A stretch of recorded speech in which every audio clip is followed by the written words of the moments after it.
Hello, everyone, and welcome to the Community Spotlight. We have a special show for you today.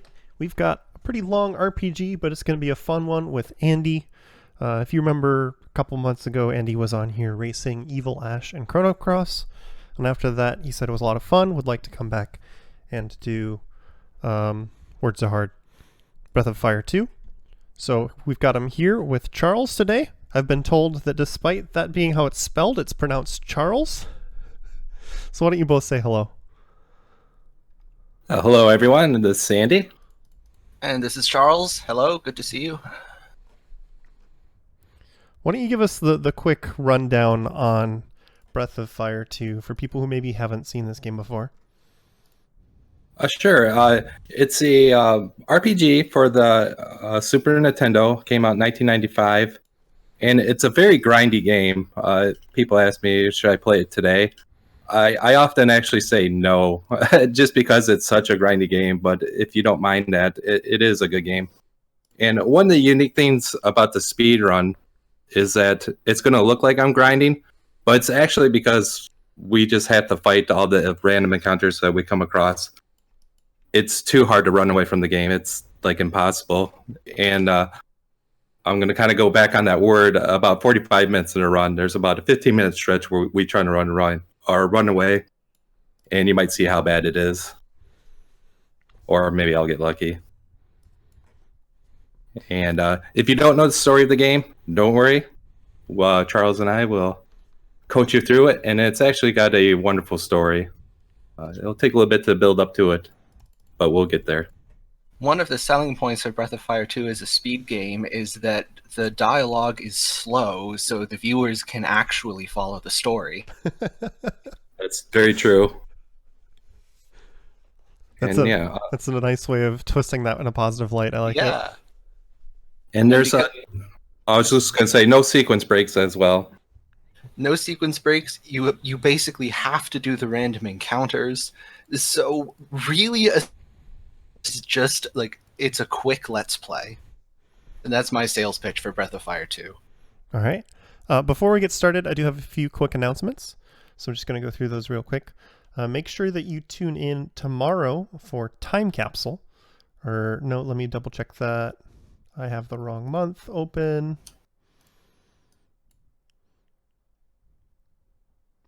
I don't see... it looks like we don't have a time capsule tomorrow, so make sure you tune in Thursday for the first step at 7 p.m. Eastern. I don't know what game they're racing, but normally if you haven't seen the first step, they do semi-blind races of games to show how easy it is to get started on speedruns, and that's with J Hobbs and Keyser. It's a lot of fun. And of course, for information about SGQ, just stay tuned to our website. I know a lot of people are asking about it. We'll have updates going there. But, this is going to be a long run, so if you're ready to go, Andy, let's just get started. All right, starting in 5, 4. All right, starting in 5, 4, 3, 2, 1.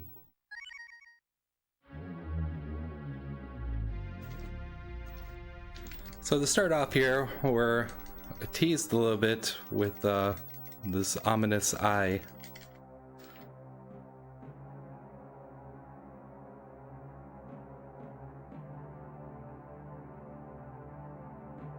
It's coming, we promise. I was going to say, it's taken a while. It does. Everything in Breath of Fire 2 takes its own sweet time. Oh, there it goes. Yep. And as Charles mentioned, the text is slow in this game, and actually a fun speedrun tip, if you hold B, it makes it move faster, so I'm trying my best to move it along. Yes. Breath of Fire 2 is definitely an excellent... An excellent what? Finger cramp simulator. Oh. Because the text scrolls fastest if you hold a button while... So it's actually not so bad for me because I speedrun with mouse and keyboard, but anybody playing on a controller, it gets really uncomfortable after a while. That's giving me awful flashbacks to another RPG I ran where you had to hold down the button, then release it and press it again to advance text boxes. Oh, that's awful. Yeah. I suppose Breath of Fire 2 is not So our father there gave us the task to go find her sister, and she's often playing behind the mountains. Breath of Fire 2, I believe, was released in 1994, which, as we all know, is famously just before the invention of color. Yes. So we actually start the game out here in black and white. But right now is when they invented color, so we can actually enjoy all of the resolution window. So in this first battle, we can't win, so we're just gonna out the monster off. Once we get down to 6 HP or less, the battle ends. We got that in 3 hits, which is average, which means the run is blessed. We might actually come in underestimate.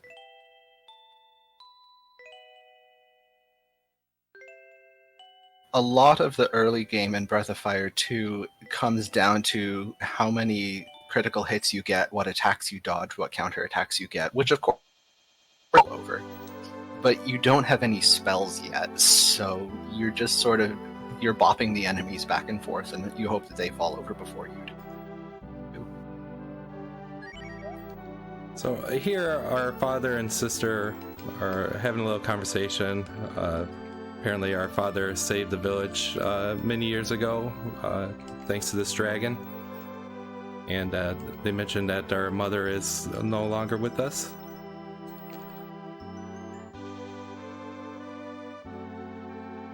And Yule, our sister, claims that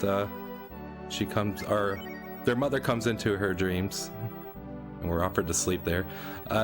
If you say yes there, it's about a 10-second time hit. We get another glimpse of the eye that we saw at the beginning of the game. So kind of off screen, what happened was that everyone's memory here in Gate, their memories got erased. And actually our father and sister are gone, and no one knows who we are or what happened to our father or sister. They don't even know they exist. So we're D&D orphan. So did they not remember the grandfather saving town with the dragon? They do not.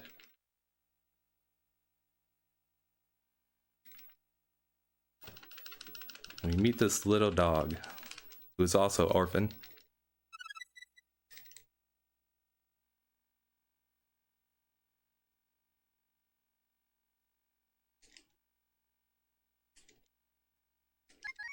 I want to say no there. If I say yes, it's about a 20-second time hit. You have to be careful with the dialogue boxes because there are a few places in the game where no was translated as yes and vice versa. Yeah, this game has an infamous translation. It was done very poorly, but I love it for that fact. One of those things where you grow up with it and tend to favor the original.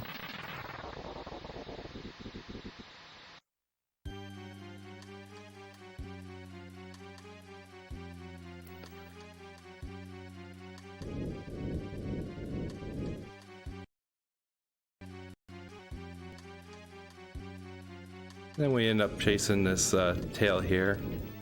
Won't take long to see who it is.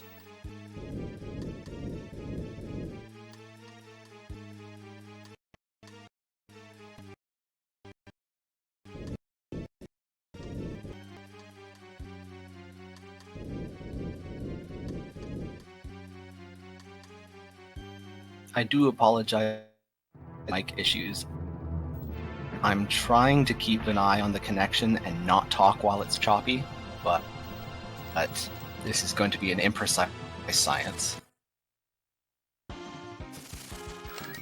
So we're taunted by this monstrous demon, and he just destroys us, calling us the Destined Child. And we enter this prolong that kind of slow moving text. You can read it, but kind of ends the prolong. So I do want to get into the glitch of this game, the Switch glitch, which is going to be happening right when we get to adulthood after this. 6 years ago, JC was the first runner to use the switch glitch to get a bunch of money and route out the game with that. And then 3 years ago, Magus and Genya did a lot of improvements to the run. So I do want to give shouts to some of my predecessors. So using the switch glitch, we can get a bunch of money. We're actually going to get 1.5 million Zenny at the start. And how that works is that you have an option to switch out equipment in the game, like many other games. And if we put Ryu in the second party slot, there's a item that it defaults to when we get into this bug state, which is reached by hitting A and B at the same time. And it refers to an item called the Nature Whip, which is a weapon you can find in the game, but it gives us 90,000 Zenny each time we back out of that. So we're gonna trade/cancel it multiple times to get up to that money. A good question from... Oh, sorry. Yeah, I was just going to say, someone in chat's asking if these glitches work in the Switch version or not. They do work in the Switch version. I tested them myself. So the other big discovery that was made by myself 2 years ago was that turning the accessory after doing that money glitch gives us a powerful weapon on different characters.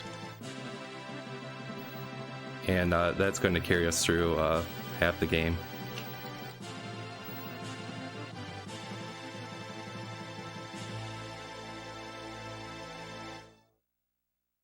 I'll explain more of that later on. You weren't kidding about this game taking its time. Just the Breath of Fire logo really lingers there. Yep. So now we're in a different town called Hometown. And we're rangers. Well, we are given jobs, but we're just low-level rangers. And it turns out this little girl has a mission to go find her pet. But we are tasked to go do that.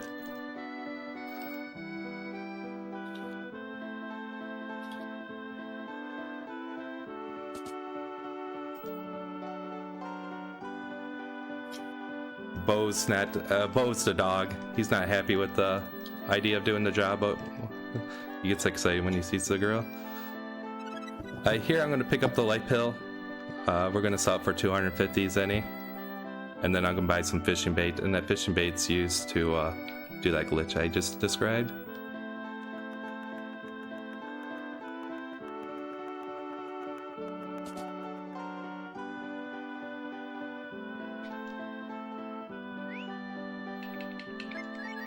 I've always been thoroughly impressed by this glitch, because it's really all just one glitch, but it does everything that you want it to.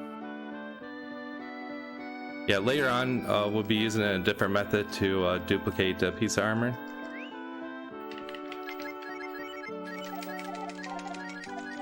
So in the background you can see a number growing, and that's the money. So I'm up to 1 million. Oops. I dropped out of it, but that's right. I got 1.6 million now. That's You are really fast. much that would faster. take a lot longer.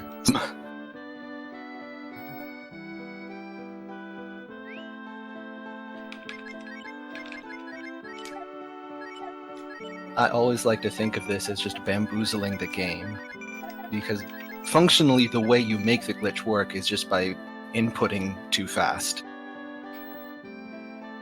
What's actually going on in the code is beyond me. I don't know the details, but it always feels like I'm bamboozling the game.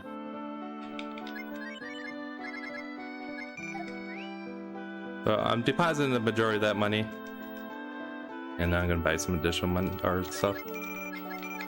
The death mechanic in Breath of Fire 2 is that if you die, you go back to the last point you saved. All your plot progress is maintained, but you lose money that you have in your pocket. So sort of like the Pokemon whiting out thing. Yep. So no going to the main menu. These dragon statues are where you save the game. I'm saving them just now. Otherwise the statue will just keep bugging me every time I die. I switch out my weapons.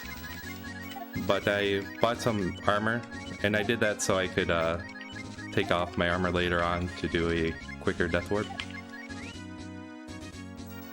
The encounter rate in this game is very high, in addition to not being able to run away from encounters. But we have an item called Smoke. Smoke reduces the encounter rate. It feels like it doesn't work, but it does add up. A little bit. A common joke within the Breath of Fire 2 community is that the smokes are decorative. They're there to make you feel better about yourself. Once you use one, you can't use one again until you do 64 tiles. So throughout the game, I just have a ton of spots memorized where to use them. That is definitely one of the more difficult parts about learning to speedrun this game really well, is essentially memorize 64 step increments over the entire game map. And they're used for essentially the whole game, so... That's an amazing bite animation. I know. I actually really, really love the animations in Breath of Fire 2. Makes me think of the rabbits and the whole romp thing. From, Secret Mana. Secret of Mana, yeah, that's the word. So again, we are looking for the girl's pet, climbing this mountain.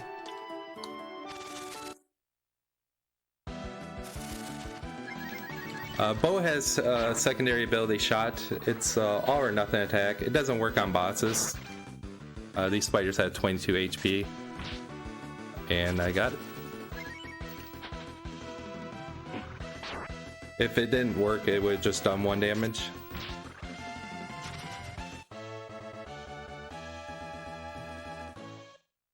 One of the interesting things you have to contend with is that the fast strats are not the most consistent strats. So if you're trying to get a world record, you try and blitz through the first possible, and then after half an hour you reset because you got unlucky eventually. As part of a marathon run, of course, you won't really be able to do that.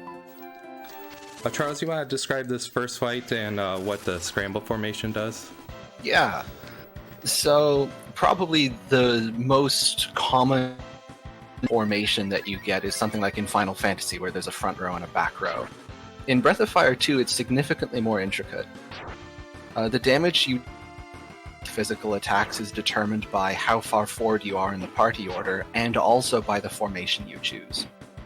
So when Andy's in scramble formation, Bo at the front there is going to deal and take more physical damage, and GDQ in the back is going to deal and take less physical damage. The other effects is that any member in the party is approximately twice as likely to be targeted as the person behind them. So roughly 2/3 of at Bo and 1/3 will be aimed at GDQ. The other notable thing about this fight is that the Harpies don't get along very well, and they spend their second turn, which is always good for a giggle.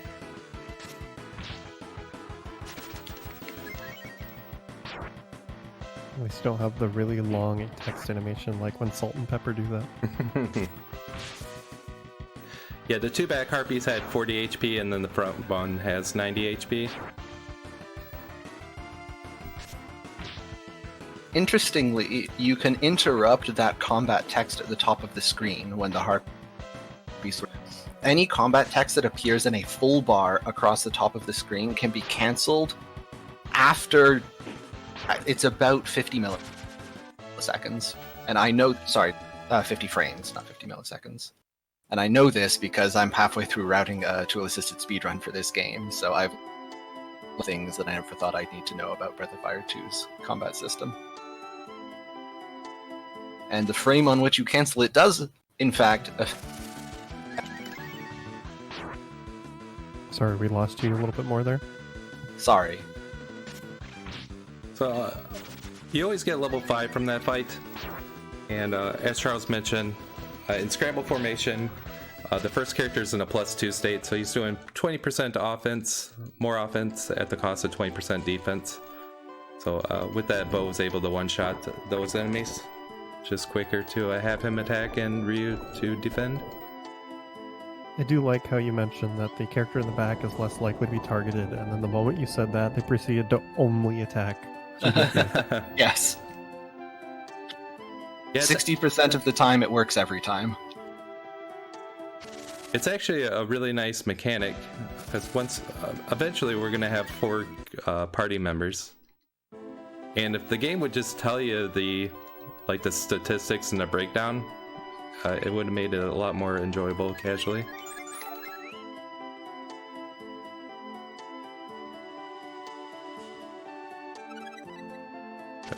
With 4 characters, there's 4 different party formations.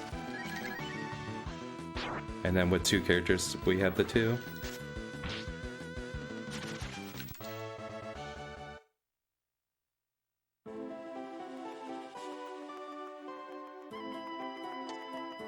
And our party's left wondering if those harpies ate the pet.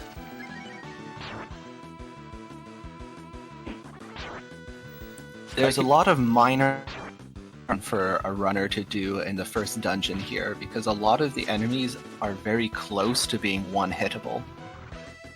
But the EDQ in the back is faster. So you don't always want to use auto battle.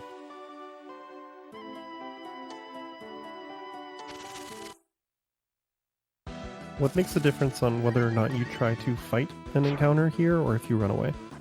The only times I've been running away is when I have a lead off. I always say, get a lead off, take a lead off. Otherwise, I've been doing the battle. Okay. The lead off. Or if you were like trying to go for set amounts of experience or something, or ideally, I do wish I would have got a few more encounters there. Getting bow level 6 is a good indicator that I'll have level 6 for you. Because I ideally want that in a little bit. And actually, I'm kind of low on XP. Might make things a little bit tough in about 15 minutes. We'll get through it. So we come to this abandoned house, and the party knows something's... Here's a noise from inside.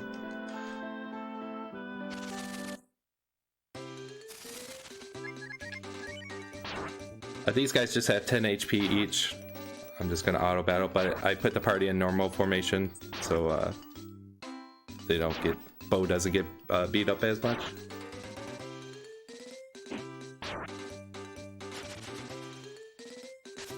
yeah, it seems like turn order could save or lose a lot of time on this fight. Like if you get the early turns before them. Yeah, Ryu has the ability to counterattack. Bo does not. That can help if you get one early. The good news is that turn order in Breath of Fire 2 is completely deterministic. Or almost completely deterministic. In random encounters, the enemies have a small variance in their speed, but once their speed is rolled at the start of the fight, then it's deterministic. And in any fixed encounters like this, there isn't even that small random variance, so the pests will always outspeed. Which is nice because it means there's no RNG. It's not nice because it means it's slow. Take your pick. Yeah. It is nice that, like, once you see the turn order, it's going to stick like that, because then you can plan around it Yes. for a longer fight. From a routing perspective, it's nice too, because your level up stat gains are deterministic. So a level 6 bow with this equipment will lead. Yeah, a level 6 bow is always the same from game to game. And this roach is the only enemy in the game that can do a guts roll and get up.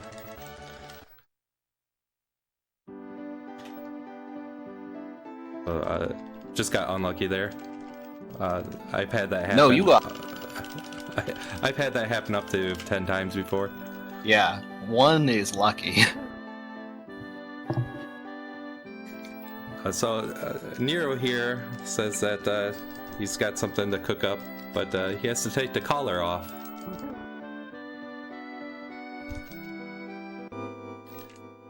And Susie's written on it, the pet that we are seeking. But we saved the pig. Who's going to boil the pig alive? It's so mean. Oh, job's All done. is the lobster of the land. So we're gonna do a death warp to get back home quicker.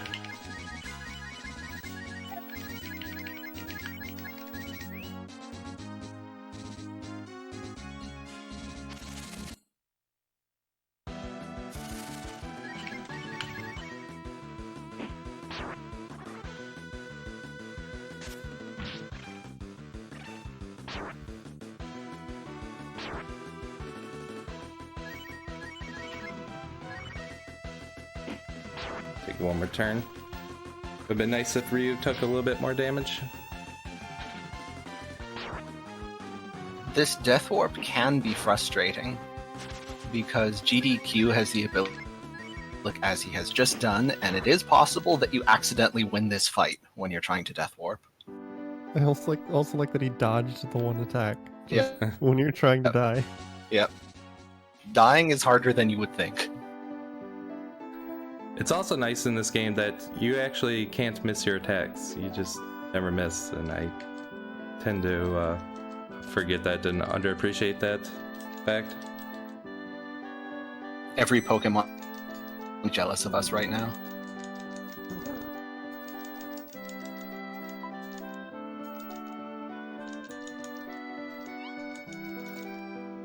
So Mina's from the town called Windia. And she was just about had to go back home. And we got her pet back just in time. And we're given 500 coins for our hard work.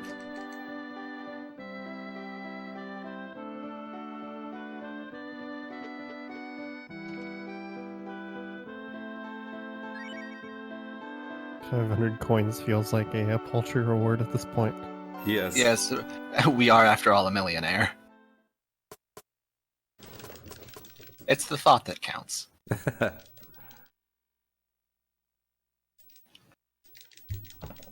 We lost more to the death warp than that, right? Yes, we did. Many times more. We lost. But that's why we stored most of our fortune in the bank, the money collected by dying. This gentleman, Kilgore, offers Bo a job to go steal a treasure that belonged to him, the magic hood. So it's not stealing if you're just stealing the item that you once owned, is it? That's the question that's proposed. And it's a nice subtle thing there, the eye-shaped picture there, kind of showing like Ryu having one eye open to catch a glimpse of that conversation. Awake enough to follow the plot, enough to stop Bo making terrible life decisions.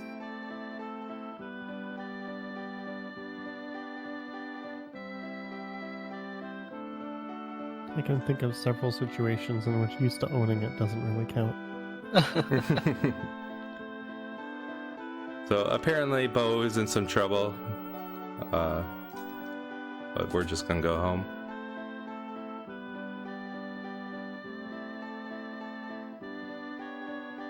Dang, that's cold.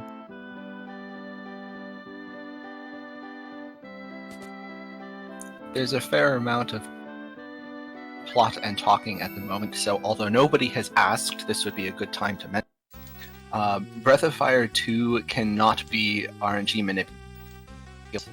The random number function updates every frame, so to get any kind of RNG manipulation, you have to play frame perfect from console on.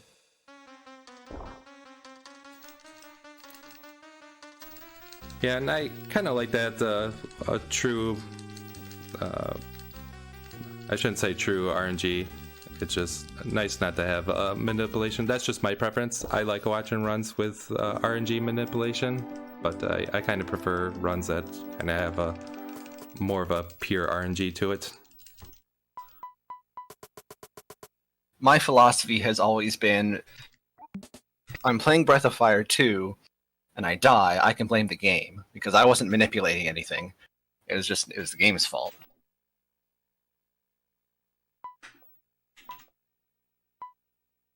Which is in fact not how it works. Both the any% and the glitchless routes are actually now removed. even without manipulation. They're now what? Sorry. They're both remarkably consistent for a game with no manipulation. Yeah, from run to run, it tends to balance out, even though the encounter rate is high.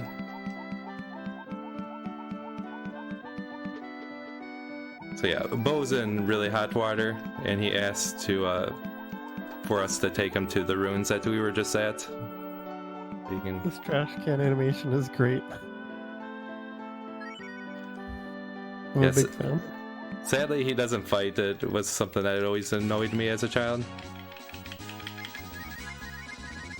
You can picture it though, just stick his head out from under the trash can and shoot the crossbow and duck back down.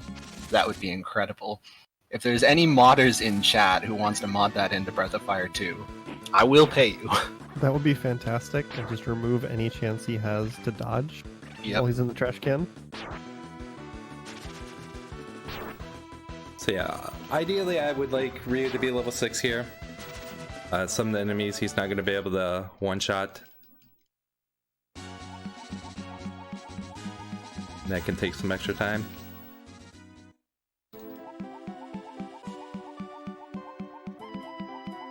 Because again, with the fixed level ups, we always know where we stand with dealing with the random encounters. The experience mechanics are interesting from a routing perspective because they often dictate who you want in a party at any given time. The people in your party experience. So we just left Bo at level 6. When we get him back, he'll still be level 6.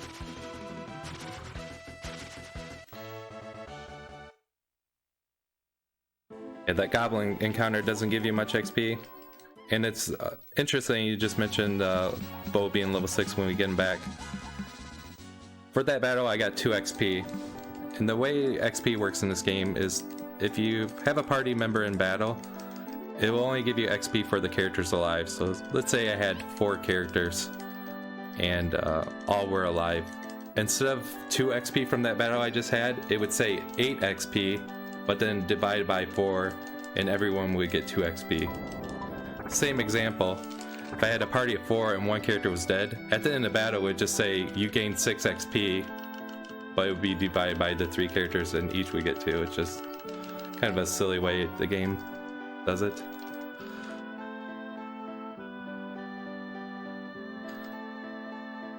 Yeah, Nero mentions that this place can use some repairs, and if he doesn't want to be snitched on Bo, he better help him. And we're tasked to go find the real thief for the dog, and shouts his music.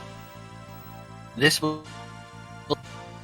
So, spoilers, I suppose, but large swaths of Breath of Fire 2 are side quest simulators. So keep in the back of your mind, fundamentally, we are trying to find the blue-haired thief and clear Bo's name. Lots of other things in the meantime.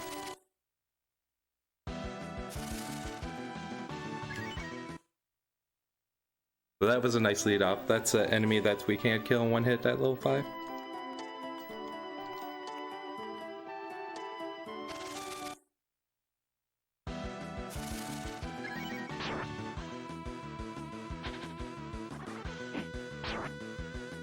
This next segment is definitely the most any percent run.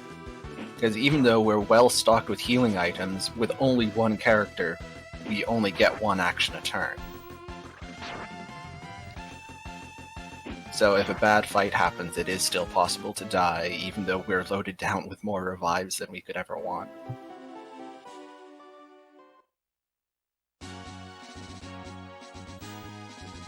Yeah, this takes a page out of the Dragon Quest games, with the encounters getting harder once you cross the bridge. And it's really not fair, even with the best armor. It's very easy to die.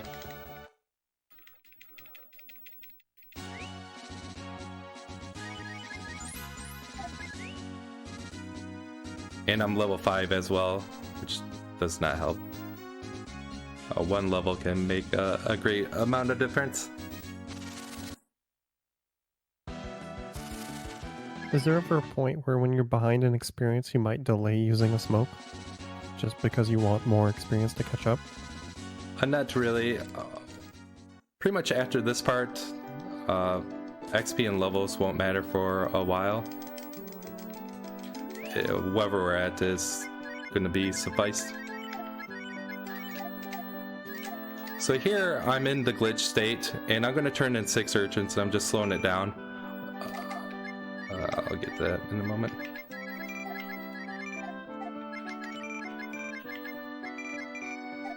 I bought some extra armor. So I mentioned that there's a bugged weapon you can do. And I just got a bugged weapon for a character that we're going to be getting later on, called Sten. And he got the item, the Moondrop, which is just an item. It's actually not a weapon in the game. There's 9 different glitch weapons that you can get, but the Moondrop is the most powerful. It has 64 attack power, the Holy Element, and it has the ability to attack twice. Where the other weapons, they have 64 attack power, the Fire Element, and attack once. So that Moondrop, I'll be able to get to every character except for Ryu. And I only can affect characters in the reserved party. And yeah. So here we are, just saving the game at a church. Just like the Dragon Quest games. So look for the real thief. We're giving the hint that if we enter the Colosseum, we might be able to find who we're looking for. And this is where we're actually going to try to run away. I do need some XP, and it's a little bit rough to get it over here. And Tegwoods here can be Deathwoods. It's not fun. Everybody should be praying and giving Andy your energy. Because yes, the encounters here, this one in particular, can... Yeah, the bugbear there, it's programmed to crit or miss. There's no normal hit. It's crit or nothing. And paired with a different enemy, hopefully we won't see, like an enemy that can put you to sleep. It's a nasty combination. How does sleep work in this game? Does any physical hit wake you up, or is it one of those games where it's just random? It's just random, and that's the frustrations of being put to sleep, is that you need that physical hit to wake you up. Importantly, only wake you up. Spell damage will not. And yes, there is a boss in the game that uses sleep and spells and almost never uses a physical attack. I feel like that's just JRPG classic. There's a boss that does that in most games. So normally I'd be trying to run away from these harpies. They have enough ability points to cast Cure 1 twice, and they take 2 hits to kill at level 6. I can't remember if level 5 is the same. But I do need the XP, so I'm just gonna take the fight. They have 27 HP, 14 with like 2-shot them. Yeah, you got it.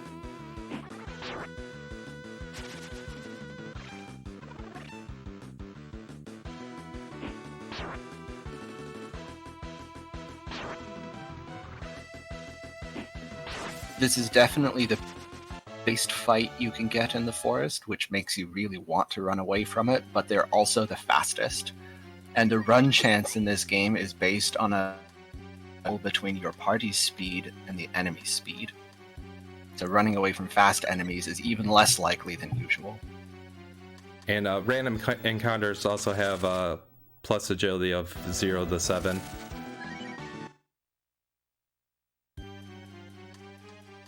You don't know how much they're going to have because it's just each encounter has a different random bonus agility? That's correct. That's correct. Oh man. So even slow enemies could be difficult to run from sometimes, is what you're saying. You got, other than here, later on there's some stone enemies in the game, and their agility's 1. I'll run away from those, but even then, it's not uncommon to see a few failed attempts. Just way Railgun. Every enemy in this game is hard to run from. It's just that the fast ones are even harder. So default is running is hard. Yes. A class of enemies in this game with 1 agility, and you can even fail to run from those. And yeah, and I'm wondering what happens if, they roll the +7 agility. So here we have Bubba.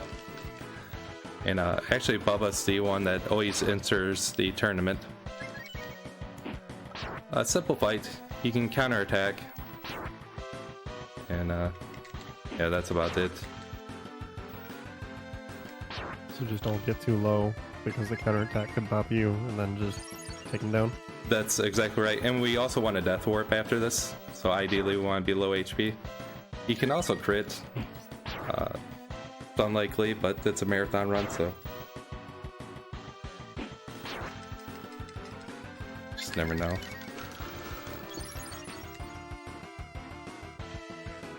Yes, if everybody in chat wants to bust out their Baba is you puns, now is the time. Because as soon as this fight, Baba's axe, and therefore in fact have claimed the name of Baba. Yeah, GDQ is going to be going away for a while. It's going to be Bubba.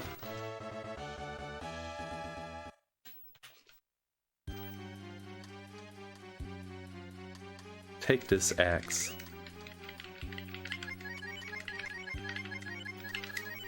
Again, I'm equipping some junk armor there to help a death warp. I also looted from the chest a piece of gold, and that's used for fishing. It will be used much later. Fishing with a piece of gold. Yes. So I enjoy that you mentioned earlier this enemy can only crit or miss, and then he misses when you're trying to death warp.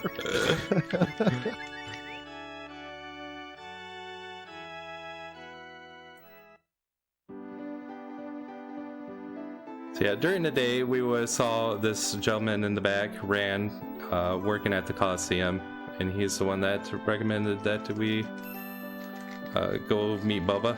And then he assumes that since we have the axe, we must be Bubba.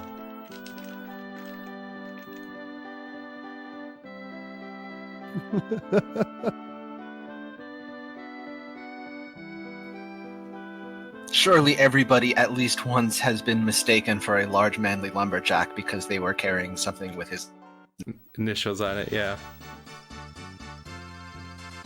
But Ryu's not even wearing any plaid. Can he be a lumberjack without plaid? I don't think so. But first we need a little interview with the Director of Human Resources. This is my favorite character in the game. Education, hobby, talents. Oh, slam.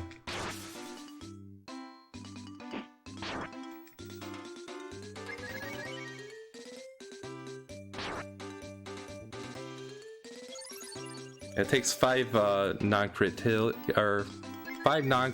hits to kill him. He has quite the variance in damage. Fun fact, the current glitchless world record has a death to this boss because I'm a...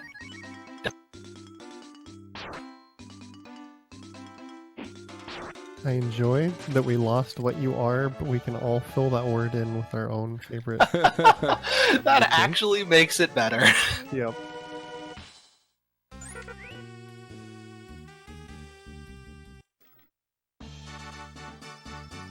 We pass.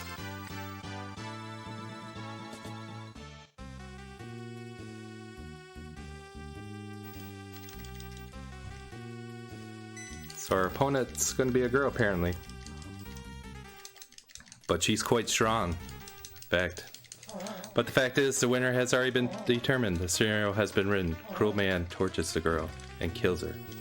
So the fight is rigged.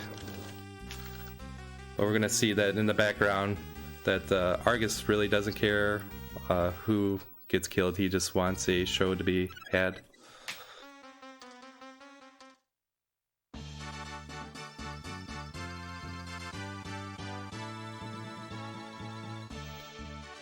And aside from the death warps, another reason why we deposit our money is that Rand, he's going to learn about the scheme here, and he's going to take all our money.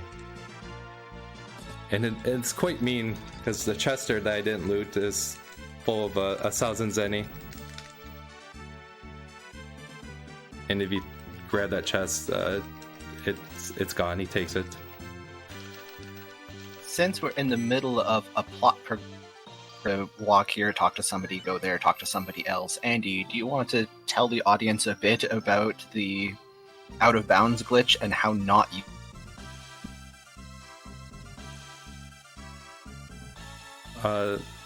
Yeah, there's a out of bounds glitch that you can do halfway through the game, but it's not real time viable.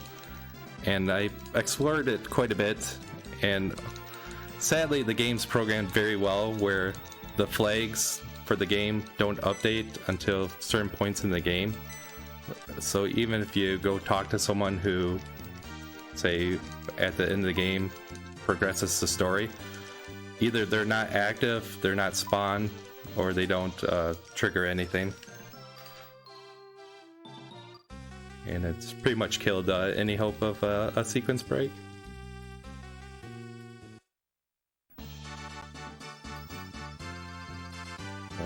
Time for Cat.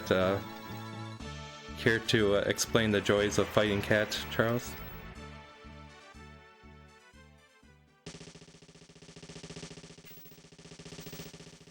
Cat is fun.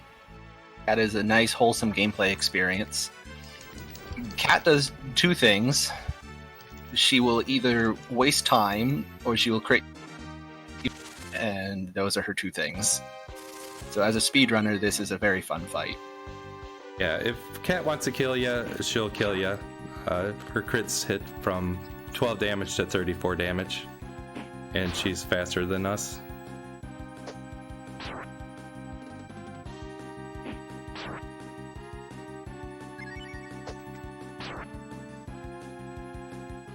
She has the ability to use Taunt. Taunt will just lower your strength, and if it fails, it just fails and you get a normal hit in. What's the biggest crit you've ever seen from Cat? 34. Often the high hit is 32 at level 7, but she can't roll a 34. I feel like I've seen a 36. I won't swear to it. You might be right that it's 34, but it can get pretty big. And viewers will note that our health bar is less than 34 times 2. So if Cat crits twice, you die.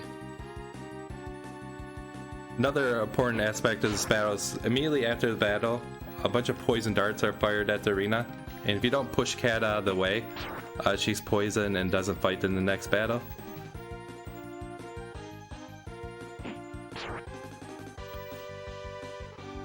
Cat's a very powerful character. She's a glass cannon. We're actually going to be getting her and Rand into the party. And she's been very kind to me today.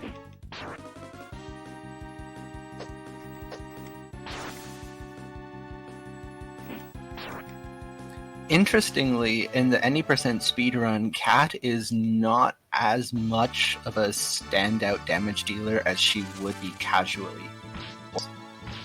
A character's physical damage is determined both by their strength stat and by the power of their weapons. Weapon 64 base power for everybody that uses it. Your damage is now determined mostly by your inherent strength stat, and part of the reason that Cat's so good in the weapons are strong. So in any percent, you lose that distinction. So we bought some equipment for her earlier.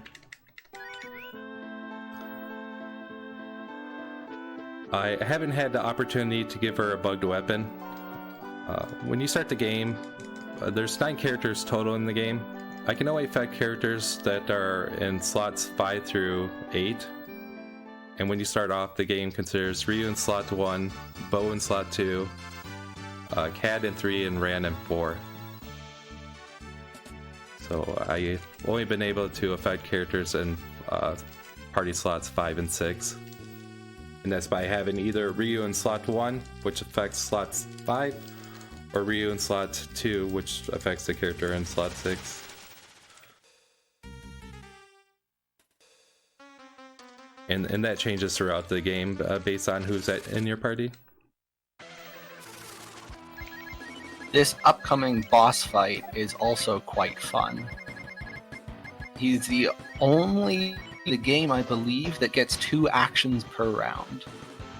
And he can use one of those actions to supercharge his next physical attack.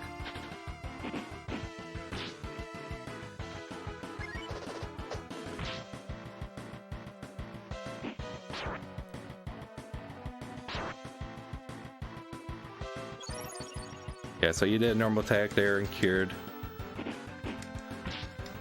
I'm gonna hope that he kills off Ryu now. So I'm gonna preemptively use a life pill with Ran. So we know that Argus takes a turn after Ryu and Cat. So there, he stored energy for his first turn, and then did the crit, as Charles described. So my game will be paid off. What's really fun is if he uses that charge up on the second of his 2 actions of his attacks the following turn. Charged hits. So he can charge 2 attacks if he does it that way? Yep. Oh, that's rude. Able to one-shot both Baba and Cat. Oh, there I got a guts roll. That's unfortunate.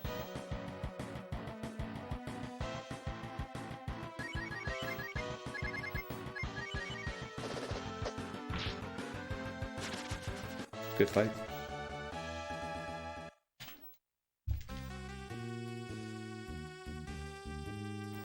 So yeah, that's really mean casually. Life pills cost quite a bit of money, 500 zenny. You really don't have the money for it for a very long time. Ran does have ability in combat to use Wake, which has a chance to revive a character with low health. It's nice casual, we won't be using in the speedrun. So Rand's kind of bored in his life, and that he hears that we have a playset we're working on. And he's interested in doing repairs. And Kat mentions like, oh, like that sounds fun, like I could do repairs. And Rand's like, no. And she mentions that she doesn't have a home, so we take her in. Part of Kat's characterization is a little bit dumb, and I think that the developers did an absolutely beautiful job of expressing this through combat mechanics. Kat, 3 of the most powerful pieces of combat magic at a very low level, but never has the mana to cast the spells. Here we're seeing Rand's field ability to roll. When you're rolling, you can't get into a random encounter, and then when you bonk, there's a 50% chance to get into a random encounter.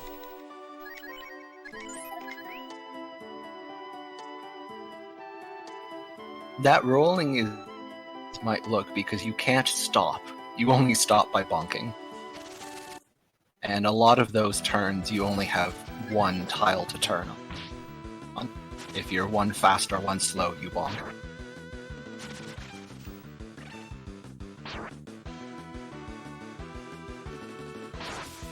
If I'm remembering right, it's 8 frames per tile, so each of those turns is an 8-frame window. Which, that's you can do it, but it's also easy to screw up.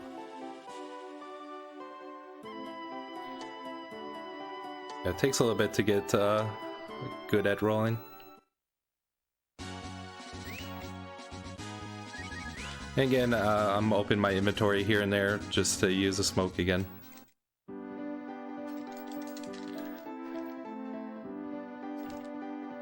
For anyone, let me get through plot first.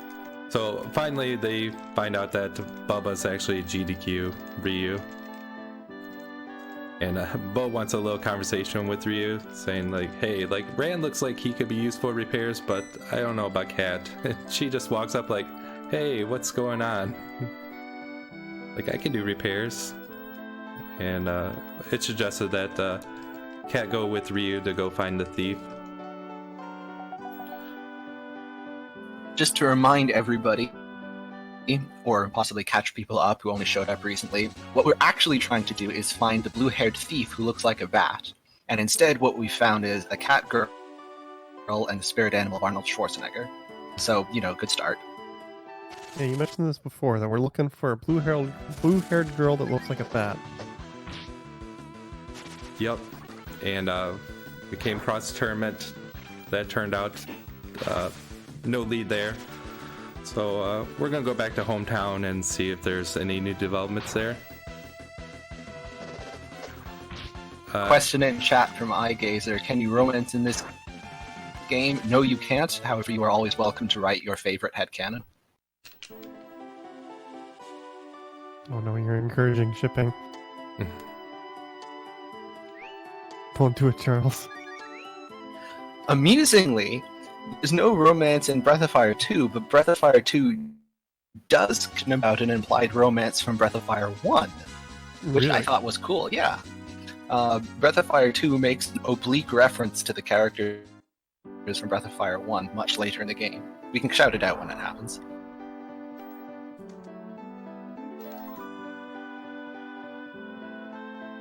In hometown, there's a magic school, and we see that this young lady is getting harassed, but she can hold her own. And Kat asks the question if she can learn magic. And as Charles hinted, she does learn the strongest magic in the game, like at the very low levels. It's such a tease when you see at like level 12, Fireball learned, X-Bolts. But alas, she cannot cast them. So in our ongoing search for the blue wings, we have found a blonde-haired woman with bird wings, which is progress.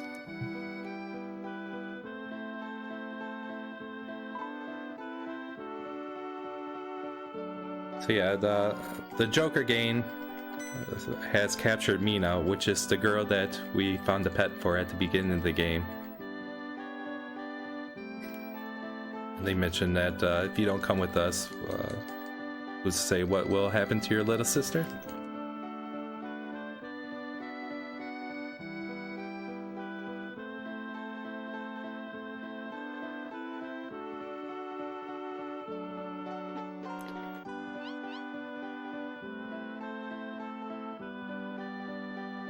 But here, I just want to put Ryu in the front for something coming up here in a little bit.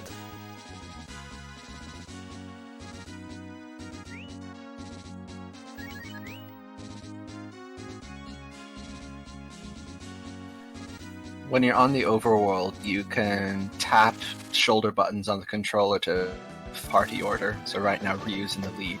You can tap L or R to put Cat in the lead. Every character has some kind of overworld interaction. So there's future characters can turn into frogs, Rand rolls, etc. And you need to use appropriate combinations of them to get through various puzzles in the game. Yeah, one thing Cat can do, and Imbo actually as well, they can hunt. We don't do it in the speedrun.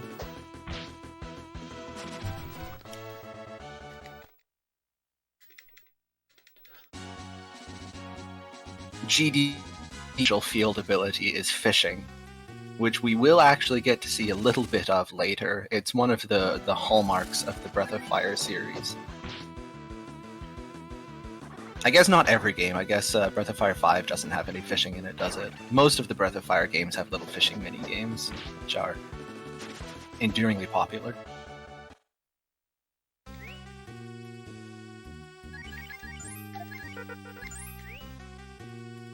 So this area doesn't have any random encounters. Music's very fitting. Here we're given a riddle. If we get it wrong, we have to fight this guy. Of course, we know that the nephew's name is Pain. And here's why I wanted Ryu in the front. We're going to be asked to stick our hand in this hole, which is never a good idea. And a spider bites Ryu. And he takes preemptive damage and gets poisoned.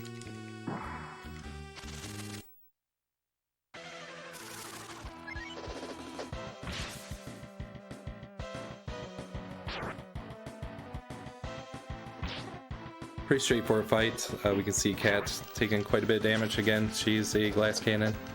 The Spire has 200 HP. We're really unlucky. I will have to revive Cat. But she's just critting it up. And, of course.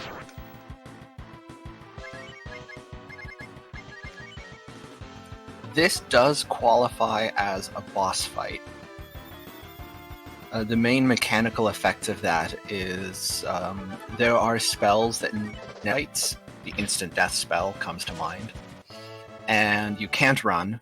And the enemies in boss fights do not have a random small agility boost from 1 to 7. In this room, there's random counters. I hope to make it through these 2 rooms here without getting into a fight. There's a few fights that are quite slow, and luckily we made it. We're gonna have to fight one hood here, and then we'll have a little bit of plot.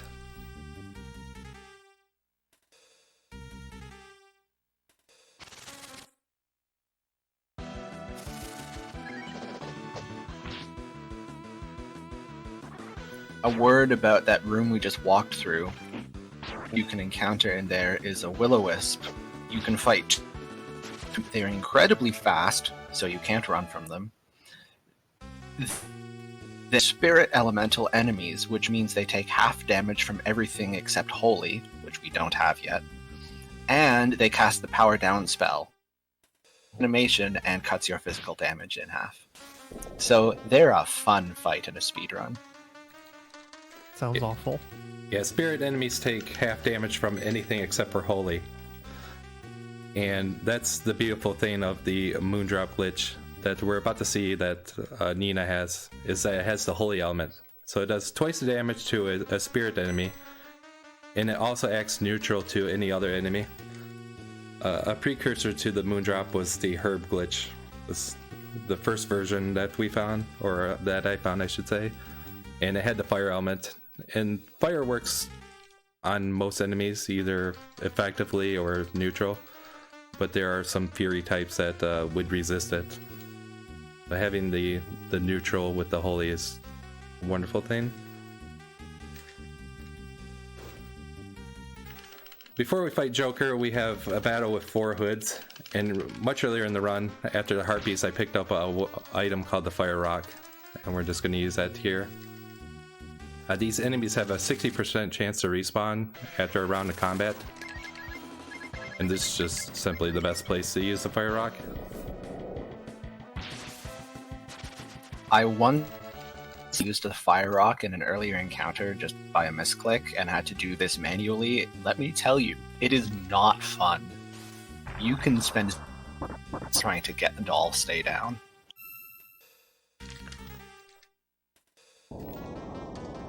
So no, Nina is not supposed to hit this hard. One thing with the Moondrop glitch is that to update the weapon's attack power, you have to either win a battle or equip a piece of armor. So I'm gonna equip a piece of armor in battle.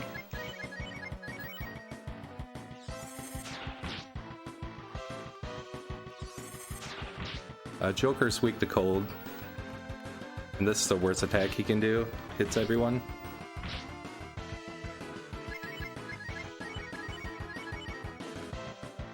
He looks like a giant pill bug.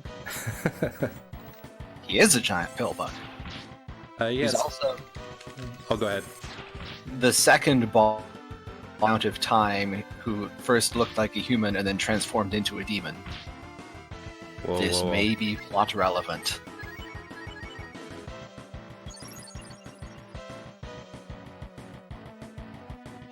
So some bad luck here, but everything's fine. Oh wow, 3. Everything's not fine. And normally it just hits one character.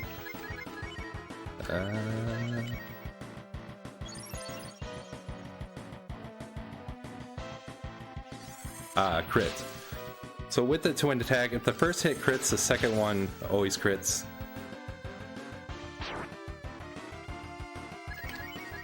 Oddly enough, if you don't crit the first hit, the game will do a roll to see if you crit the second hit.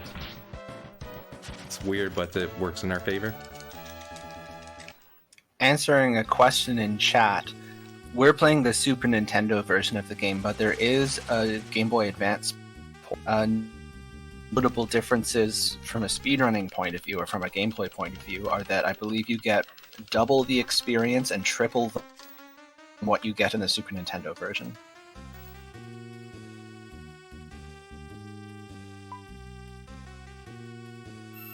So throughout the game, there's only one weapon that actually gives you the twin attack, and that's Bo's twin bow.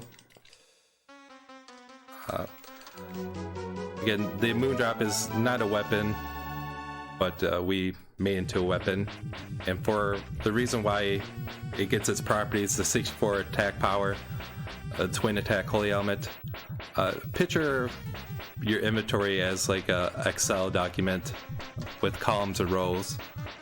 So when the game looks at the roll for a Moondrop, there's various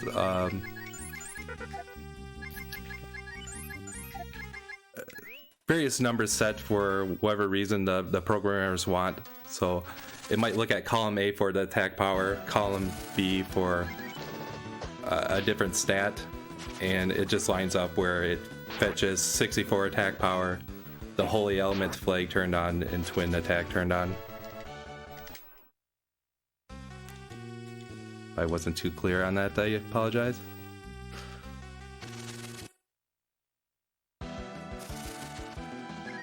So here's the spirit enemy that Charles was mentioning earlier.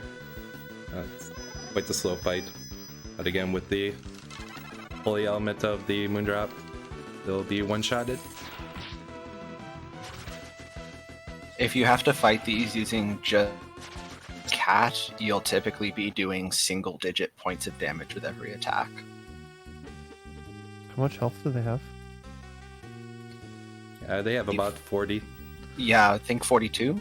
Ooh. It ain't quick. So after the Joker fight, Nina mentioned that she had to go back to Windio with Mina, and Kat's like, "Oh, we'll go with you."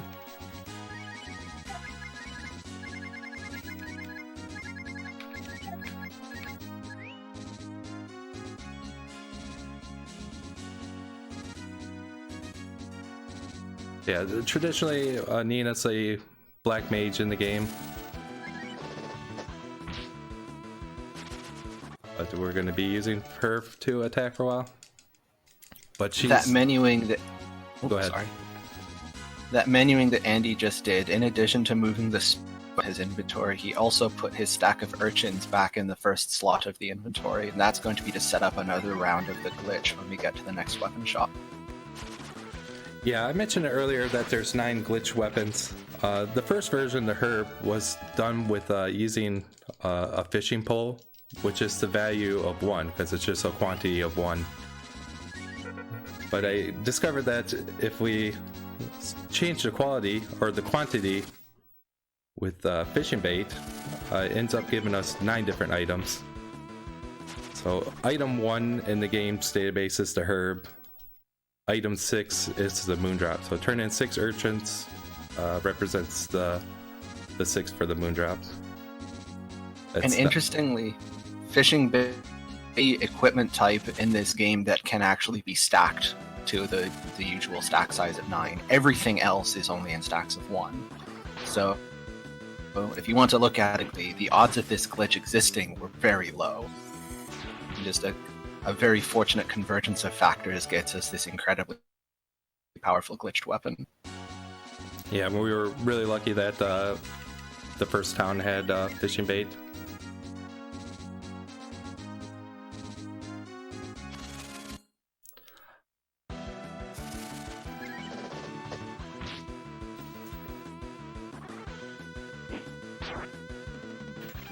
So now we have Nina. And we still haven't found blue-haired thief that looks like a bat. That's correct. We're still looking there. We're going to end up in another wild, crazy side adventure here in a moment.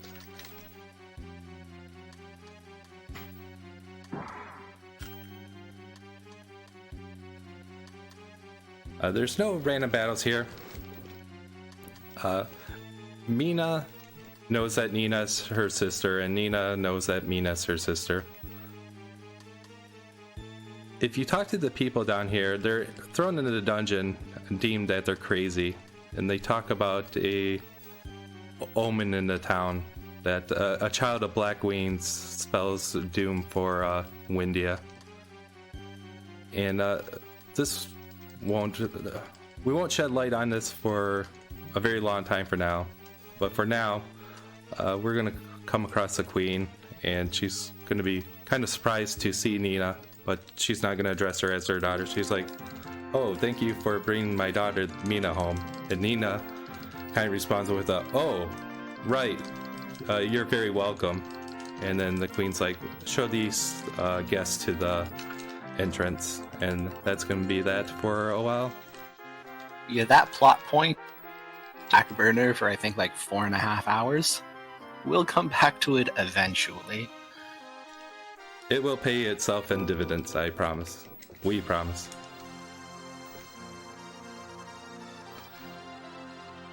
So earlier I was mentioning that for the glitch weapons I can affect characters 5 through 8. And so far with just 2 characters I could only affect characters 5 and 6, which is Nina and this character here, Sten. Sten's going to join our party, and we're going to have 4 characters. And I'll be able to affect characters 5 through 8. I'm going to end up getting a glitch weapon for Ran. Ran's in slot 5. Bo's in slot 6. Jean's in 7. And Spar's in 8. I'm going to get Ran a Moondrop. I'm going to get Bo a Vanilla Extract, which has the same attack power and twin attack and holy element, but it has a different effect when used in battle, which is a 120 group heal, and I'm gonna get it for that reason,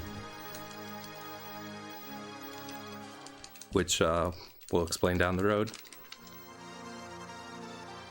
Sten here, he's trying to pick up the ladies, does a little magic show, Ryu's in the box, and we soon find that the box actually just went underground.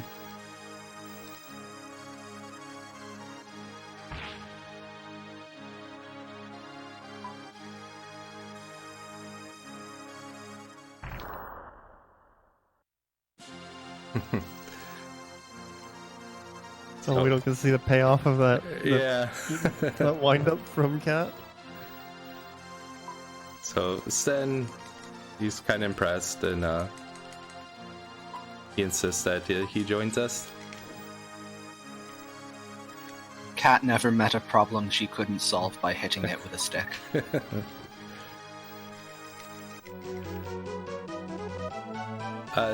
Sten is a slightly more tanky than Cat, but his physical doesn't do as much.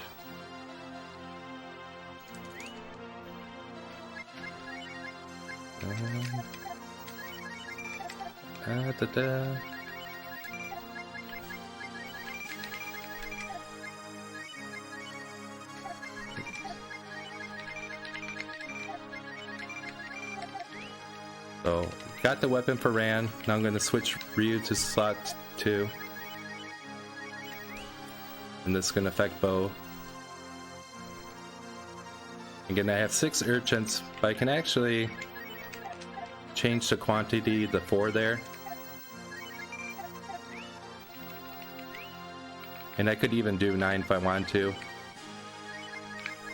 But that item doesn't yield anything useful for us. And this last one. Now enlighten me, do you using the menu glitch on Ryu to transfer the glitched weapon to one of the other party members? Or given it to Kat in slot 2 and Nina in slot 3 and Sten in slot 4 and given all 4 weapons out? Great question. So here's Sten with the Moondrop. If I unequipped it, no one can equip the item. Since it has no flag for who can use it, no one can end up using it. So that's unfortunately not a possibility. So we can't unequip it, give it to Ryu, and then just bug another one onto a different character. It's just not possible. Gotcha. I put Kat in the second slot so she can one-shot these goblins. Now that we have 4 characters, we have access to 4 different party formations. Majority of the time I'll be in Scramble, which is the highest offense formation. The front 2 characters are in a +2 state, so they do 20% more damage at the cost of 20% defense. The third character is in a 0 state, so no offense bonus, no defense decrease. And the last character is in a -1 state, so they do 5% less offense, but they gain a 10% defense bonus. Opposed to something like normal formation. Sorry, I'll use defense. Defense, the first character is in a 0 state, and then it's -2, -3, -4. So, unfortunately, the game doesn't tell you these different statuses. And with 4 characters, the 4th party member has a 1 in 16 chance of being targeted, where the lead character has a 50% chance to be targeted. So again, it works as a very nice front row, back row mechanic. It's best to have your casters in the back. And the tankier characters up front. Another consideration is that only GDQ and Cat can counterattack. Something equal, you wouldn't mind them getting targeted because it might give you an extra free hit.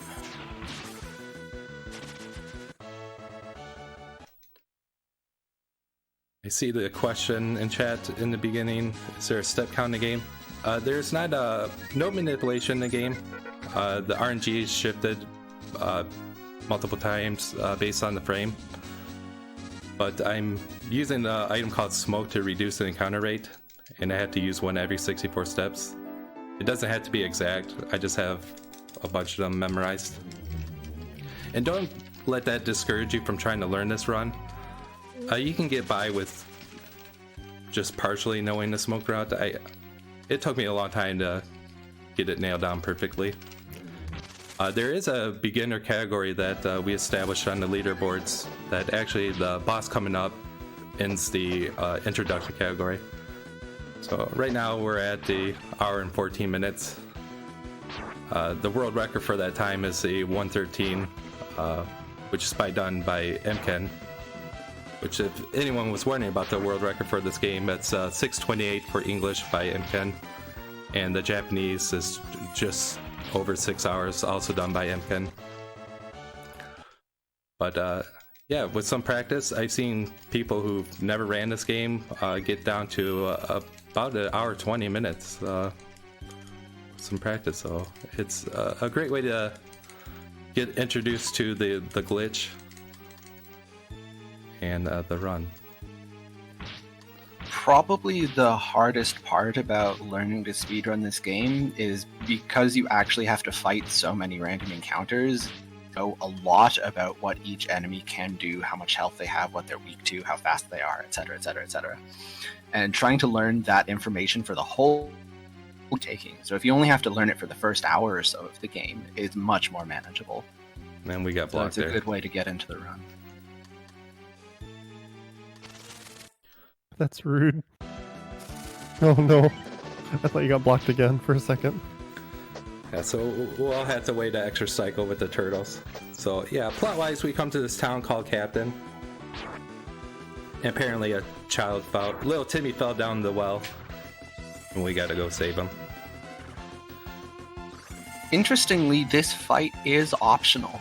You can just barely squeeze by this Creon's world and avoid the fight. But it's completely RNG because he moves back and forth as you're stepping on and off the turtles. I've only ever once got, and fortunately it happens to be in my glitchless world record, but it's very, very hard. Or rather, I should say, it's just very, very unlikely. This fight's a jerk, and I didn't switch my party.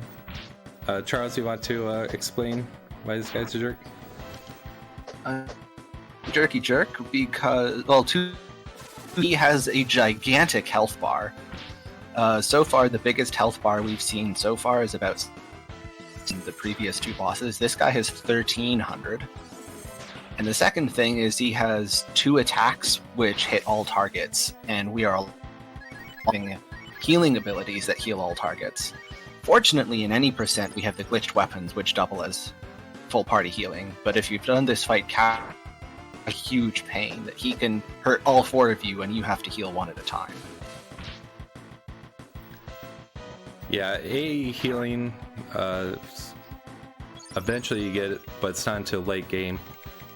The Moon Drop actually gives you a full heal to all party members, and it actually removes any status ailment, including death.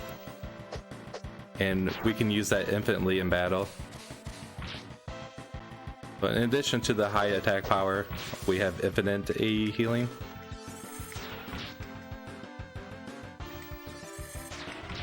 The boss just make Cat attack herself.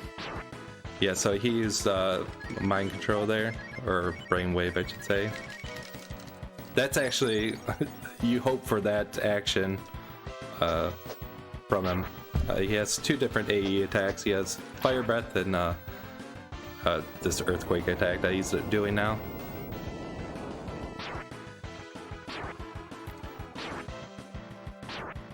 And it really is unfair. There's no boss anywhere close to the amount of health that this guy has for a while. The attack is rather more deadly in any percent than it would be casually, because 2 of our characters have the very powerful glitched weapons. So when you're mind control is fine, you don't hurt yourself that badly. But if he mind controls Sten or Nina here, they can put the serious hurt down on your party members. So here you're seeing 3 characters get killed off, but the Moondrop's going to revive them. I mentioned that I got a vanilla extract that does 120 group heal. And you might be asking, like, why would you want that if you got a Moondrop that does a full heal? The Moondrop, the way it's probably programmed is that it removes any status ailment, which includes attack up. In the late game, we're going to be using attack up quite a bit, and we don't want to remove that buff, but we want to use the vanilla extract to heal. The other consideration is that the animation for the vanilla extract is faster than the animation.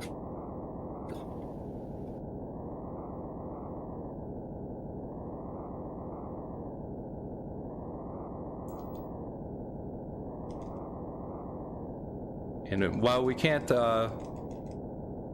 equip the bugged weapons on a character once it's removed, if we remove the bugged weapon from a character, we can use it from the inventory. Once we get the vanilla extract in our inventory, anyone can use it. Like a true item, it's not consumed on use.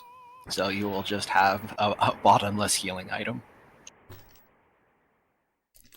So we say Timmy, there was other villagers down there that we could have saved, and it's kind of a mini game. There's 3 different styles of houses here, and based on how many characters you save, you can get access to the different designs. But we just want the base house. And Ray here, he's a good dude. He was trying to help the children, and he offers to teach us a spell. So right now we're like halfway around the world, and I'm gonna do a death ward to get us back to the ruins. He mentions that we should go to a place where our friends gather.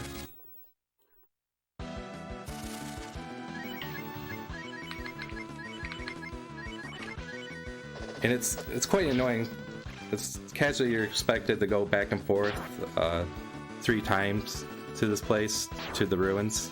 But we're only going to have to do the trip once, taking advantage of 2 death warps.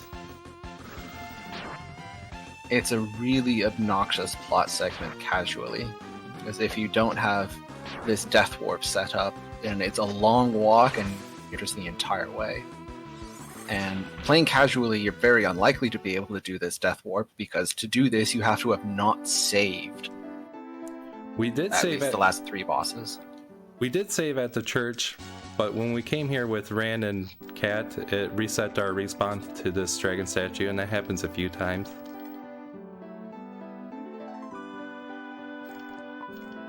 So based on how many villagers you save, if you save them all, Ray will give you a spell to revive a character.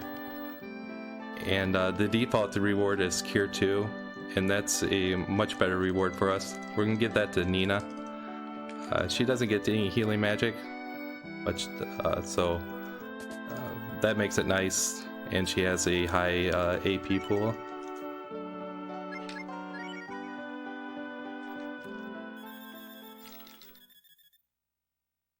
Cure 2 restores 100 HP to one character.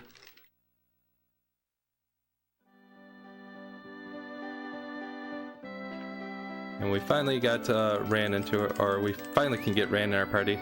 And actually, for the first time, we can have Kat out of the party, and we can finally get her a bugged weapon.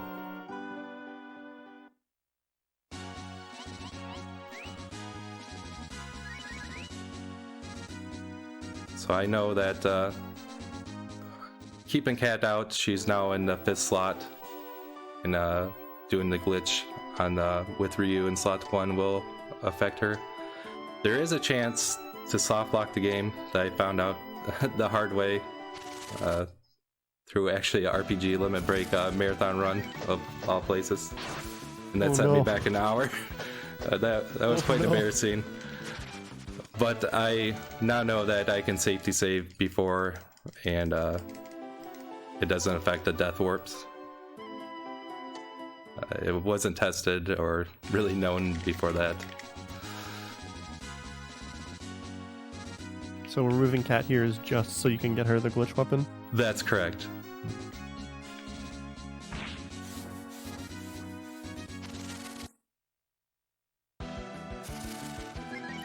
What party will you be taking to the next dungeon? Which is... We'll be using Nina, Rand, and Kat.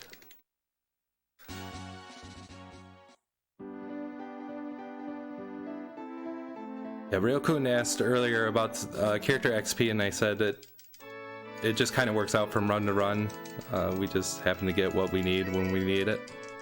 But some of the decisions of who we take and when we take have gone into the routing.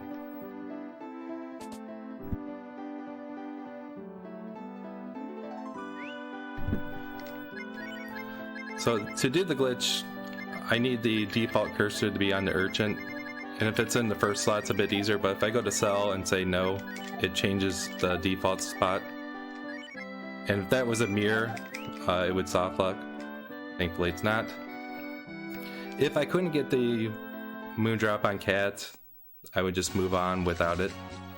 It's possible to do the run, but it's nice to have it.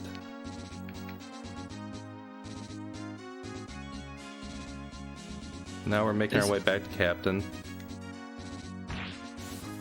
This is the first point in the game when we've actually had a choice about our party members. So from now, whatever routing you're doing, you want to be balancing considerations of what characters do I need experience on later versus what characters will let me finish as fast as possible. Yeah, certain characters have a solo section in the game, so they get some consideration, and then some we just want to use. So unfortunately, you can't just roll straight into town, and you have to take the 50% chance at an encounter there. That's correct, yep. But it was nice to actually only get the one encounter. Unfortunately, these guys have a little bit more HP.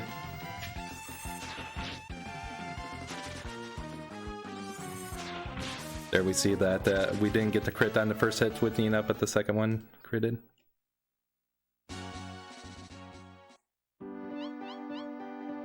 Nope, wrong way.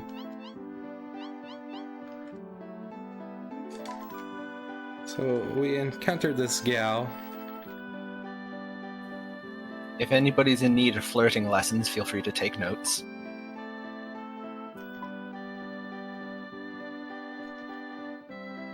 And apparently Asana didn't explain everything to us. They're experimenting with fusion. In this game, there's 6 different shamans that you can get. 2 you get automatically. We're gonna go out of our way for a 3rd one, and then 3 we're not gonna bother with. We won't use a fusion for a while, but you can augment your characters. Like Sana here, she has the ability to give a character a 25% offense bonus. In addition to the stat boosts, certain also change your character's in-combat special ability. The most significant one is Nina. Her in-combat special ability is restore to herself, but her shamanized form special ability just ends the fight, which is really useful in random encounters, and but only get it for the final dungeon. Oh. Yeah. I forgot to point it out, but during the prologue, we were teased with this massive dungeon, and we are going to live that. It's quite the foreshadowing. So since Ryu's sent on this little solo journey here, Granny says that you blew up our house, which, by the way, we kind of glazed over that. That awoken the dragon within Ryu, and he now has dragon powers. We didn't get into a fight there, so that's good. This guy offers a warp back to the ruins. So for that solo section, Ryu can get in a fight and get killed off, and the developers were kind enough to set your respawn point to the dragon statue at that town. They also gave you a character that warps us back to town, or this place is going to be eventually called the Township. So after this, doing a death warp from here will actually take us back to Captain. And Bo, a part of fixing up the house, he built a room on the side for him and Ryu to live in. But the Granny says, like, oh, we're gonna take over this room, but we need to modify it a little bit. Sorry, excuse me. So we can do our fusion. So we need a carpenter, and we happen to just save some carpenters from a town called Captain.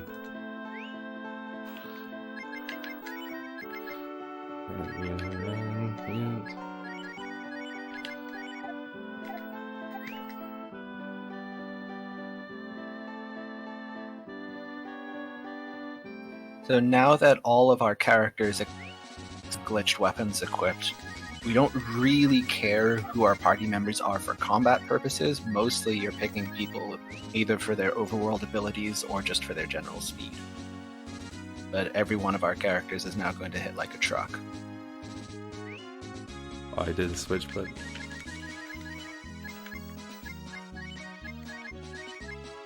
I was wondering about this earlier when you were talking about death warping. Like, how often do you wind up just running around and not getting an encounter when you're trying to death warp? that's very common. And then at the same time, trying to use Rand's roll ability sometimes doesn't yield fruit. Oh, because it's a 50% chance to bonk, so you like try to instantly bonk? Right. Sometimes that works out and sometimes it doesn't. So yeah, with the twin attack, if I had Ryu closer to the front, he would take more damage. And if he died in one hit, Cat would then attack the enemy, and it's possible to end up in a situation where you win the battle and then you have to get into another random encounter.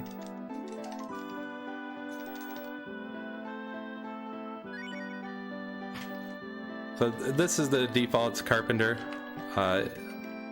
Each house or carpenter gives you a different ability. This one allows you to cook. You can cook stat items, which I will do. But more so, it's just the fastest house. One of them is a game where if you find these medals, you can unlock different items. And then the third house gives you, it just tells you some stats, various stats, like how many times you died. Nothing useful for the speedrun. It's ridiculous that we're an hour and a half in, you go to the bank, and you've got 1.6 million coins. Time, not even accruing interest. But we're done death warping for the next little while, so Andy is now taking out a bit of a spare change so he can do. Yeah, really, I only need like 40k, but I'll be doing a bunch of death warps, so just waste some money.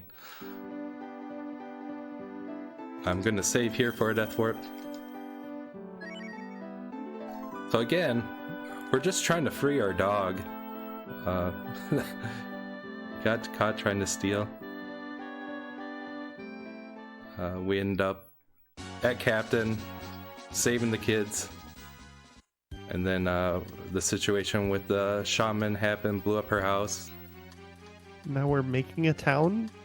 Kind of? Yeah. Yep. Still haven't found this thief that we're looking for? We're just starting a town? We're just starting a town. And we now come across this suspicious frog. Actually, he says he's not a suspicious frog. It says that witch put a curse on him and asks if we can get it removed for him. That's a big frog.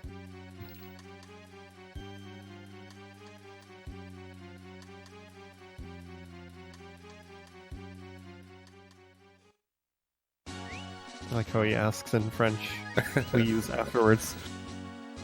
He's a very polite frog.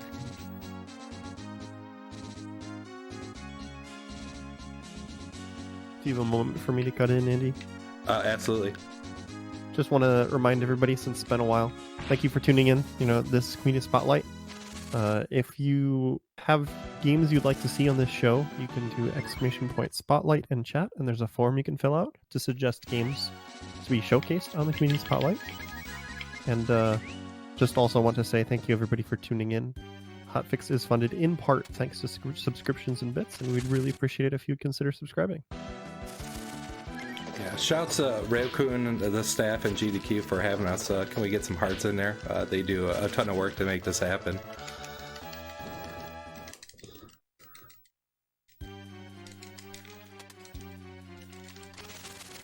Here we have to take at least 2 battles to progress. Ryu needs to be in the lead, otherwise the witch... She just says some taunt, I forget what she mentions. The witch only wants to meet handsome JRPG protagonists. So Andy got in after only 2 fights there, but it is semi-random. It takes at least 2, but I've seen it take as many as 5 or 6 to let in, which is annoying, because it can be a huge waste of time for no good reason.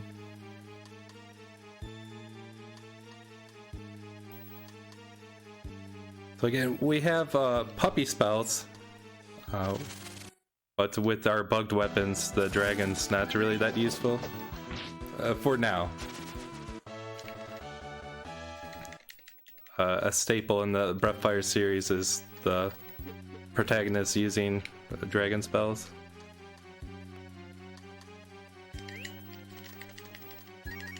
But in the first Breathfire game, they were a little bit too powerful. So in this game, in an attempt to nerf them, the puppy spells do 256 damage. That's when you're at full AP. So if I'm at 20 AP, out of 20 AP, 256 damage every time. But it consumes all the AP. If I'm at 18 AP out of 20, it goes down quite a bit. I forget what the damage is for a 256 puppy. It's like 190 if I had to take a guess. It's roughly a square function, so if you're at half AP, the dragon will do a quarter of its full. So yeah, a half AP does not equal a half damage. It, as Charles just said, a square function. And when you level up, you get AP. So one level up can kind of mess things up, and we'll see that a lot later on. The main mana restoring item that you can buy in shops only restores 20 AP. So it's actually very frustrating when Ryu gets, say, 25 AP. You have to heal him twice to get your dragons back to full power.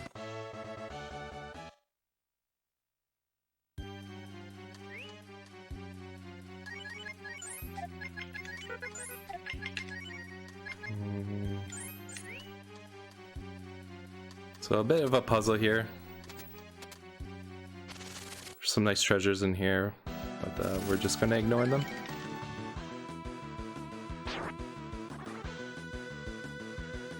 The mummies here are considered undead. They take twice the damage from the moondrop.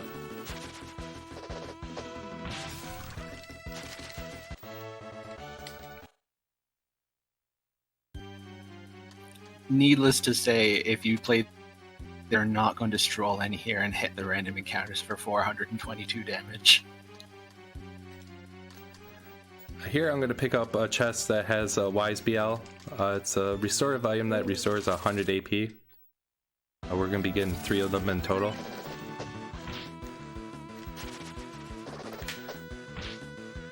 As Charles just mentioned a bit ago, the AP restoring item that you can buy from a store is W fruit, and that restores 20 AP, but you also take 20 HP of damage. It won't kill you if you use it outside of battle, but it will kill you if you use it in battle and you drop below 1 HP.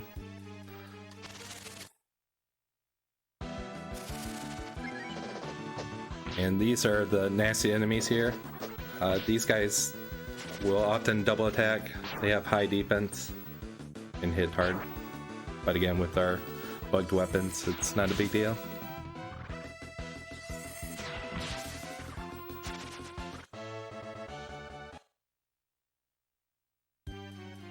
Answering a question in chat,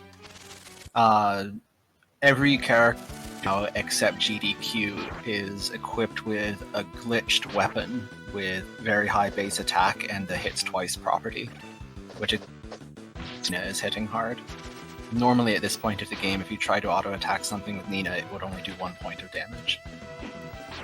And a couple things to note here. Cat was slower than one of those enemies, but faster than the other. That's where the random agility of 0 to 7 comes into play. And if you noticed, when they did a double attack, the game calls it Egg Beater. Just one of the weird translations.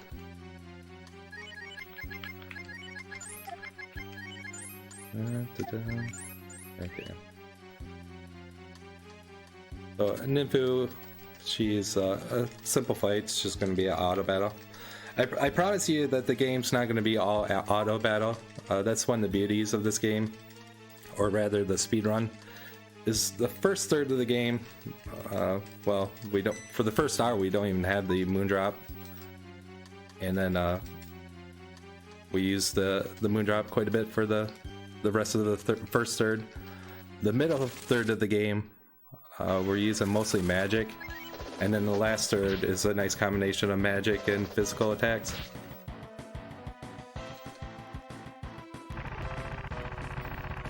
About halfway through the game, most characters don't have enough strength to carry the moondrop. It's just not enough. Except for Rand. Rand has the highest strength in the game. I find Rand a very unique character. He's like this tanky white mage that really doesn't have that high of a offense. But because he gets such a high attack power weapon, the moondrop, which is higher than his ultimate weapon, he ends up becoming a fighting machine by the end of the game. This was something that we discussed a bit earlier, but Rand's high strength is balanced in the base game by having very, very weak weapons, whereas Cat, for example, has very her high strength. which normally makes Cat the better damage dealer, but since we're using these glitched weapons and it's the same for every character, Rand benefits more than the rest of them.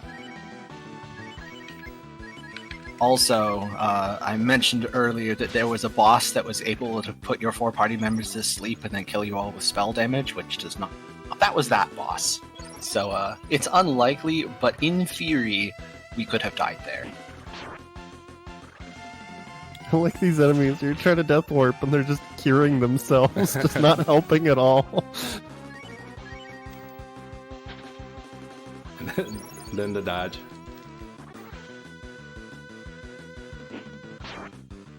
The enemies have not been helping with the death warps at all so far today. So Nifu mentions that to break the curse, we just need to kiss the frog. Bit cliche. Any character, or sorry, Nina or Cat, and that's really unfortunate to get in a random counter. The programming says that you're supposed to at least be able to go 5 steps, even at the highest encounter rate. There's a monster icon in your inventory, and he's got 4 different modes. If he's sleeping, there's no encounter, so if I open my inventory, we'd see him sleeping. If he's hyperactive, that's high encounter rate, and then it's basically a slow, medium, and fast. Technically, Nina's a little bit faster for the kiss here, but it was just 1 R press for me to switch to Cat.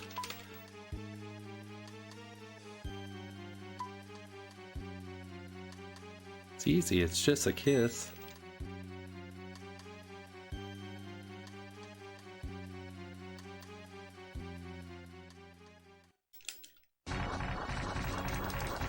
So we're gonna get Jean in our party.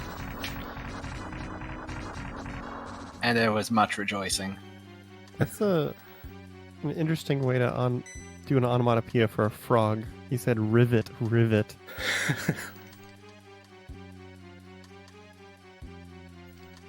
Are we gonna see his field ability?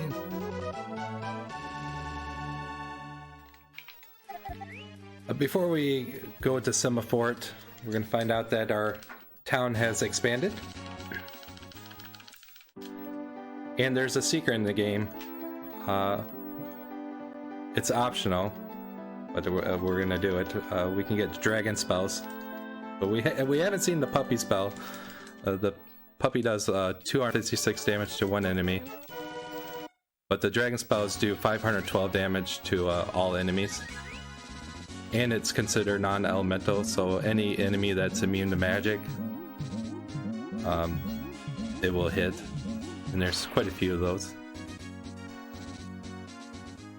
Just to reiterate that point, we're going to learn the 3 spells, Fire Dragon and Thunder Dragon, and they all do non-elemental damage. What? And another choice, the dragon spells that you get here are completely optional, and there is never any indication made in-game that it's here. Yeah, casually Hanging out behind a waterfall. And you probably won't find him unless you already know he's there. So, Charles, can you kind of narrate us through this part here? Sure. So, we're getting a little bit peckish. We're going to go have a snack at the Wildcat Cafe. And we're going to leave our warrior helmets here. We already left our items at the door. To take off our jackets and put on a napkin. I'll slow down the text a little bit. Oh no, that's okay. We're gonna. Of course, you don't want to sit down to dinner in full battle regalia, right? Of course not. So, but we really like our glitch. Put those away, and the restaurant staff do not really appreciate this, so we're going to have to muscle our way in here. I'm very glad that this model is back and now it has a bow tie. Isn't it the best?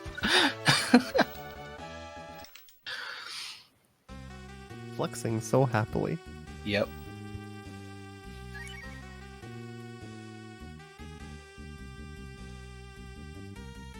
So I don't have any smart commentary about the rubbing salt and pepper on our bodies. That's you just use your imagination. Yeah, if we do this now, we can get a reward. We do, no matter what, we got to do this at some point. For some safety, I'm doing it now.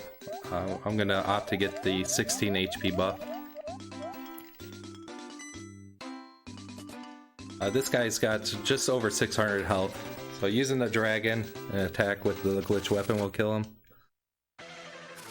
And this is why we fought the bouncer earlier. If you put a weapon in here, then you have to do that remaining 90 or so damage some other way. And he kills you pretty fast, so you want to take your time in this fight. This is actually optional at this point, as Andy was saying. You don't have to come, but if you do this segment early, you get given one of two bonus rewards. You can either be taught a damage spell, or you can HP buff. And Andy is going for the HP buff because he already has far more damage than anyone really needs. So the dragon icon there is a mood ring. And aside from plot and showing when characters are favorable towards you, it doesn't do much. Much later in the game, we won't run into any spells that require a certain mood, but there are a few spells where if your character is not in a high enough mood, they will not cast the spell. But I gave some wrong answers there to lower the mood, so I would get the lesser reward, the 16 HP buff. And that's mostly for Ryu and Nina going to the final dungeon. It's a nice little buffer. If I skip that, I would save about 20 seconds of doing it later. Interestingly, the main value in the spell reward that Andy could have gotten, the Chop Chop spell, is that it qualifies as non-spell damage. There are a handful of enemies in this game that actually have complete magic immunity. Handful of things which bypass it. The dragon magic bypasses it, the Chop Chop spell bypasses it, and so does any item casting. So, I picked up the Fire Rock item, which was a one-use cast of the Fireball spell. That will bypass magic immunity, which is a mechanic that is later in the game. So here the prince claims that Arjan that we just met claims that he is the prince and that everyone may rejoice the prince has returned. But that Prince Jean says that he was an imposter.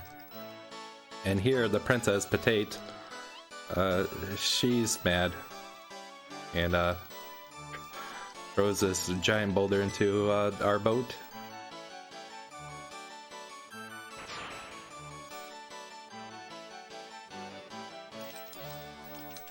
And I apologize for the music, it's a very short to loop. Everybody's favorite 8-second harpsichord loop.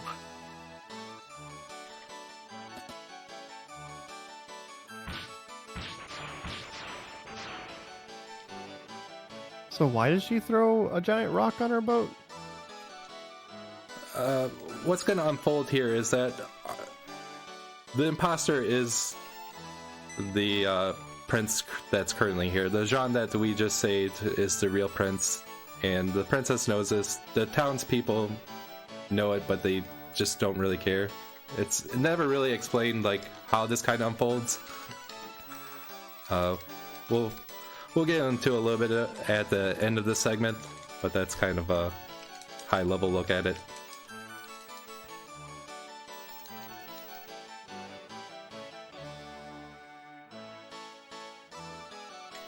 Why exactly that involved breaking our boat is not entirely clear, but basically the princess wants to recruit our help. I guess she's making sure we can't leave, so we have to help her or something. Oh, except she is immediately going to give us a way to leave anyway. And apparently our characters can't swim.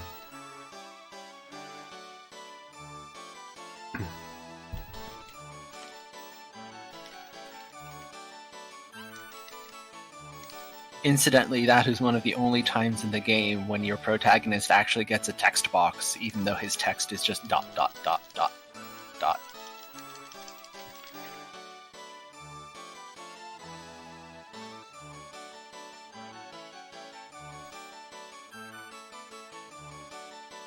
So she gives us the gills, which allows us to breathe in shallow water, which is a nice clarification because there's a part later on in the game where we go deep underwater. But the game actually does explain why the gills don't work there.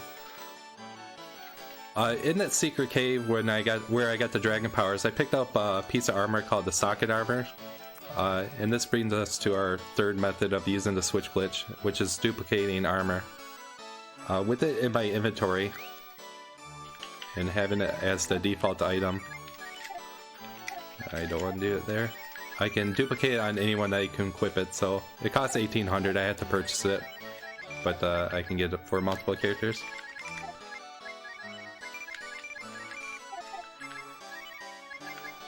Find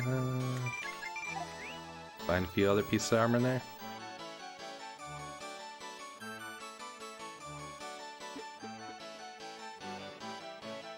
And was that armor for Rand that you were buying? So I bought a little bit of extra armor there for Sten.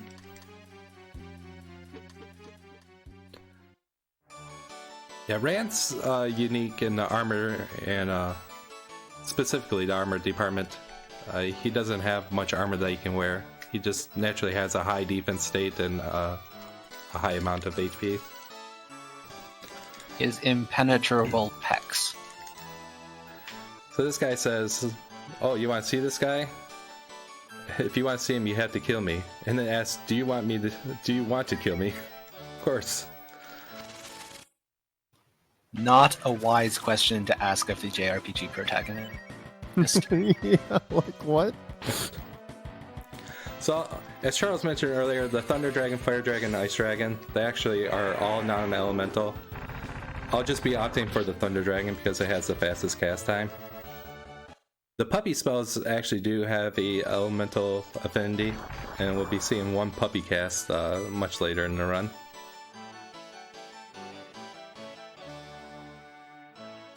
So one person, sharp eyes, noted that in the kitchen we walked through, there was in fact a blue-haired woman with bat wings. That could be the real He wants to place a bet on how long it's going to take us to actually get her. 2 more hours. You know, you're more right. What was that? You are closer to being correct than you are to being wrong.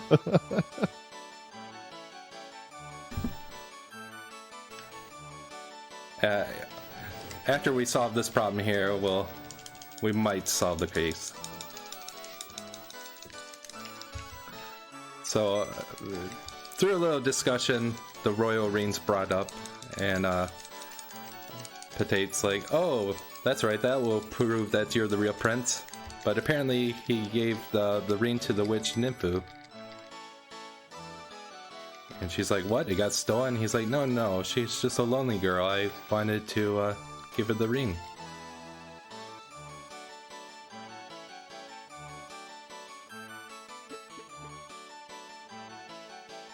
And suddenly, the witch complaining that the only person that loves her is a frog makes sense.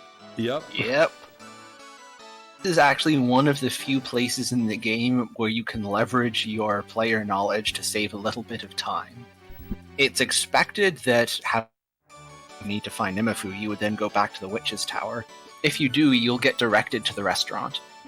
So we can save a little bit of time and just go straight to the restaurant. Places in the game where that works. This is one of them. It's not one of those games where there's a trigger of having to go to the witch's tower first before she'll show up. Most of the other places in the game like this do have a required trigger like that. This is one of only 2 or 3 I can think of that you can... I think that looks like it might be a required trigger. So saving the game here for some last death warps. And then switch up the party. The big thing is I want Sten to at least be level 12 for a solo section. That's a bit down the road.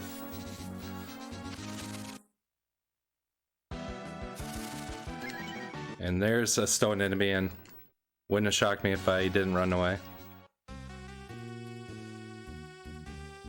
So if I didn't do the Wildcat restaurant earlier, the gauntlet, I would have to do it now. So it turns out there's a little witches ball gathering, and Nymphu's she's praying to the porcelain god, and apparently she lost the ring. And for the first time, and not the last time, we're gonna go inside the toilet. And unfortunately, Rand is the klutz and misses the ring.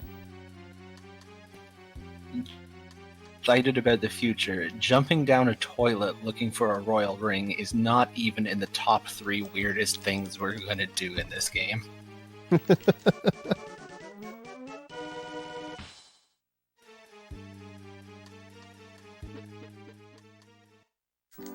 And Nymphu just makes a little comment that she doesn't believe that someone would give her something as precious as the royal ring.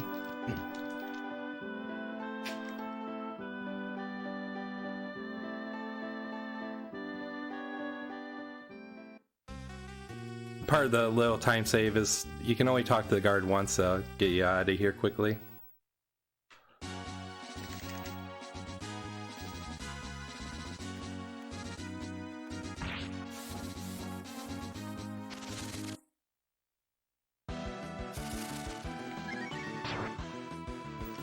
We started off with real great luck on those coin flips, and it's not been going great ever since.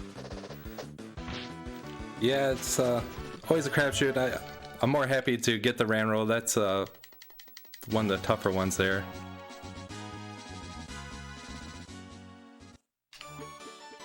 But yeah, that's one thing, again, from run to run, it tends to balance out overall, the RNG. A question from chat. May you more what kind of weird stuff will happen next? Okay, so here's what I've got for you. We are going to cure Alzheimer's and obesity. Extremely improbable methods. There's the tease. Oh no.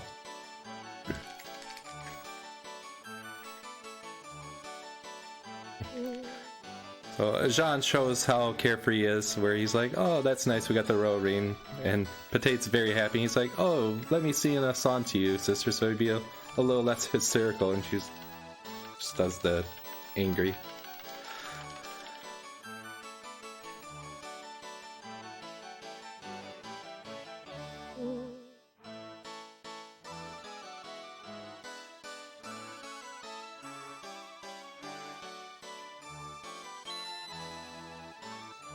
Voila, the royal ring.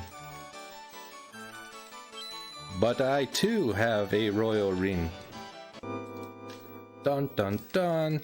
That's not possible.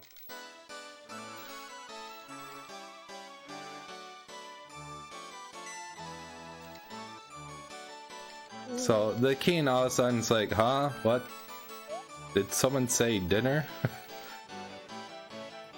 Naturally, the only way to this identity issue is a cooking contest. Yes.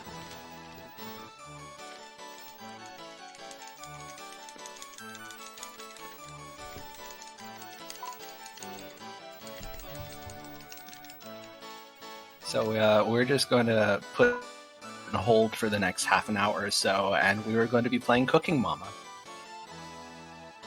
If somebody just wants to change the game title on the stream, I'd be tempted, but I think I'll pass. And of course, we're still looking for the blue-haired girl that looks like a bat. Yeah. Allegedly. I said at the beginning that this game has a wonderful story, but pretty much we became adults, went on a job, came back, our dog got caught stealing, and we've been trying to free him.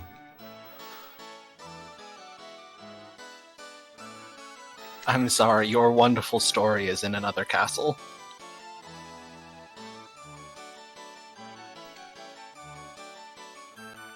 So, of course, the chefs help the imposter, and it's mentioned that the legendary gold fly, which can make the gold fly pudding, cannot lose. And there's a couple other dishes that are going to be made. So we're going to fetch the ingredients. And for me, the music in this place got annoying only because it's a little bit frustrating trying to figure out what to do here. There's a couple plot triggers. They hint at the basement, but to get into the basement you actually have to go to the roof of this place to go down. And you also have to save the guard. So we're gonna have to talk to the guard, and then talk to his girlfriend, and then go back to the guard. And then it's also not clear quite what to do. And I also love that we just walk past the king there and walking into his room like no one questions it, and shouts to the little sumo figure painting of him on the wall.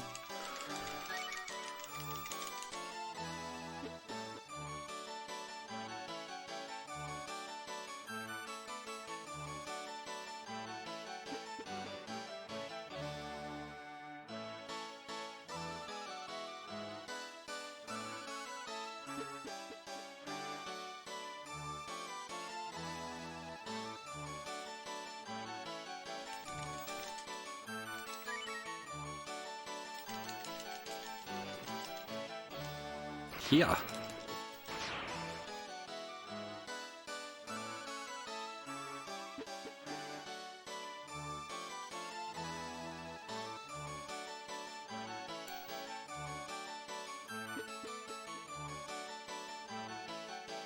So why is it required to save the guard there? The door where we need to get into is locked.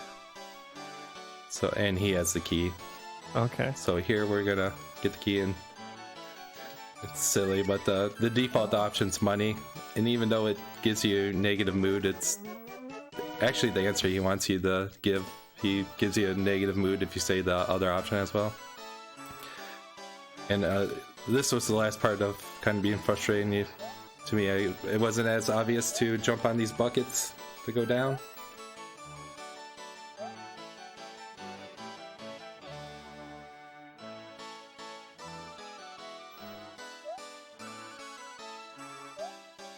So I'm afraid, chat, we're actually done with the harpsichord loop for a little while. I know you all loved it.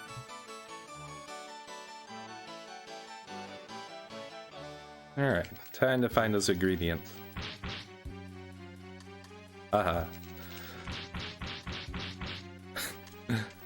You're a fool to think you could catch me. You're not good enough to catch me, you scum. You're not thinking of trying to catch me, are you? You rats. The gold fly does some taunting here. We can't win this fight. We just have to endure 4 rounds. It stands with very weak armor. I'll be equipping him up after this fight.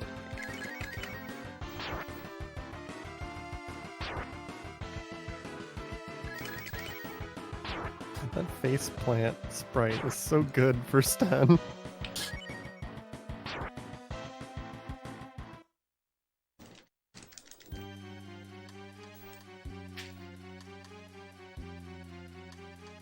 And the gold fly blasts off again.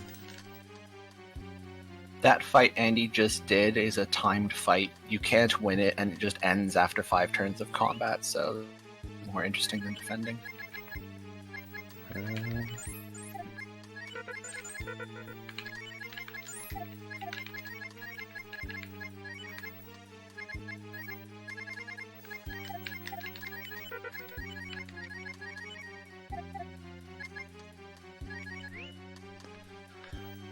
Alright, so down here there's an enemy called the Mimic, and it has a chance to drop a gold, which we got to one earlier, and I want one more for fishing. We'll explain what they're used for later on. If I don't get it, and here's 4 of them. If I don't get it, there's a backup. It's about 2 or 4 minutes.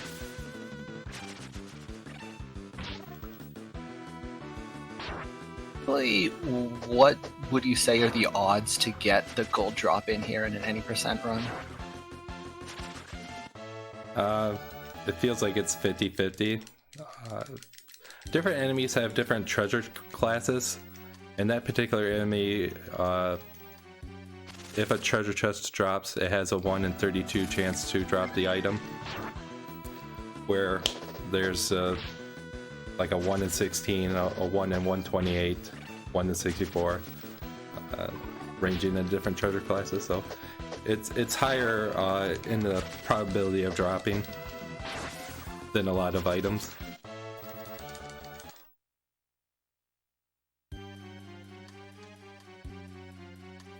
So what that, anytime you boot up an any % run, you know going in that 2 hours through, you're going to toss a coin, and if it comes up tails, you lose.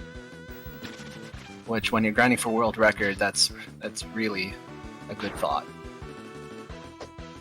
Yeah, it can be a bit frustrating, but it's not mandatory to necessarily get a good time. Actually, by no means. Actually, well, yesterday I PB'd in this game and I didn't get the gold. And it's rare for me to PB anymore. It's unfortunate. Step before the boss, I got into a fight here.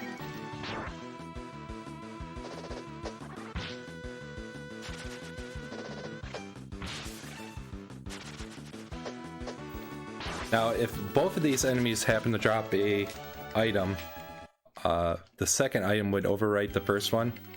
In this case, it would be it would overwrite the gold, and that would be unfortunate.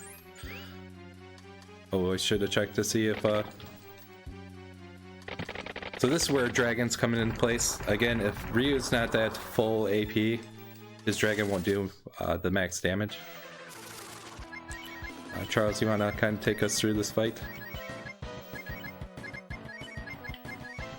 So, with the witch that we fought previously, this boss also uses sleep.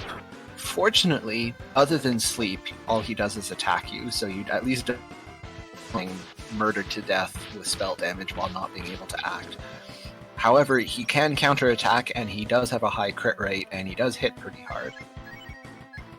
Fortunately, with Andy's infinite treasure hoard in the bank, he was able to buy enough equipment that this isn't actually a risky fight. It can be a little bit times, but you don't expect to actually die here. What Ryu, he does have... Oh, sorry, go ahead. I was going to say, unfortunately, Ryu was put to sleep on that first turn. I used the fruit with Ran, and this is kind of queuing up. To be able to use dragons on back-to-back turns, having a character slower than Ryu. Like right here, we're using the fruit. If you're at 0 AP, you can't queue up a dragon. And we see that the fruit takes away 20 HP. The worm just has over 1100 health, so I needed 1 attack from Cat and 2 dragons from Ryu.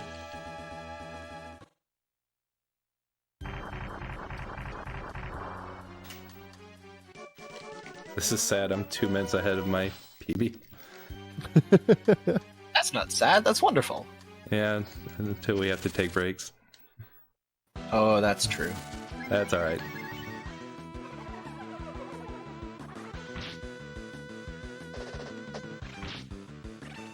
Which that will shortly be coming up after we gather these ingredients. So our first ingredient was the worm.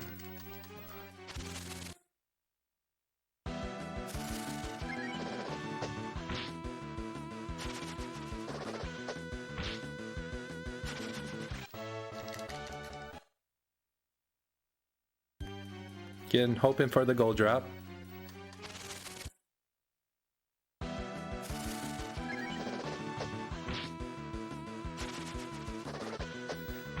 And yeah, this is a good time to point out that Cat's level 13. Characters level up at different rates. Cat's the fastest leveling character in the game.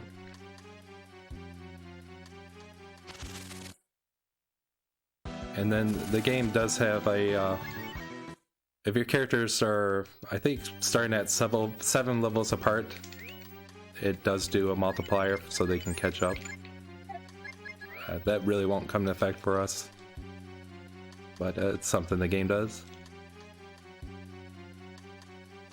It's there mostly to make up for, as an example, what's happening to Bo at the moment.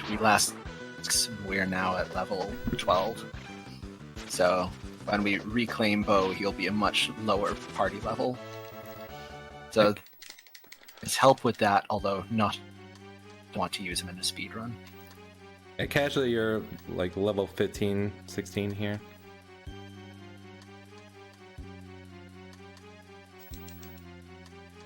And the random encounters stop here. So I pretty much didn't get the gold.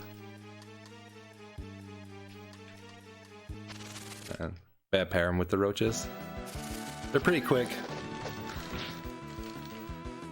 Good RNG is getting into like 2 encounters and getting 3 or more on the unlucky side. I believe these are the only 2 rooms in the game that are like these, where you actually see the encounters rather than just having randoms. That's correct. Yep. I guess there's the room with the turtles where you can kind of dodge the one big enemy. Oh yeah, good thought. Look at that. What, that would be the one other example, yeah. I've been paying attention. Yeah. You have. It's so close that I never bother to remember that technically you can skip it. But yeah, you are correct. I was just testing them. And you. Oh, wow. Thanks, baby.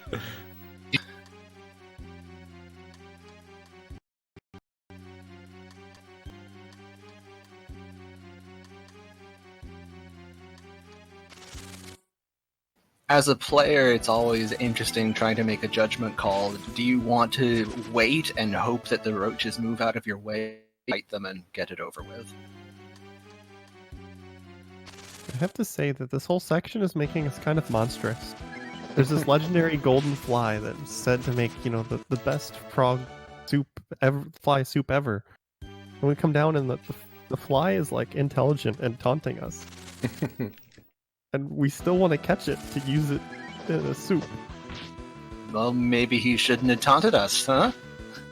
Well, he picked on that guard.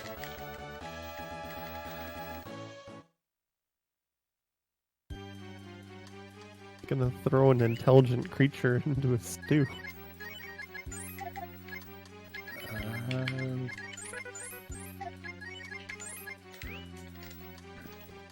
So our second ingredient is a roach.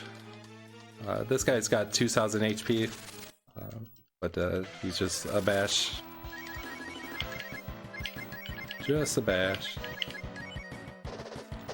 We're gonna use 2 dragons and then auto battle from there.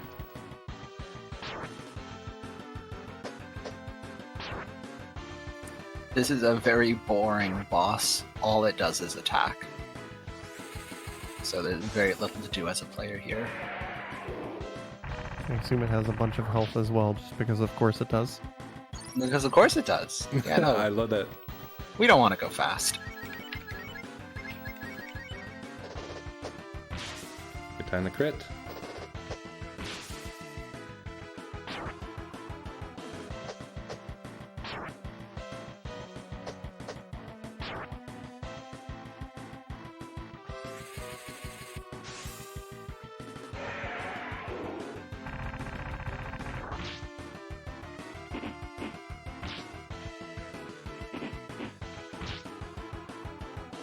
The good news is that after this section, I think we're just about done battling insects for the rest of the run, which I'm sure some people in chat will be here.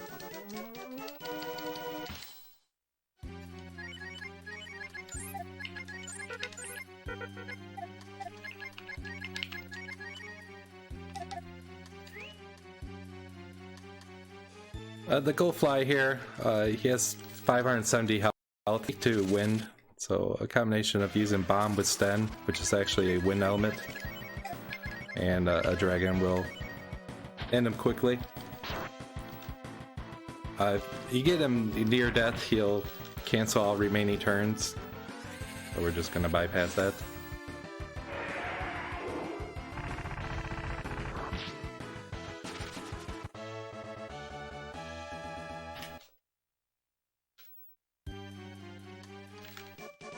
So here I'm gonna do another death warp.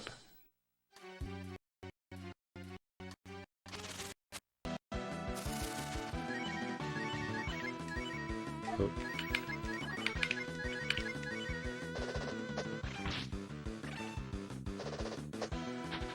Of course. The dot. Oh, we'll see the nasty part of the twin attack.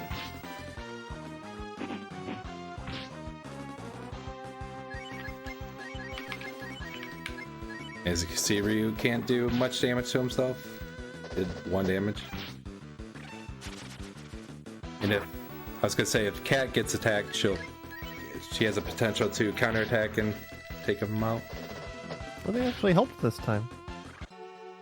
That's rare. Yeah, thank you, Spider. So with that, we have all the ingredients gathered, and we're ready for the kind of the conclusion to Sum of Fort. So I think this is a good spot for a cliffhanger for a little intermission. Okay. So sorry if you weren't ready for that. I can continue. No, it's fine. We can break here. So I was just going to explain to chat, for these long runs, what we like to do is we like to have wellness breaks. So I'm going to pause the timer here. And just because, Hotfix is trying to encourage more people to get into speedrunning, and especially with long runs like this, you don't need to do them in one sitting, and oftentimes, especially if you're watching, it's not the healthiest thing to sit down for 7 hours in a row. So everybody is going to get up, and we're going to stretch, get some water. We'll be back in a few minutes. We'll run some ads while we're gone. But stay tuned. We'll be back with more Breath of Fire 2 in just a little bit.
Yep.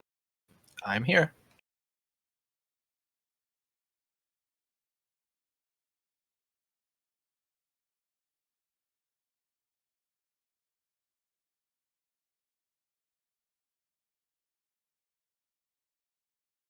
Oh, sorry.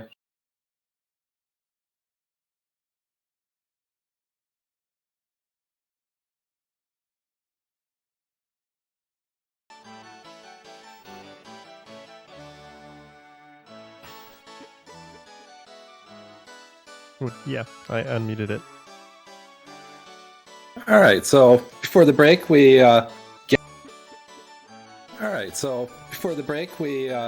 gathered up all the ingredients and we're ready to turn them in.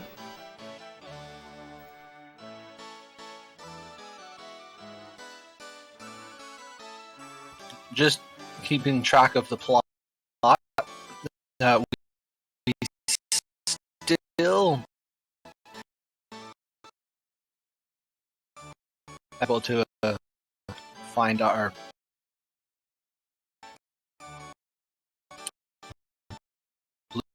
blue-haired woman with bat wings. We've seen her now. Just progress.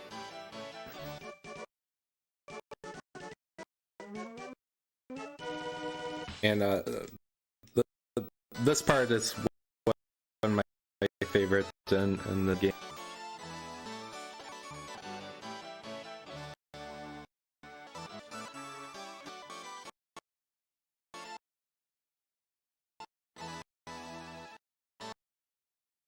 I'll take it a little bit slower here.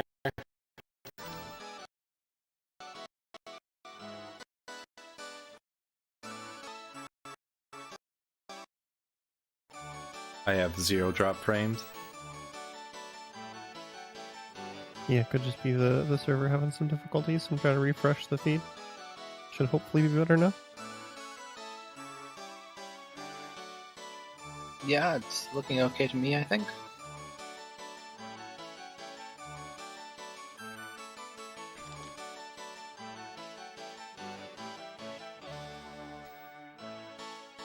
Just one of the things that can happen with online shows.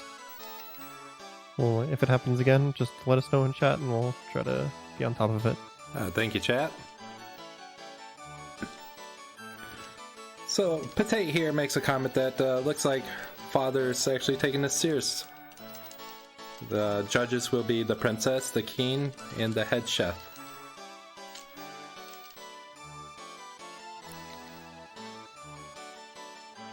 Warm pasta, fried cockroaches, and fly pudding. Delicious.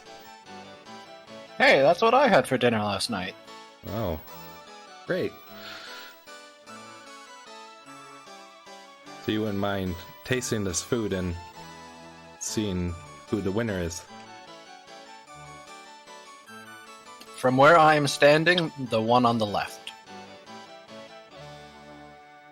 They say there's gonna be 3 judges, but the head chef just ate everything. Details.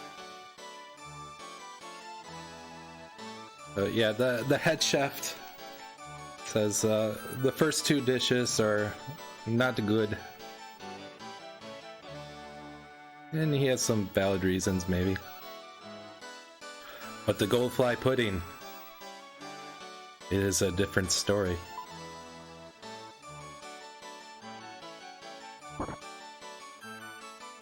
What is it, head chef?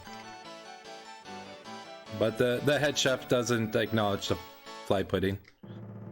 And Patate has had it.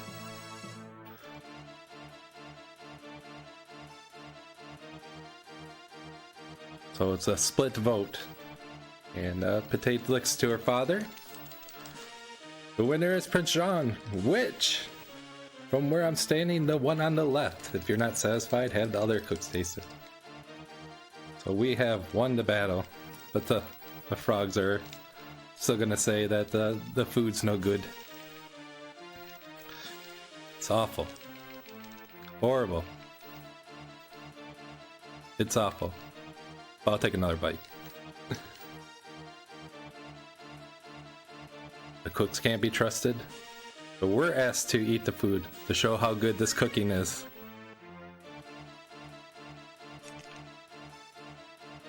Made him a little sick. Feels nauseous. And ate the food. Thought about the ingredients. Worms, cockroaches, flies. Yeah. That didn't go well. So Patate's gonna blow up the castle. She's just had it.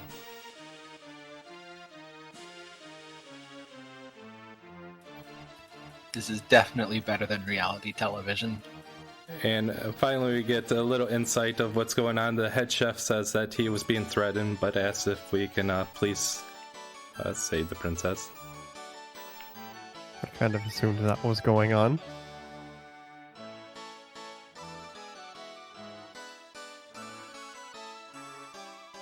Do you want to Wait, make now one part now the change? toilet is an elevator?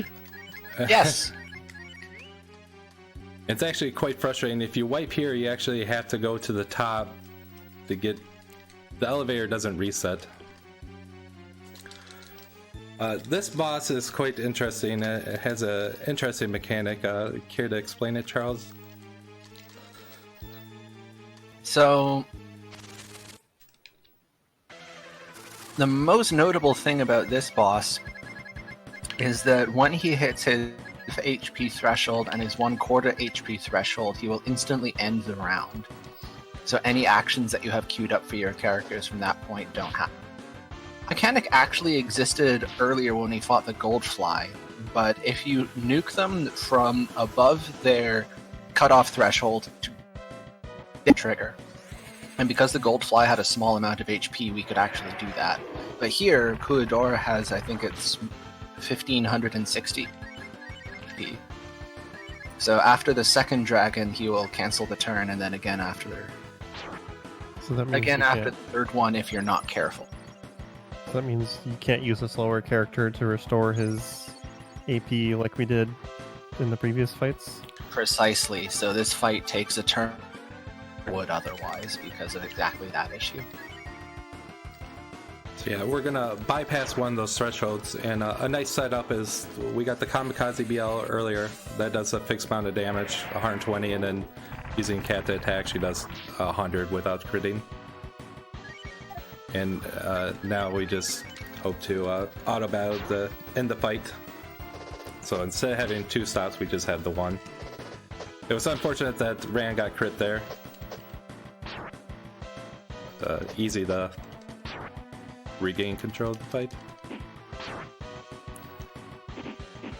And I switch Ryu to the back just to kind of prevent him from dying.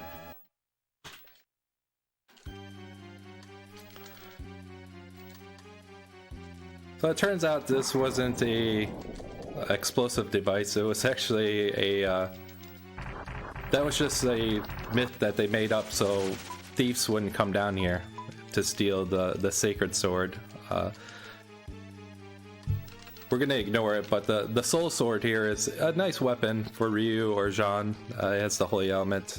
It has an effect called Toasty, which has a 1 in 16 chance to instantly kill an enemy. It doesn't proc enough to be useful. But I laugh at the theory like, oh, we didn't want anyone to come down here, so we made up this myth about it being this device that can blow up the castle. Like, you know, someone might want to use it for that. Just saying. To be fair, that doesn't even rank in the top 10 most that we'll encounter. And there's a weird little dialogue here. Before we transit to the next screen, the Keen's going to say, and that's what he actually says in his room. So right there, Keen, GDQ. Yeah, that's a bit of misplaced dialogue. Again, just going to ignore the sword. We're given a little insight of how the situation might have happened with the Keen. Ryu's over there, father. Oh, excuse me. My eyesight has gone bad lately, so it appears that people were threatened, and that's why they kind of went with the imposter story, and the Keen's just senile. But we have successfully saved the Frog Nation. In reward, we get Jean. We may rejoice. So in the glitchless category that you run, is the soul sword useful? Yes, it's a weapon you have access to, and then later on you can sell it for $3,000.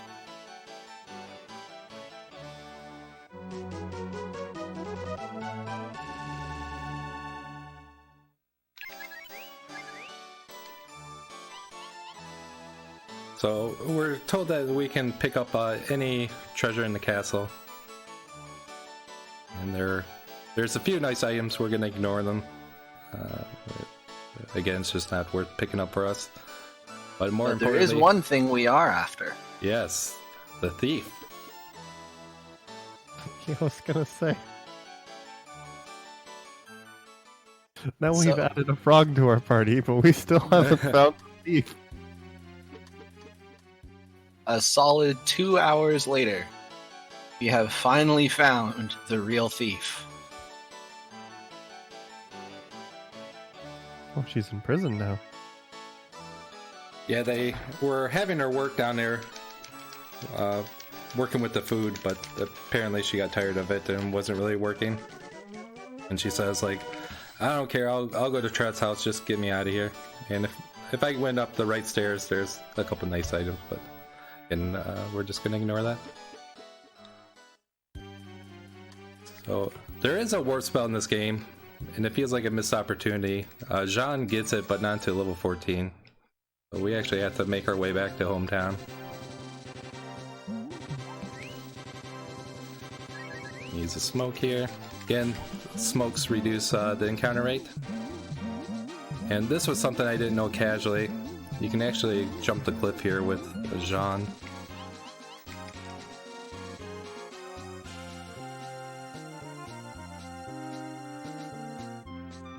And that skips having to go all the way down and use Sten's like arm stretch ability. Yep, well, great observation. We'll be able to use them here. And that saved us from going into town.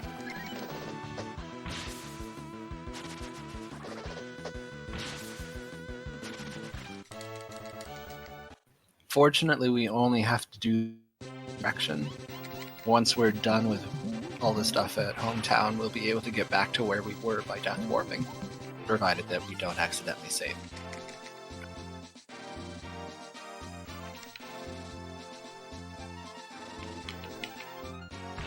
Oh. Just thinking how well I was rolling. I know, I was about to compliment you on it.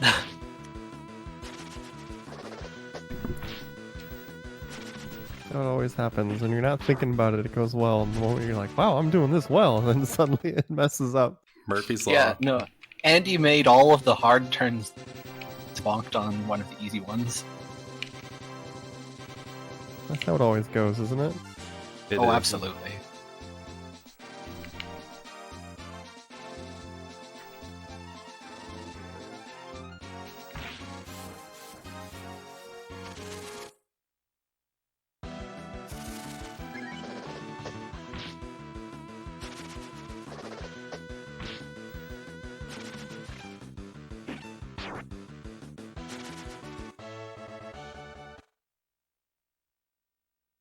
Yeah, earlier in the game, Bo got caught stealing. It was a mission that someone named Kilgore asked of Bo, and the place that he attempted to steal from was here. This gentleman named Trout. And they're like, "Oh, you found the thief. Come in." And Patty makes the accusation that she was only stealing from a thief. And she claims that Trout has many thieves working for him. He says, well, fine, let's make this clear. You can check the house. I don't care. Definitely nothing suspicious about this at all. All looks well. Says, thank you for finding the real criminal. And I guess the dog's free to go. Because stealing and entering is totally okay. Kilgore's happy that Bo is free and asked if he can speak to him. So we'll grant the request. So can you give me that hood I wanted?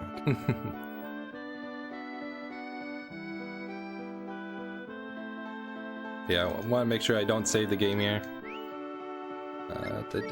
Cat Jean Bo. Leave town, re-enter just a little bit faster. So again, earlier I gave Bo a glitch weapon, the vanilla extract. And that's mostly so I can take it off him and use it as a healing item from our inventory. But it does help for this area here.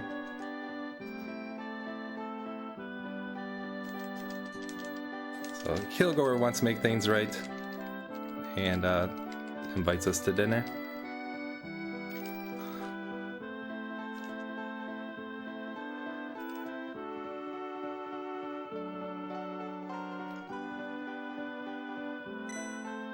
And Bo says, all is well, it was his fault. But Kilgore asks us if we can get that hood. Yep. So I you knew were it. right, Railgun. You're right on back. We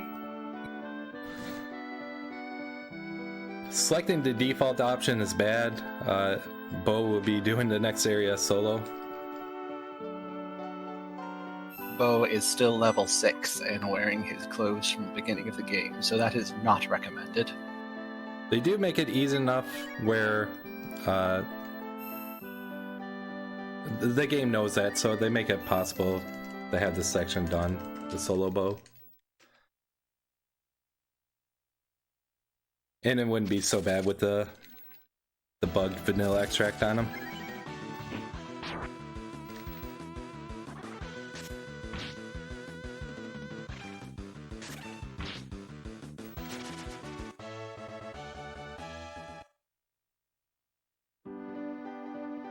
Earlier So I mentioned... Oh, go ahead.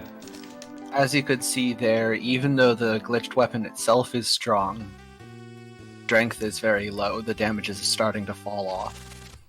So this is around the point in the game when we stop leaning so heavily on the glitched weapons to start to use the dragons and spells a bit more. Yeah, the diminishing returns are kicking in. This area, there's a monster icon in the inventory that I mentioned earlier, and he has 4 different modes. He's either hyper, medium activity, or low activity. In here, he's actually sleeping, but there's encounters, random encounters, and I've seen from 0 to 8 encounters. It's quite the variance.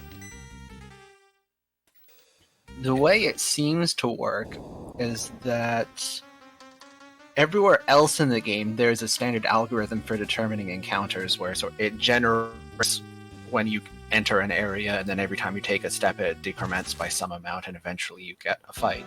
Here, the way it seems to work, it's just every step's a random number and determines whether you get a fight or not. So there's a lot more variance in this one room than in the rest of the game. So you can walk through and get no fights, or you can get 3 fights in 3 steps, which, by the way, sucks. And when you're in town, your smoke steps don't get consumed, but I did a bunch of testing to see if using a smoke would help, and unfortunately it doesn't.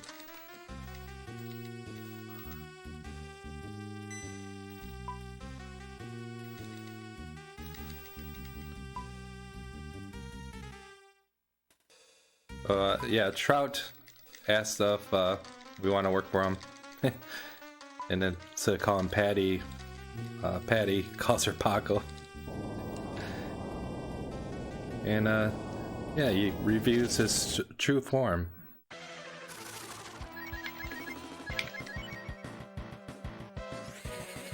I really hope we get to see him cast a spell, because the animation for it is adorable. Yeah, it's great. He does this like whisker up thing. I'm looking at this enemy and I'm trying to imagine how it could be adorable.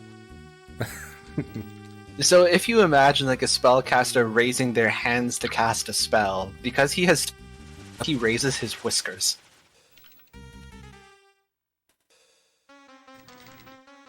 You'll have to You trust just us. take my word for it.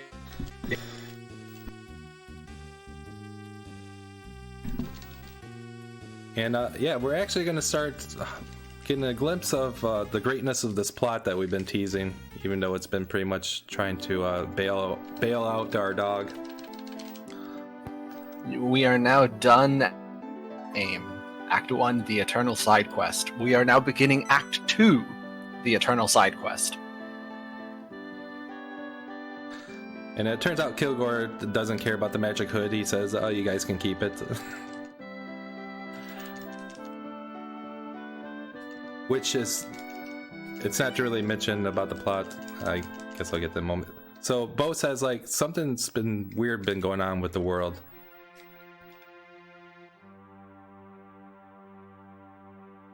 A lot of people have been becoming demons lately. It was Argus, Joker, the Prince, Trout.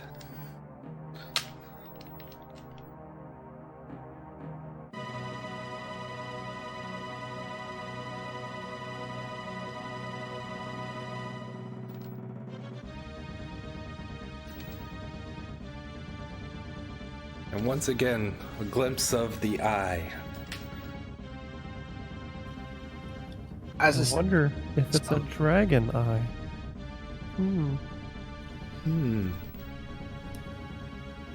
What As was a that? speedrunner, this part is very irritating. There's essentially almost a 90-second input break, which would be enough to like stand up, stretch, get some water, or whatever. But in 30-second increments, you have to do exactly 2 button presses. So you get 30-second break, press A twice, 30-second break, press A twice, 30-second break. It was so close. Fake. That's frustrating. Yeah, throughout the 7-hour run, there's like 2 30-second input breaks. So that's where actually taking the break was really nice. So there's a bunch of ominous foreshadowings of me, and then all of the trees change colors. Because as we all know, the true herald of destruction is autumn. So yeah, that's the gate where we started off the game.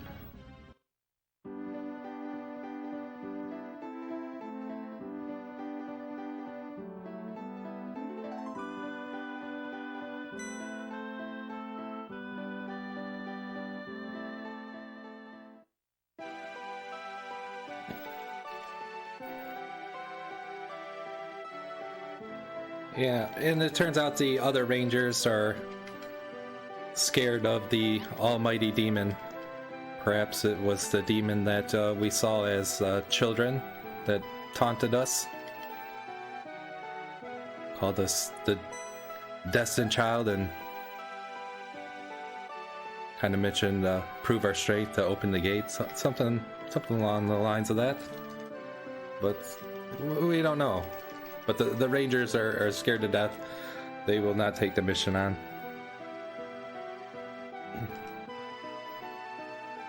But once the Elder kind of explains a little bit more about the job, we kind of mentioned like, oh, we encountered that demon, we survived. And the Elder's like, what? Like, you should have told me. So at the start of the game, he puts us on this low mission, like, oh, you newbies. And then turns out like, hey, we survived this mighty demon that none of the other Rangers will put up with.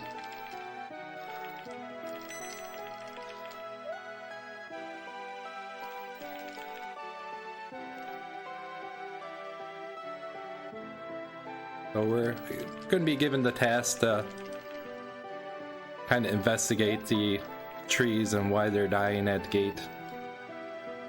Of course, it's going to take a little bit to get there.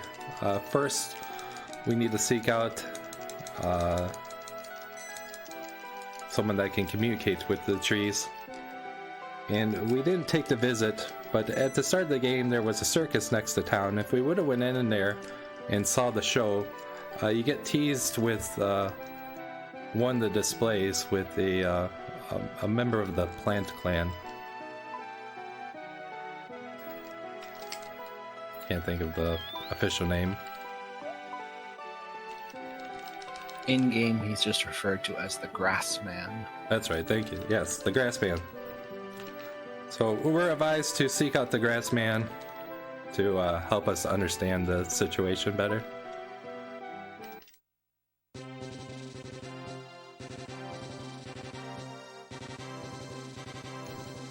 And one subtle thing that kind of happens here is the credits will tell you that the game's got like 13 different chapters. It kind of works out nicely in thirds, and this wraps up the first third of the game. And we're kind of given a little direction, and the music is going to change in battles. Not all battles, but it kind of shows more of a desperation, kind of a plot is thickening. And when we get into the last third, the world theme changes. So nice subtle details that show more of an urgency. Make sure I got the money. I do.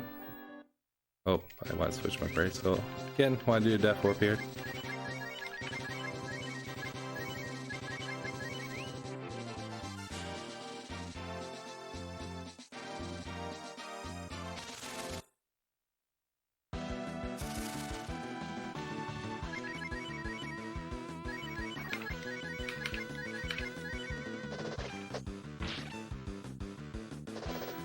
Again, our bugged weapons are helping us do a quick Death Warp here.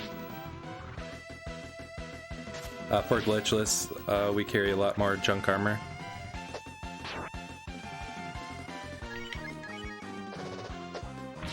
It's so bizarre to see Jean doing actual damage with his regular attack. I'm not used to that.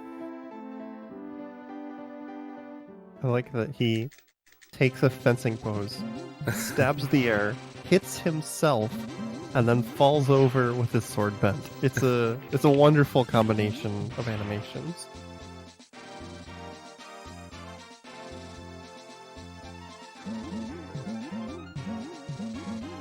Before we progress, there's a fishing spot here, and we'll have an opportunity to use the gold that we got earlier.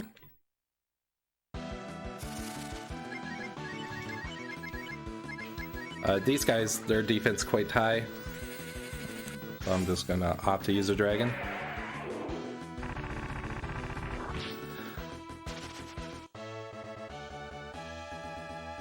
And there's Kat learning the strongest spell in the game, Bolt X. But she doesn't have the AP for it. If you ever like completely max out her levels, is she able to cast it or just no? I When believe- she's fused with a shaman, she can. Okay. Yeah, you can get we'll be skipping the shaman, but there's one shaman in particular that will give you an enhance to AP, and it allows her to cast. But her shamanized form, she's still like she's a war goddess, so even then it's not worth doing. So I'm gonna clear out my inventory here to make room for I should have just destroyed.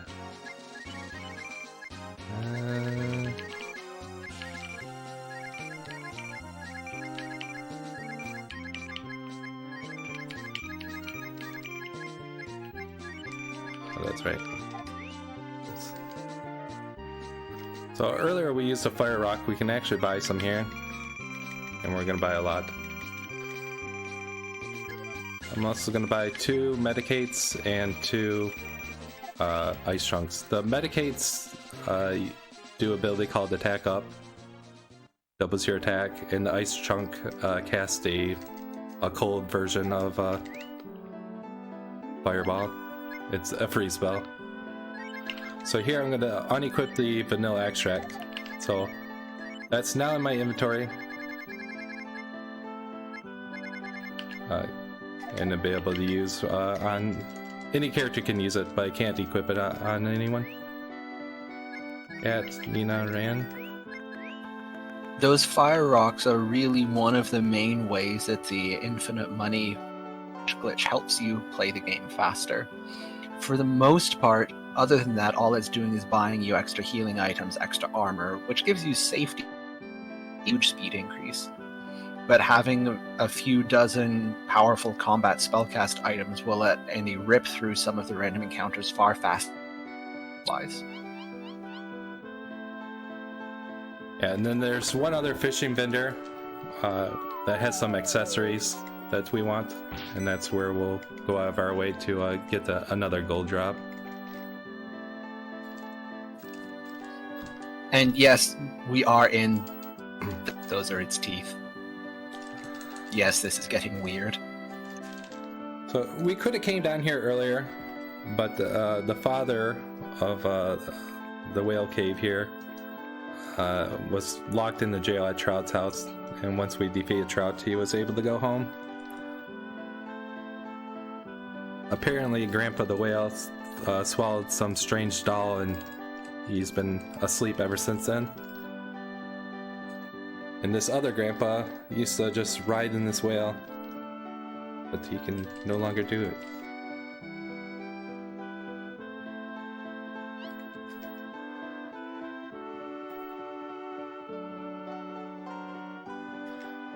This is the first, but not the one that has sort of like a pulsating tissue tile set. I think it really adds to the ambiance.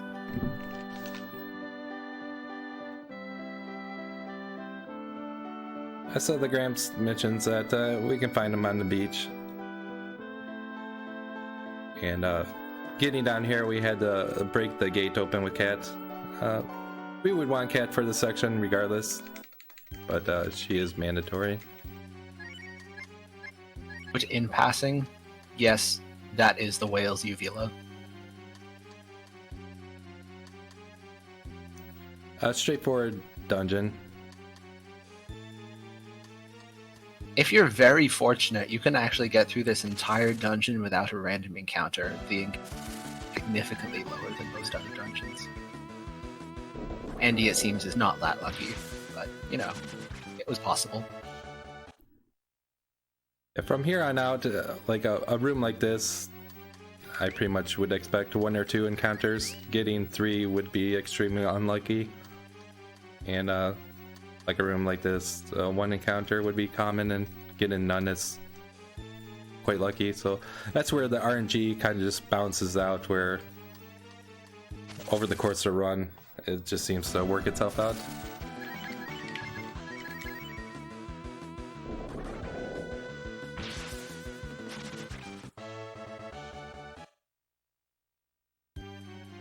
Again, diminishing returns on our bugged weapons just don't make it viable to kill, as Charles pointed out at the start of this. In particular, several of the frustratingly high defense stats. So even if our weapons weren't starting to get a little bit weak by comparison, it would still take a while to chew your way through. So the fire rocks here definitely speed things up. Again, I'm stopping ever so often to reuse a smoke, which reduces the encounter rate.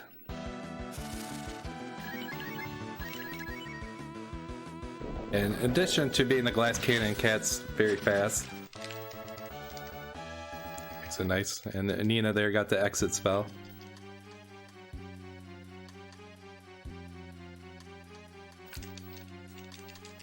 Now, sometimes this ghost doesn't show up on stream. Seems like more times he doesn't, but actually the last 2 times he appeared. He's got this little flicker animation to show his ghostly properties. That you usually depend on if it's 60 or 30 FPS probably if he's flickering. I've streamed 30 and 60, and I had it happen both ways. Yeah, he's not here. Maybe it's just a bug. I don't know. Yeah, today I'm streaming at 60 FPS, and yeah. He's a spirit enemy, so he's taking double the damage from our bugged weapons. I actually like the lore of the ghost boss being invisible.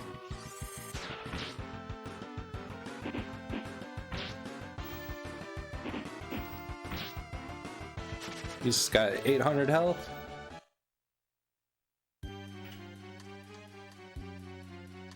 And now he's getting sleepy.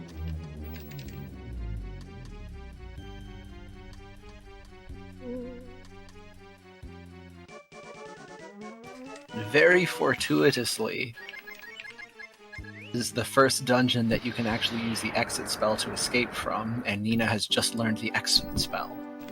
So we don't actually have to walk out. And most of the remaining dungeons in the run, we won't have to walk all the way back out of them, which is nice.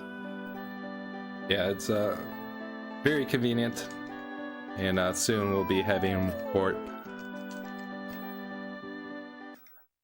One last thing to wake up Grandpa. Hit it with a stick! Win loss. Use stick.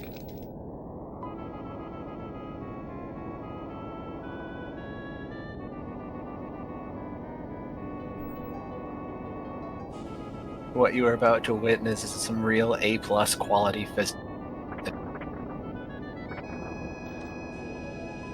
The whale's gonna work as our boat of the game.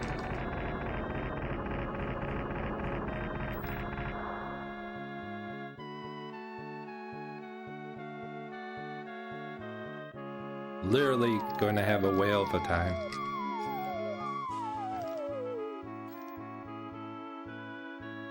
Like the little bounce animation here.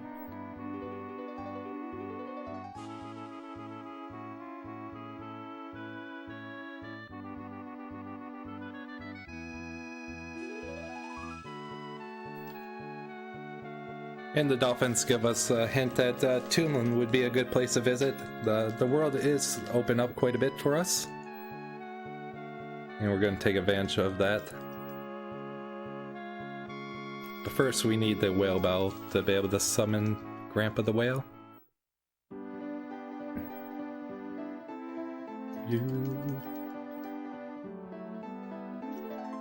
Most importantly, the whale is going to be the game's secret character.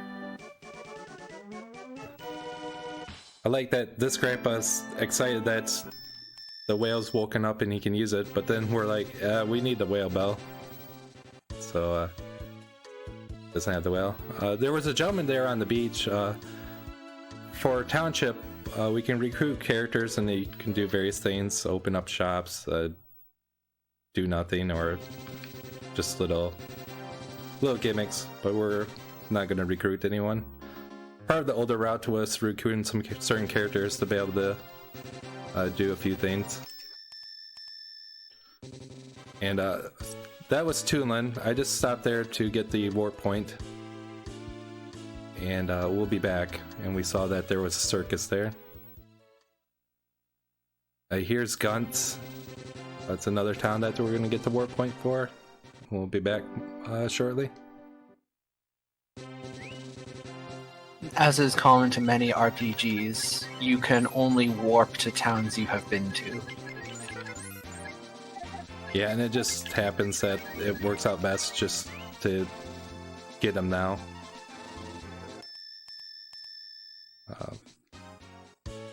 We're just close by them. The encounters are quite scary, especially to the next place we're about to go, and that's where I just did the menu to heal up. 9 characters in the game. We're missing 2. This character that we're about to get is a optional character, and Who is completely overpowered. yes.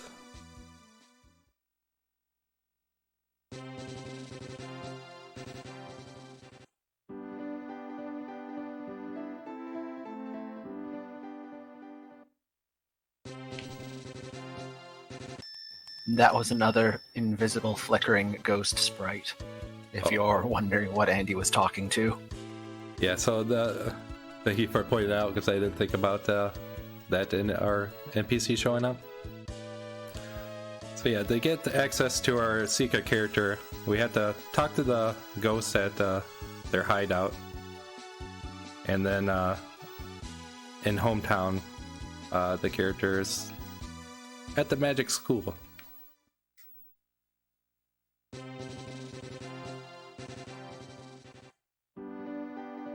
and I want to get them a Moondrop glitch, or a Moondrop weapon. This character has the highest stats in every category except for strength, second only to Ran.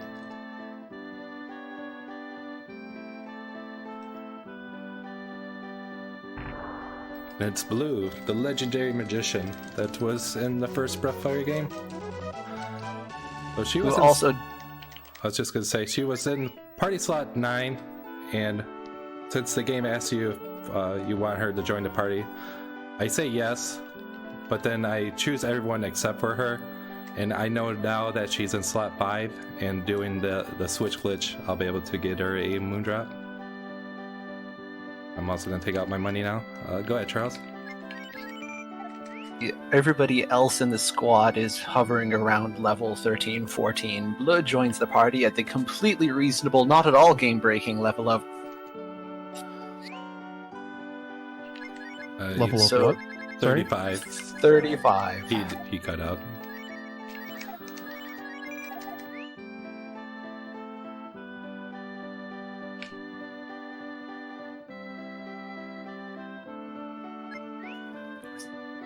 To be doing an awful lot of heavy lifting for the next little while. Conveniently, Blue also comes already spell, which is going to let us move around much faster, and the attack up spell, which is going to dramatically increase the amount of damage we can do with our... So if we went to the circus, we're going to find out that there's a new attraction needed, and to do that you have to come to this cave. Part of getting the 900,000 coins is to pay off this guy so we don't have to get the new attraction, but I need the gold, and it just happens to be in this cave. And once we get to the circus, we'll kind of explain what's happening there, but I just wanted to make the point that this cave is normally intended to be done right around here, and we can avoid it, which is the main reason why I got the 1.5 million zenny.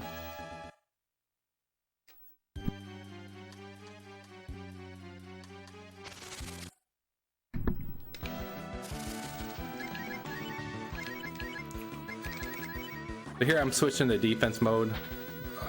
It's just make our characters more tanky. When casting spells, it's just going to be the go-to move. Again, scrambles like the highest formation.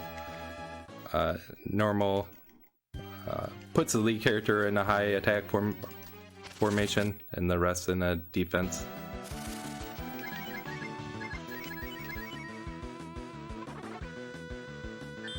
So one thing with spells in this game, they have fixed spell power.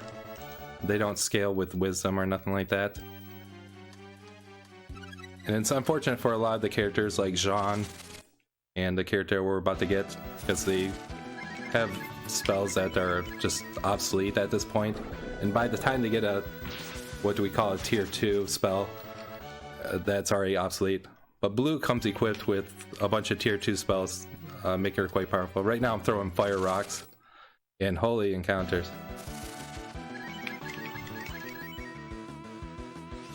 Ironically, or weirdly enough, the fish here are actually weak to fire. Yeah, that's a bit unusual.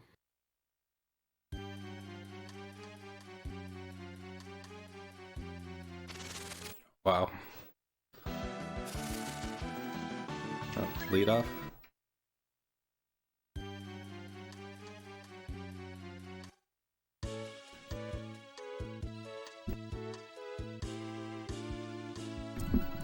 So this is Breathfire 2 any percent good ending. There's 3 different endings in the game. A neutral ending, a good ending, and the bad ending. The bad ending ends the game about an hour early for the speedrun. And then the neutral and the good ending, it's just a slight difference. The good ending is slower by about 7 minutes, but it's just traditionally what's done. And actually, it's the same for the other Breathfire games. This game requires a few extra steps. Like here, we have to inspect the well. More to come on that later. And we have to talk to someone.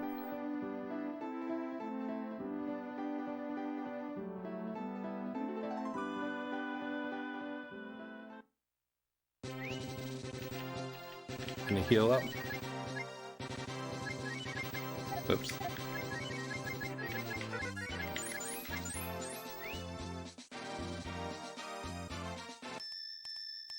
One more detour. I'm gonna get to warp point for one other spot since I'm somewhat close to it.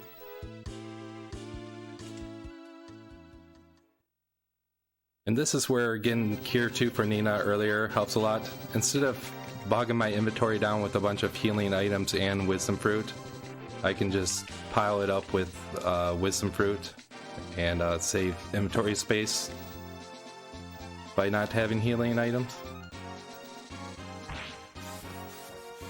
Was you bouncing back and forth there, like saving a bonk because you realized you were about to, or? Yep, that's exactly it. Yeah, that was a good.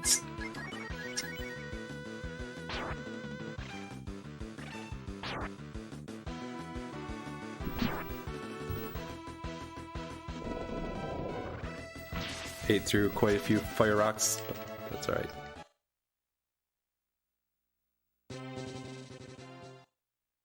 Yeah, being able to react quickly and end a fight quickly is a lot of the speedrun and parts of getting better at executing the run.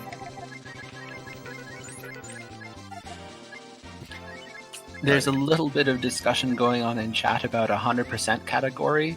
On it. I'm in the middle of routing it. The main impediment is that there's a dozen different pieces of equipment in the game that are 1 in 256 particular random encounters. But I'm working on it. That sounds not fun. It's so fun. Yeah, that's one of the things where if a game doesn't track the stats or items, it's really hard to define it as a speedrun category. It's something fun to do, but to officially have it. And everyone has a different definition. Like, do you call it at all items? Or do you call it at all items, all spells, level 99, which after like level 50, your stat ups are pretty much 0, 1 or 0. The only character that there's an exception to is Blue. Blue and Nina, I should say. Nina up to the 70s and Blue up to the 90s. It's really not worth it.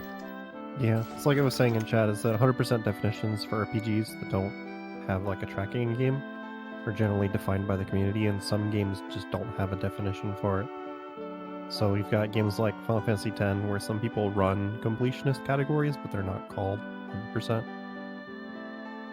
Just because the community never comes to an agreement on what 100% is, you know? Yep. And I know Chrono Cross, that's another many examples of that. Mm-hmm. So there, did another part of setting up the good ending. We can do that at any time, but checking the well, we gotta do that first, and then talking to the inventor chick there. Oh, so I gotta come here during the day. Ryu, I haven't been able to, haven't had to use it yet, but he has a spell called Time Warp.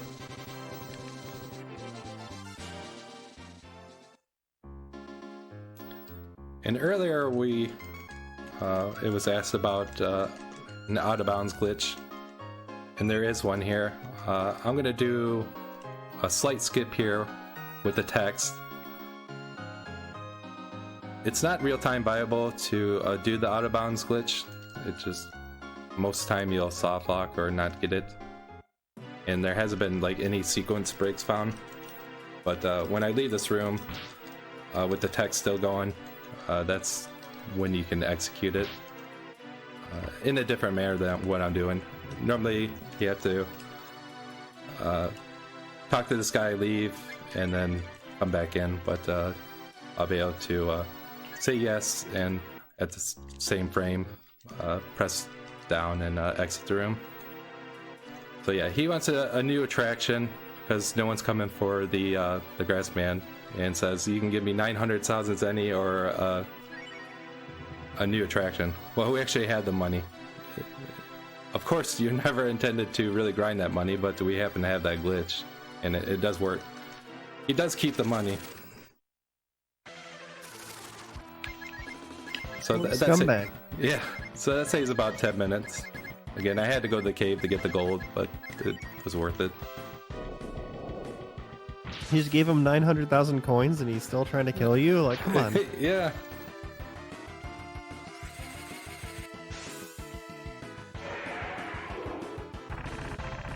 That's retirement money right there. Like, come on.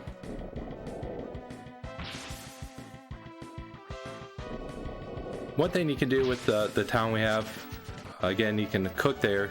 You can cook gold bars, which sell for a good amount of money, but it would still take you a very long time to get up that kind of coinage.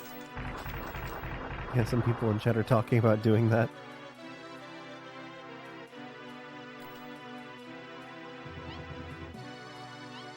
So it turns out Spar could have got out at any time, but he was waiting for someone like us.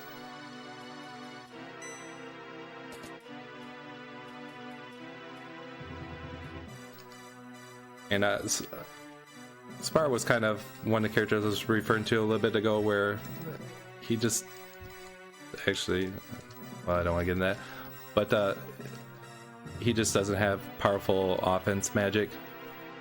He has a lot of utility magic. Unfortunately, buffs don't really, or debuffs really don't work in the game. A lot of them miss or fail on a good amount of enemies.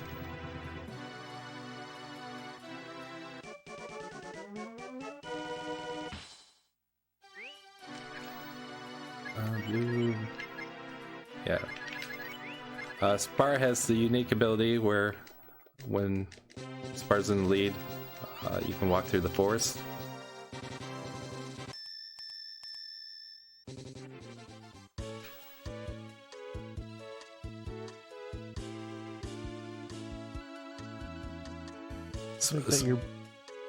I like that your boat in this game is just a whale. Oh, I panicked a little bit there. That felt like a little bit long time on the loading. I thought I soft locked, which is possible on the. I haven't had it happen. I shouldn't say that. Knock on wood. But get on the beaches, it's possible for it to happen. From here on out, we won't be doing any death warps. I don't believe. Yeah, because you'll be using actual warps, right? Yep, between exit and warp. But I will pepper in some safety saves just in case something weird happened. So here's the wise tree. And the wise tree mentions that we're a bit late. And he forgot what he was going to tell us. We want to ask him about the demon. He asks if we can go to Tulin to get the therapy pillow. And this is gonna lead into a fetch quest, as Charles was saying. Oh, nope, that would have been bad. Slight detour. I want to get some accessories. Do you have a minute for me to cut in here? Absolutely. So just as a reminder, you're watching the Community Spotlight. It's a show where we showcase games and game communities. We're doing Breath of Fire 2 today. If you have a game you think would be a good fit for this show, for a showcase, you can type !spotlight in chat. And there's a form you can fill out to suggest a game to be on this show in the future. And besides that, just want to thank everybody for tuning in and remind you real quick that Hotfix is funded in part thanks to your subscriptions and bits. So we would appreciate it very much if you consider subscribing.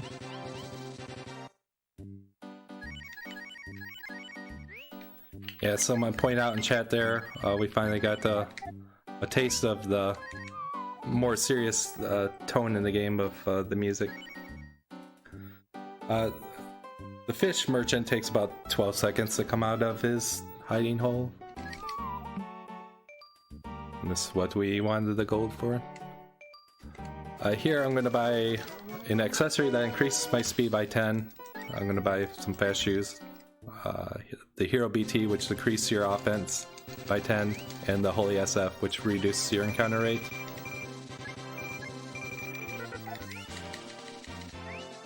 We'll still be using smokes. Again, inventory management gets a little rough, so equipping a few accessories to kind of reduce that. And we're off to Toon Line.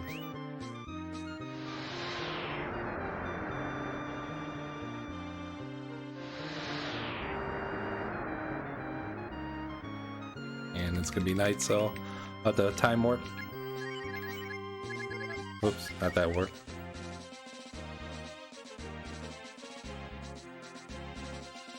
Earlier I mentioned that we need Sten for a solo section. That's coming up.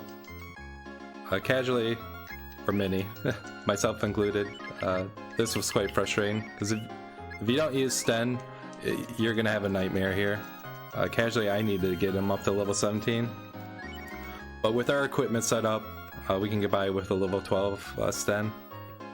With 2 fast shoes, the quick close, he's going to outspeed the next boss.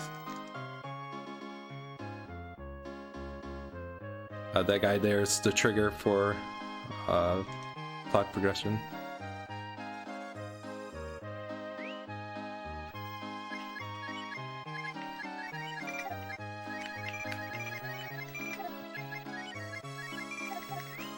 So it turns out that the magic hood allows us to understand the language of music, which is how the people here communicate.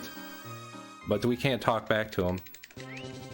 But in order to do that, we need a famous flute, like the one at Highford, which is Sten's hometown.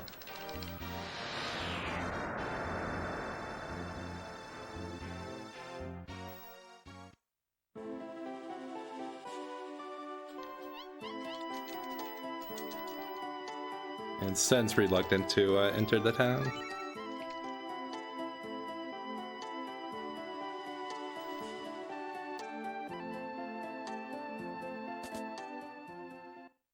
The fire rocks that we purchased is going to help a lot here.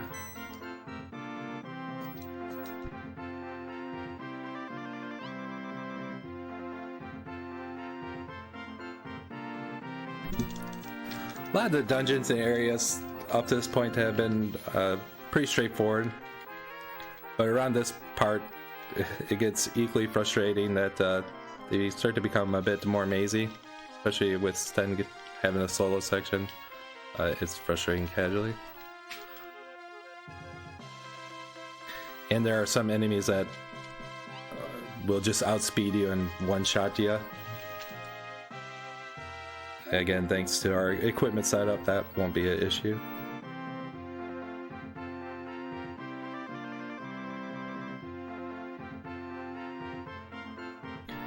So it turns out that Sten kind of left on bad terms.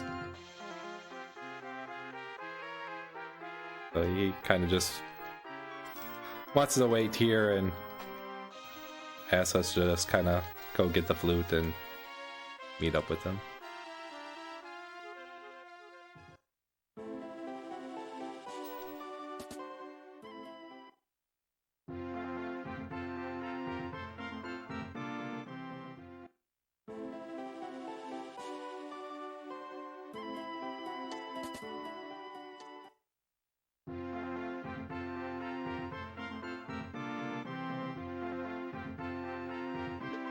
And we find out that there's some kind of war meeting going on.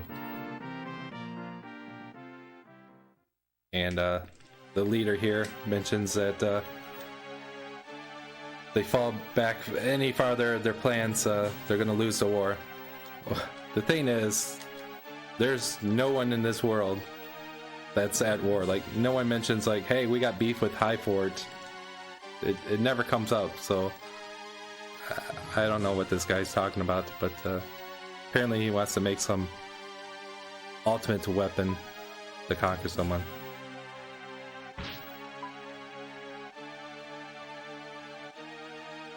But we never do find out.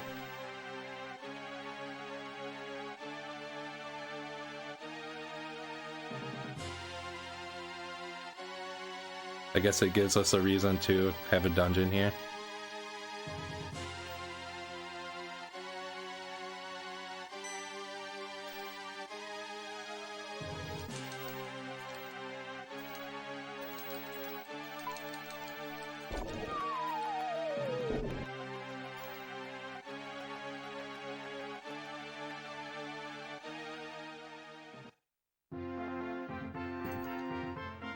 Sten, you do have the option to go in the basement and get some equipment for Sten that's free, and grind if you need to.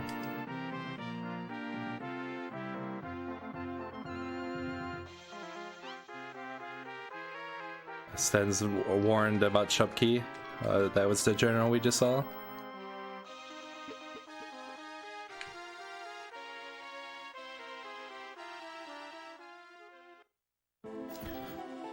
There are two phases for this fight. Phase 1, you can't win. You have to endure 3 rounds of combat. Or you can just lose. And I'm just going to opt to lose. Either way, you have to go through the dialogue here.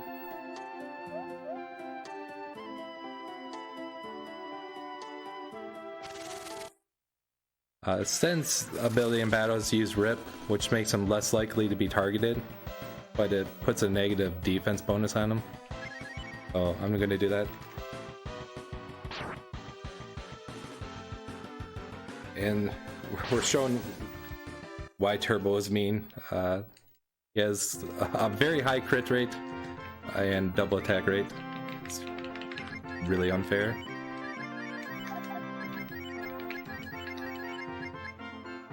Smoke.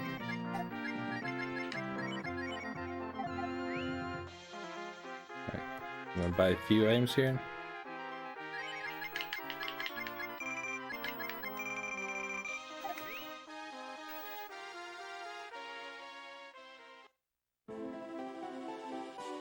So if I would have endured the combat there for 3 rounds, we would have went to the screen.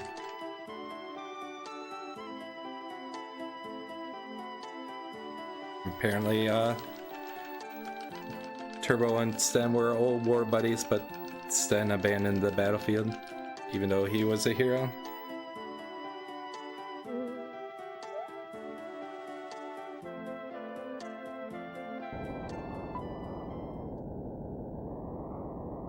This fight, you have to win within 3 turns. Again, he does not ease up on the punches. But we're gonna throw a one fire rock and end him. I like how he says 3 turns in his dialogue. Oh, did he? Yes.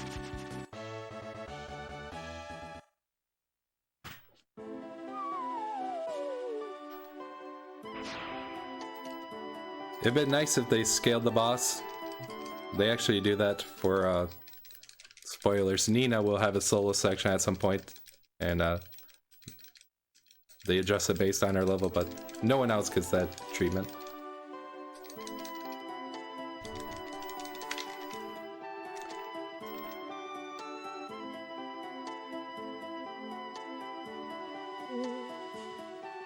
The Sten solo section doesn't end there. Turbo mentions that Shupkey is up to no good.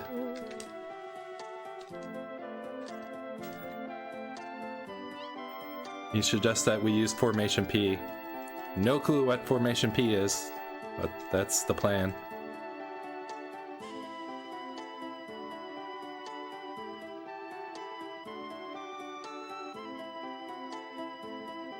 If you do happen to die here, you would end up back here. Kind of ties in with what was happening earlier, where sometimes the game just resets your respawn point.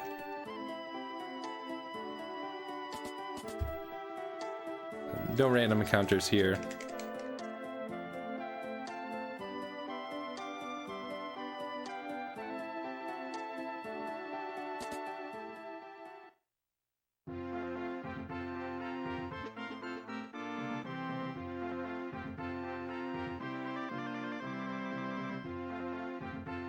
So if people have questions, Charles is still having some internet issues, trying to get them resolved, but he said he'll be in chat for a bit to answer questions if people have them, while he tries to work on it. And you can feel free to call them out and I can answer them. Yep. And using our smokes to reduce the encounter rate.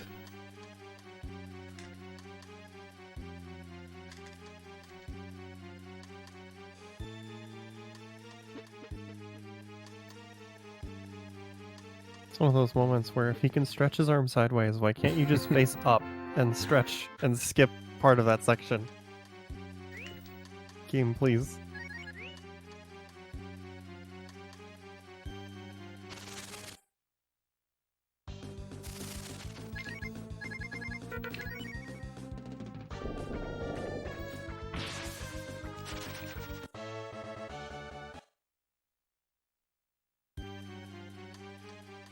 A lot of undead and spirit enemies here.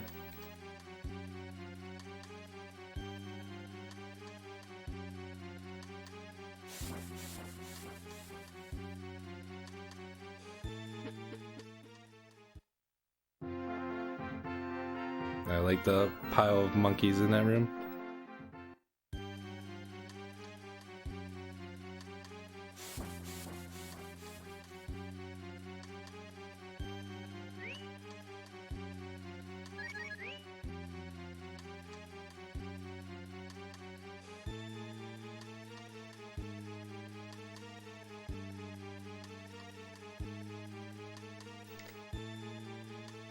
This guy really loves his trapdoors. He got our party earlier. He's gonna get stemmed with one.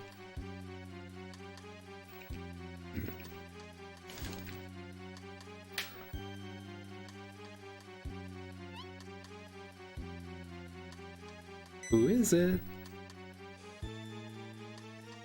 And the princess has a bit of a crush on Sten.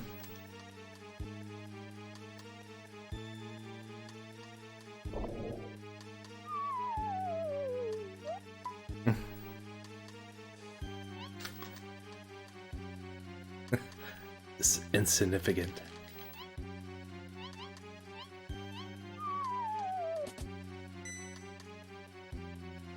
The animations really do help push the characters and show emotion, and we're going to see more of that later on. And I truly and honestly mean that this game has a wonderful story and plot. Something that you just appreciate more and more that you play and see the game. And stretching his arm to cross gaps is sillier in a dungeon when everybody's following them. Like, Pulling he along. crosses with his arm and then everybody just jumps over after him. Maybe he just wraps his arm around them and just come with me. Oh, I want to change equipment there. And you'll see what a wonderful world of pure imagination. Love that quote. Favorite movie.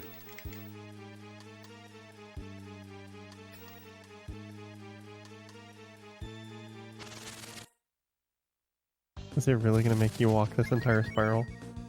Oh yeah. It's just annoying. Yeah, very mazy.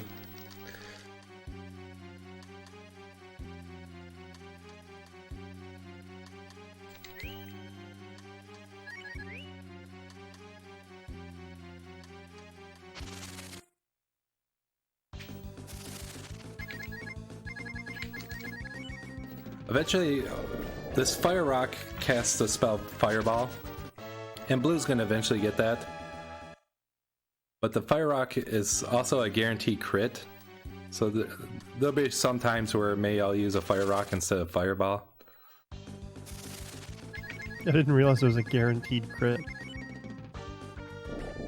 Wow. And items cast from spells have some weird properties.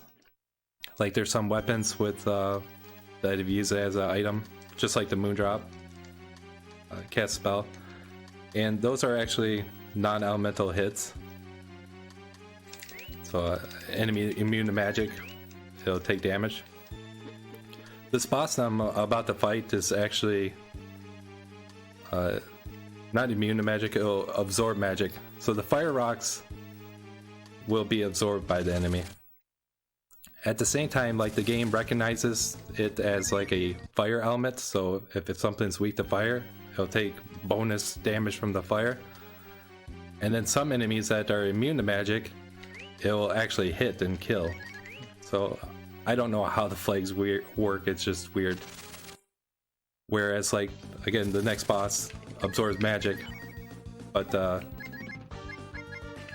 Ryu's Dragon Spell, it's free and clear. It'll hit and won't be absorbed. Yeah, that's weird. I hesitated on those Pollens because that's an older enemy, but it doesn't die to the spells that blue has at the moment. It's kind of unfortunate to waste a Fire Rock on them. At the same time, it would take forever to attack them all.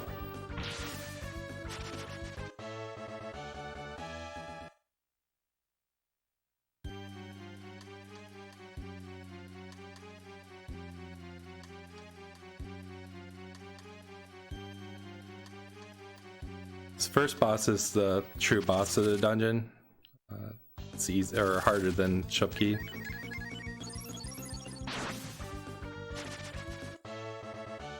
Switch and scramble for the higher attack.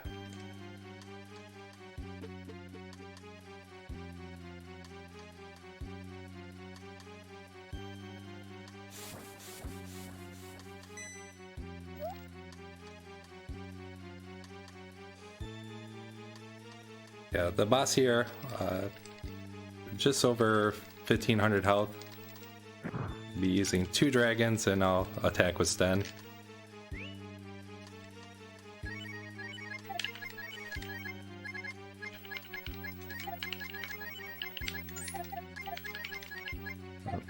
I'm gonna go out on a limb and guess that Shupki is one of those weird demon things. Yeah, you might be right there.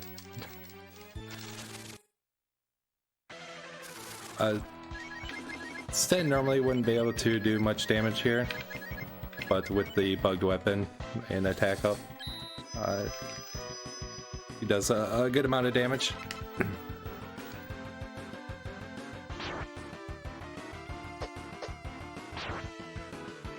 So Ryu is now at 27 AP. He's at the point where 1 Wisdom Fruit's not enough to get his AP at full. So having a character be slower than him, adding 1 fruit, will allow him to cast a spell, and then following up with a faster character like Blue, will be able to top off the AP. So before he casts his spell, it'll do the max damage. A Portal has a spell called Tornado that will hit everyone for about 75-80 damage. It's very devastating. Especially with no AE healing. In the other categories, of course, we got the Moondrop and the Vanilla Extract. Wouldn't be an issue for us. But before finding that glitch, this one of the fights that just could give you bad RNG and ruin a run.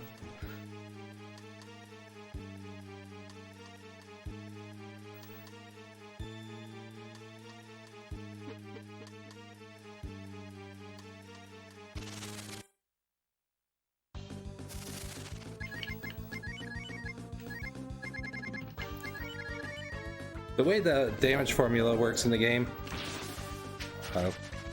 like a lot of traditional RPGs, it takes the defense of the enemy and subtracts your offense, and then you have the remainder that's power. If the power is between 1 and 63, you'll pretty much do that amount of damage. It's got a little randomness to it. When said power is over 64, the game adds a hefty multiplier to it. So I kind of call it hitting the magic number. And that's where like a lot of the characters are just starting to hit diminishing returns because they're not in that sweet spot anymore. Where Rand will maintain that spot.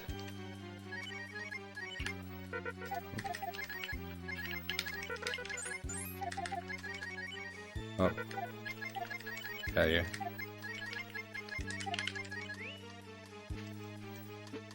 And then when set power is over 99, the game adds a different multiplier. It's not as high as the one between 64 and 98, but more attacks always good to have. But we'll see much later on in the game where it has quite the diminishing return. Go ahead, Riku. I was gonna say, what was that item you just tossed there? Oh, that was a herb that was in my inventory. It just heals for 40 HP. Some enemies have a 0 treasure chest. Sorry, a 0 treasure class. So they're not supposed to drop anything, but yet the game will drop something. Excuse me, and it defaults that to the herb for whatever reason. Probably because it's item 1 in the game. Hey, look, it's a weird demon thing. Another demon? Who would have thought? Yeah, Shopkey, spirit enemy. Moondrop is gonna do some magic. Wow, that didn't kill.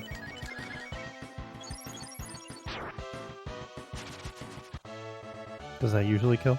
Yeah, with the crit. Even just on the second one. That's alright. So this machine here, we didn't see it because I moved too quickly in our township.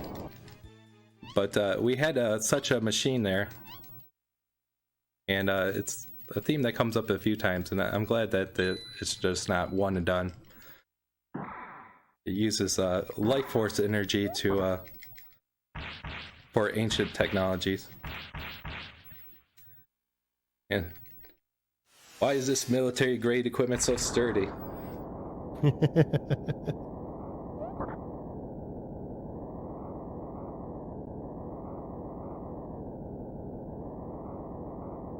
Energy is going backwards.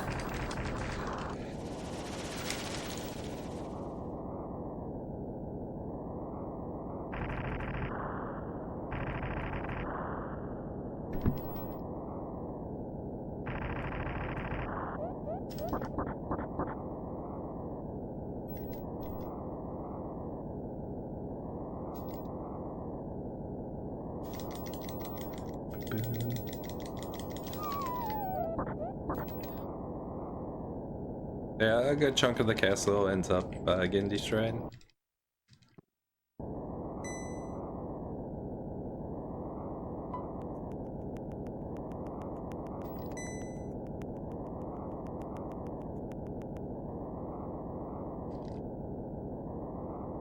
Apparently they have all this great technology but need to use hand crank elevators.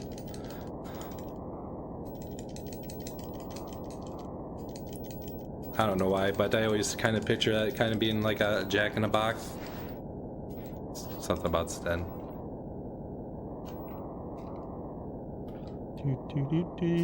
Yeah. Get out of my head. So again, we came here only to get the legendary flute to be able to talk to the Toonland clan that speaks the language of music. And we don't ask for it, but the prince is like, oh, please accept this flute for helping us out.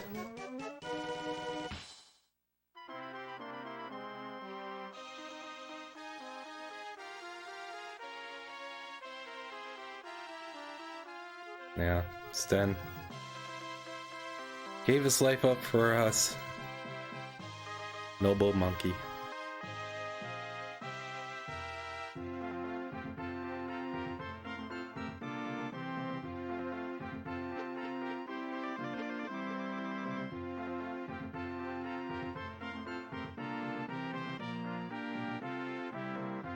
There's no way he's dead. It's a JRPG and he died off screen. Like, come on.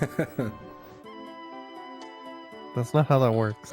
I mean... Also, the bridge is back. What? Yeah, they can reconstruct the bridge, but they don't bother. In the credits, you'll see that the castle is still demolished. I don't know, Ryokun. It's happened before where characters died permanently. But I guess you're right. And another one of the many great tracks in this game.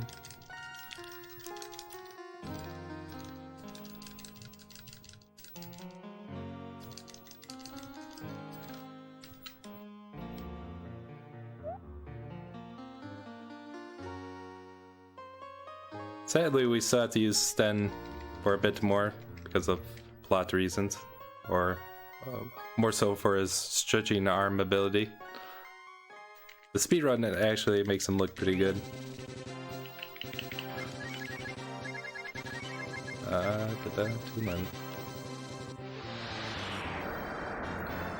All right, so now we can go to Tulin and get the therapy pillow so we can help the memory of this wise tree.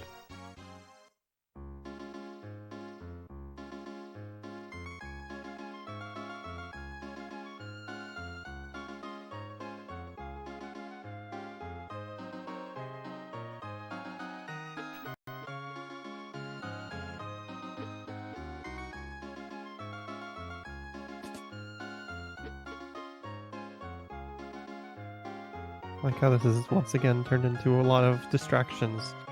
The Yes. tree needs to tell us something important. And we've been going on all these adventures. Apparently the queen needs to be saved now. So they tell us just random people who walked in? Yeah. They don't even question like, oh, that's kind of strange that you can talk to us and understand us, but yeah. I forget too, like how the game tells you to go to this certain remote island. There must be some NPC that mentions that there was a weight guru on this island. But yeah, that's where we need to go. We actually need a female character in the party. We conveniently got Nina. Blue doesn't count. The game didn't program dialogue for her.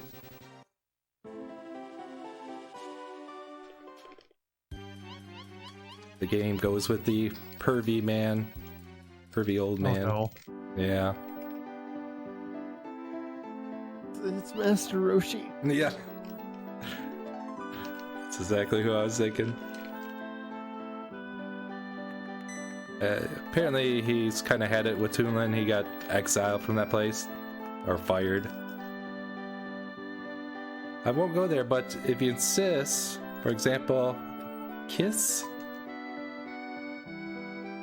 So with Nina, he says like, oh, you're blushing, that's too cute. Like, we don't have time for this, let's go. With Kat, Kat pulls out the stick and just gives him some wallops. And he's like, all right, let's go. Once again, fixing everything with her stick. Cat doing cat things. She's got a simple approach, but it works. Very effective.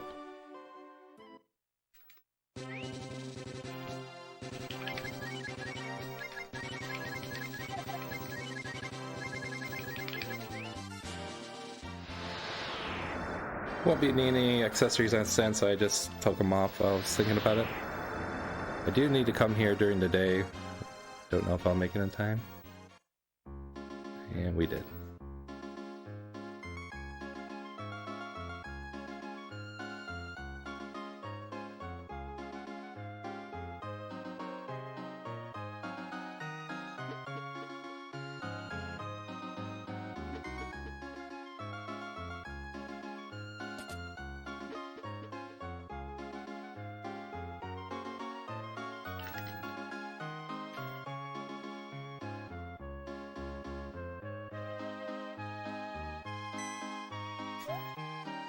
Why you? How are you doing? So they have a little squabble and they're like, oh, well, let's call it truce.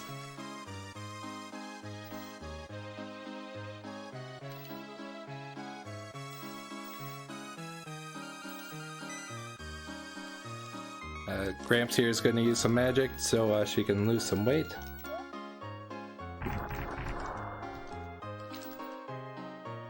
But alas, the spell does not hold.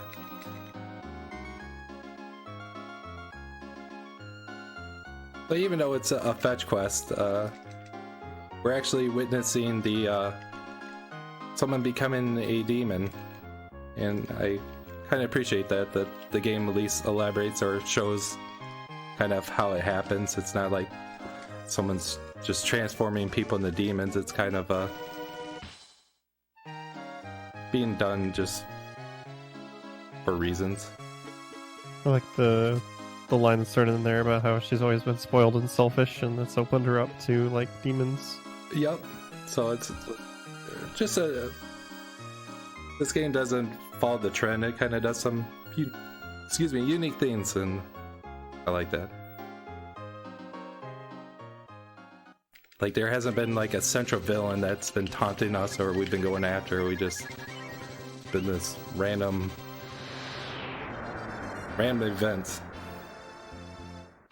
But it also makes sense why all of the people causing trouble have been demons. Because they've been corrupted because they're negative feelings or whatever. Yeah, some through speedrunning, I've had people talk about the game, and some theorycraft, mention like the 7 sins and try to explain it. It's neat and interesting.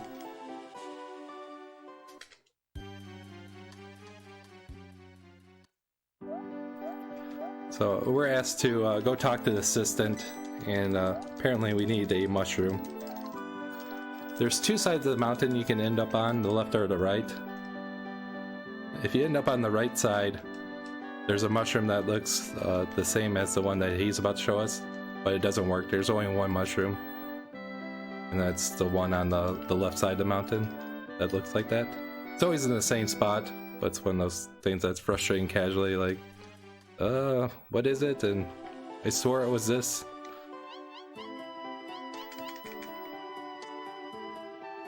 And yeah, the game wanted us to use STEM more.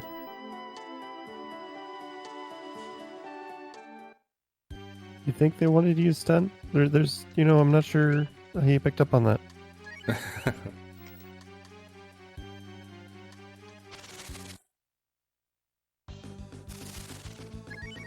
So with the stone enemy, attempt to run away. Fortunately, failed.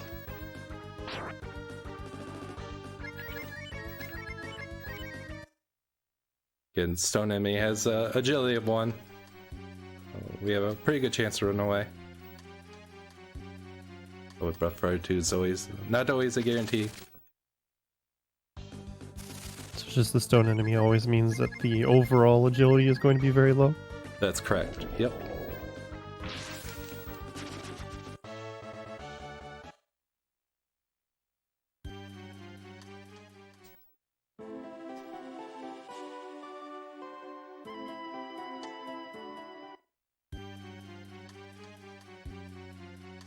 Just kind of go into store to reset the step counter. Also acts as a mark for me to use the smoke.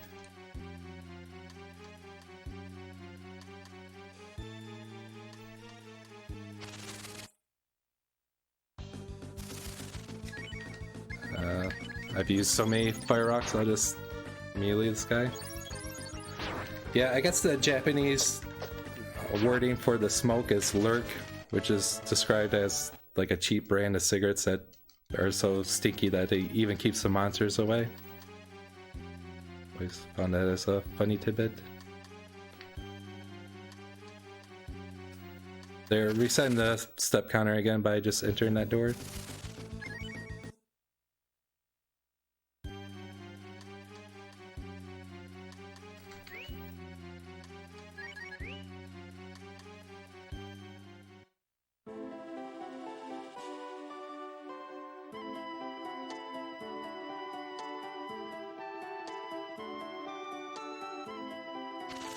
Oh. One step away. It's done that a few times now. You're like 1 or 2 steps from the thing and then you get an encounter. It's always a tease.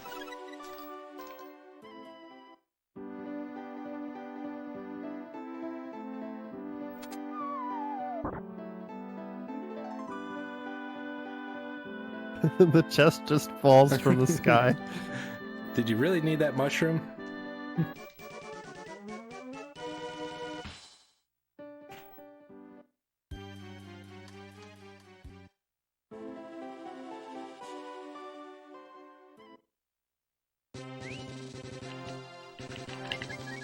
So I want to unequip the fast shoot or the holy SF, which reduces the encounter rate.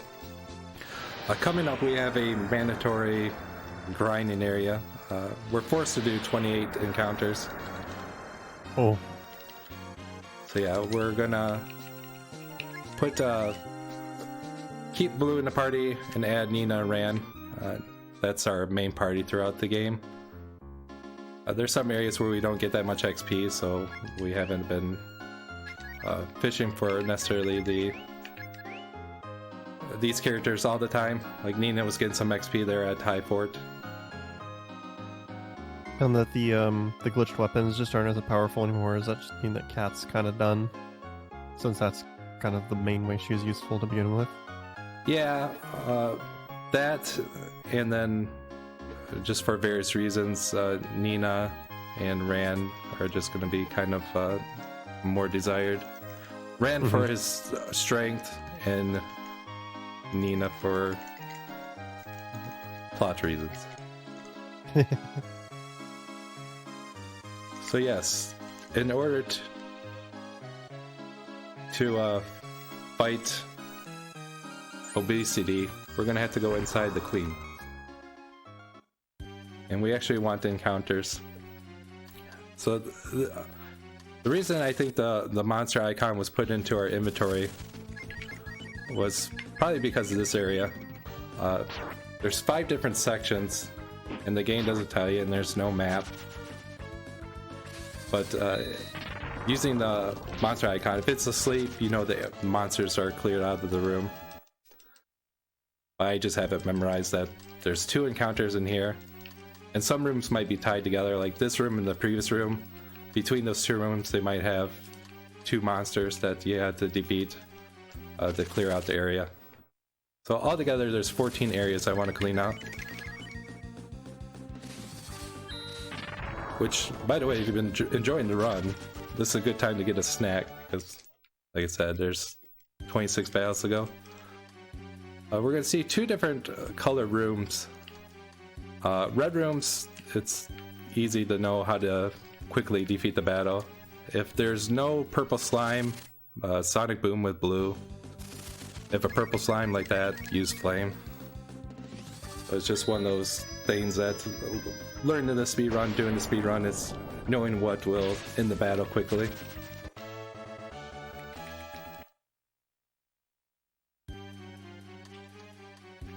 And some areas just have it where you can just mentally make that note, like, oh, it's simplified to these 2 spells. In some areas where I hesitate, that's where it's kind of a not as easy of an answer.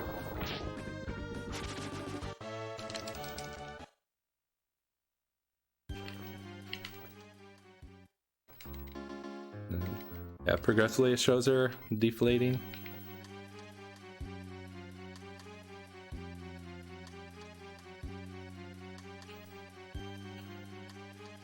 How much is spell damage determined by stats? Like, you're talking earlier about how Kat can learn the most powerful spell in the game, and with a shaman, she can cast it. Yeah, so would she do as much damage, or? In that case, her attack does more. Something like Bolt Axe, which is the strongest spell in the game, it has 180 raw spell power. Your wisdom can slightly increase. Sorry, your wisdom acts as a magic defense, and the same's true for enemies. It normally rolls right around the same damage unless the enemy's like weak to it, and there's normally like 4 different values for the multiplier. But when we're talking about our party taking damage, there's quite the variance. At 0 wisdom, you're taking like, I think it's 114% of the damage, so a 180 spell is times 114 with a slight variance there. This room's cleared. Where basically every 16 wisdom, just to keep it simple, we'll lower it by 4%. So at the highest wisdom, instead of taking 114%, you're taking 72%, 76% damage instead. So that 180 becomes reduced quite a bit. There's also armor that can add elemental resistance, even though a lot of stuff's non-elemental. But for the most part, it's a wisdom. Kind of factors into your own magic defense. And then, yeah, spells have a base power.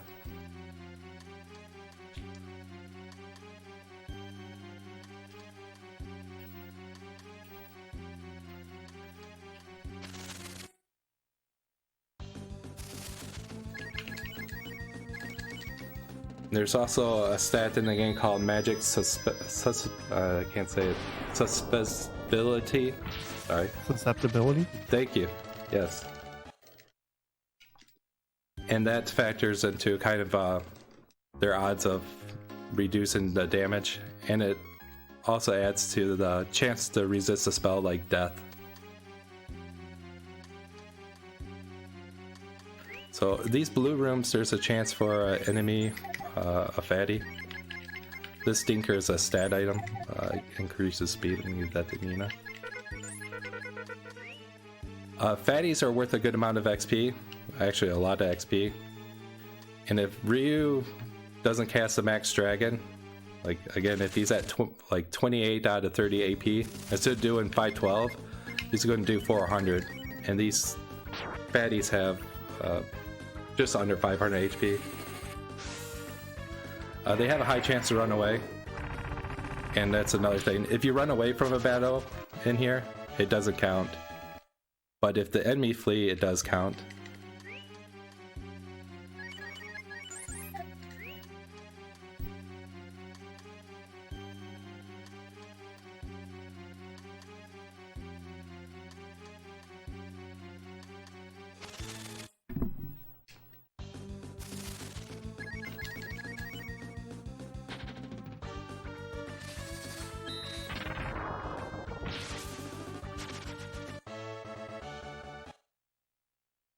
Yeah, that's one thing.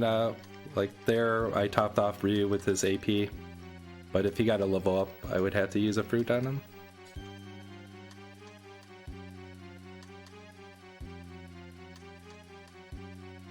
No matter what, we have to piggyback at some point in this dungeon.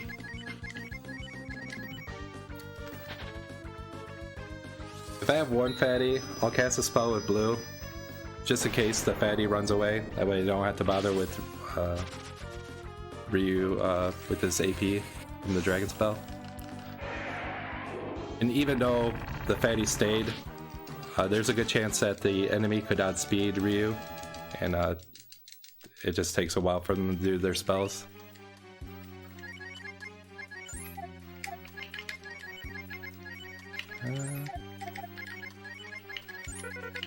So for now, I'm just going to do one fight here. I'm going to do one in here, and then I'll piggyback.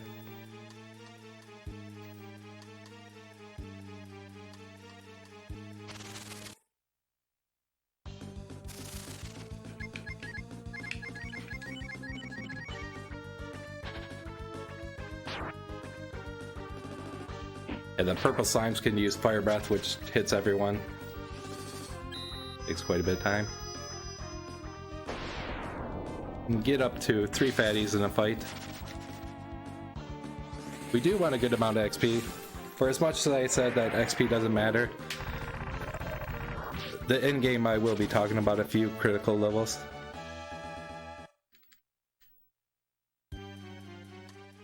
Mostly with Ryu and Nina. It's interesting how, like, in other games, there might be some formations where you would consider running away, but running away is just so difficult in this game, I don't think that's an option. Right. We only do it at, like, the 45-minute mark because those fights take so long to do. Several hits. But that counts as a victory. But if we ran away, it would not.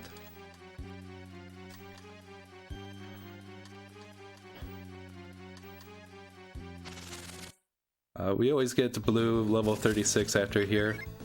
That gets her fireball. It's nice to see Nina up to level 23. At the very least, I hope to see her at level 22 for Typhoon for her solo section. Ran, he normally gets up to 20 or 21. He has a solo section.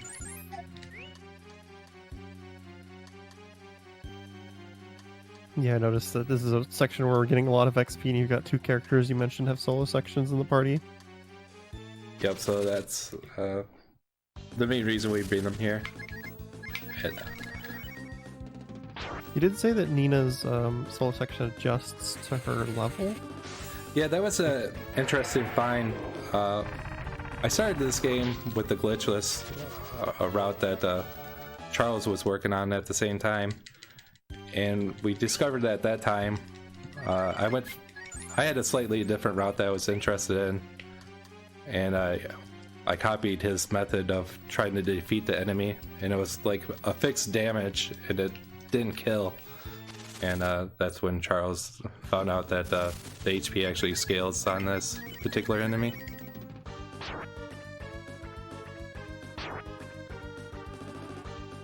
But that's the only time in the game that the enemy scales. And it's not that much of a scaling, which makes it even more odd of it being the oddball. These enemies do have a higher treasure chest or treasure class. So we're actually getting a few stat items. The stamina for defense. I'll just feed that to Nina.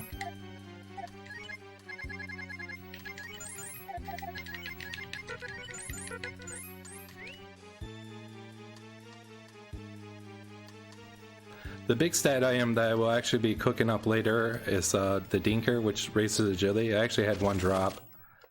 And that's for the final dungeon. Again, enemies have a random agility. There's two particular enemies that can be faster than Nina. So based on her level, if we get her agility up a few more points, we can outspeed the enemy.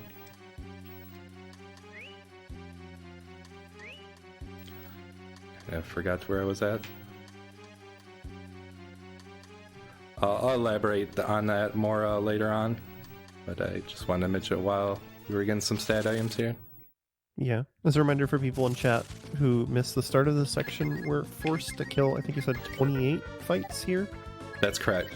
And they're split between different sections in this dungeon, so Andy's just getting to the door that is the barrier to another section and grinding there until he's out of encounters, then going to the next section and grinding there just to get through all of these encounters. I guess the thing to equate it to would be like how in Undertale you have to kill a certain number of enemies for the violent route That's in each area. A great analogy. Yeah, it's a very grindy game by nature, but be it glitchless or this category, we can get by without grinding. It's just we're using specific characters at points to get them more XP to get to the ideal levels. And if that wasn't the case, if we could run away from any encounter with ease, I imagine there would be a grinding section in the game at some point. But that's not the case, and the game just happens to work out this way. So it's nice whenever we see, like, it's nice when the fatty runs away because that's you save a bunch of time, but is there like a set number of fatties you'd like to kill for the huge experience as well? I've heard other runners mention some numbers. I can't think of any off the top of my head, but the more the better. It seems like you already got a few, so I don't know if like you're happy with the number you have so far, or if you'd like a few more. It seems like it's going good so far based on the levels of my characters. The last few runs, I actually had one run where Nina was 21 leaving here, and I don't recall her ever doing that. So there's 22. And I got Fireball early. Another nice compromise is the purple slime. They can be worth a lot of XP, so I've seen some encounters where I had like 2 of those in the fatty.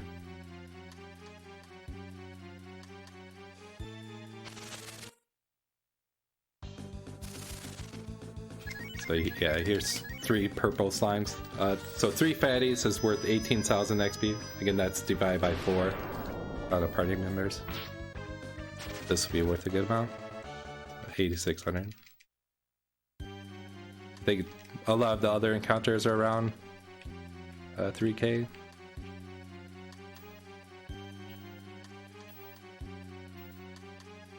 So back to a few red rooms.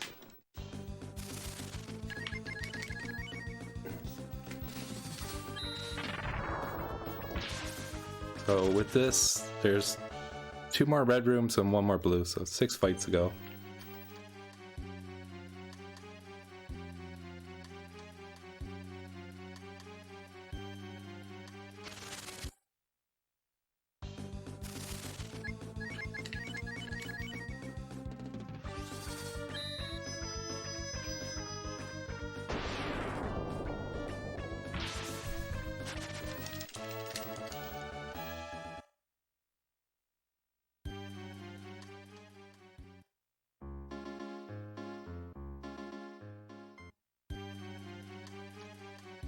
That could be a little misleading with the queen, just because sometimes they'll give you dialogue and you're like, oh, the area's done, but might not really be the case.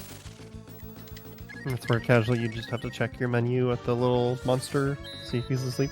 Yep, and even sometimes I kind of get lost and I check. I've lost the run or messed up the run many parts of the game. This is one spot I have yet to mess up, knock on wood. Really pushing it with that hasn't happened. Yeah, you seem to be trying your luck today. What my grandfather used to do when he would say knock on wood and there's nothing wood nearby, he'd just knock on his head. Yep, classic wood head.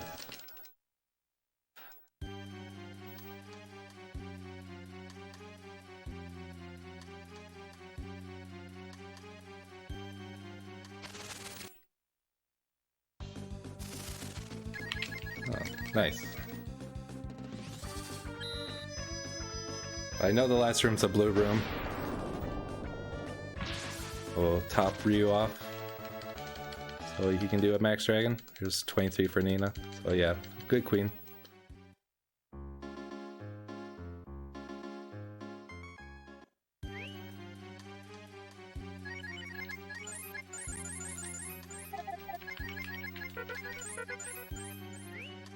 And using Nina as a kind of a battery there for healing.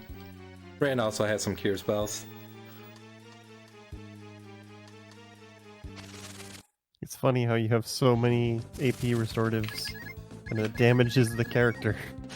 So when you have to fully heal their AP, then you have to heal them afterwards. Yeah, that's where it feels like it's not as intuitive, especially when you have to use the smoke, because then you have to go use the fruit, back out, select the spell, heal, and then select the smoke. But for the inventory management, it saves time. It's just a matter of getting used to it.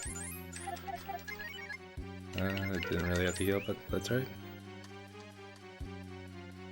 Fights with 3 fatties are interesting, and you almost kind of wish none of them would run away. Yeah, it's really nice when you get a lead off. Because there's no way they're all going to run away, so you're committed to using the Thunder Dragon, basically. Yeah, and that's where I won't bother. If I got 2, I won't bother with blue casting a spell.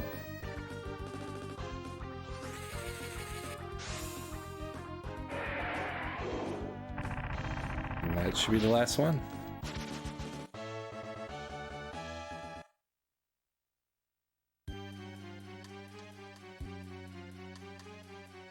We're actually almost done with this fetch quest. A little bit more to do.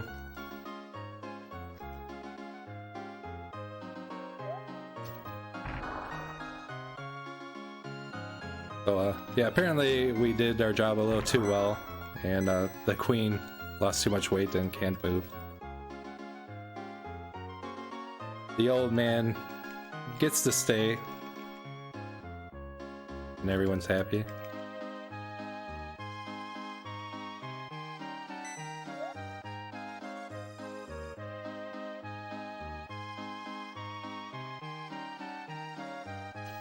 So the reason why we're even here is to get the therapy pillow,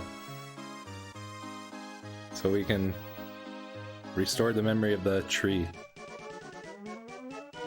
And it can be easy to forget the therapy pillow, but thankfully that little jingle there kind of acts as a reminder for me.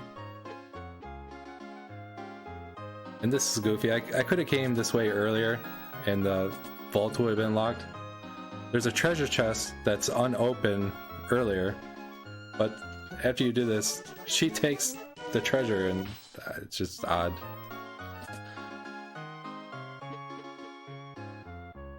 It's not like she's like, oh, I didn't want anyone else to take it. It's just like, oh, you want this? Like, here you go.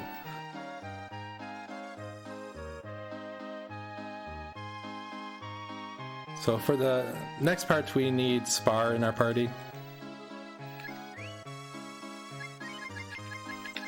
We're also going to take Jean. There's not a lot of XP to be gained, and Jean helps speed up this section.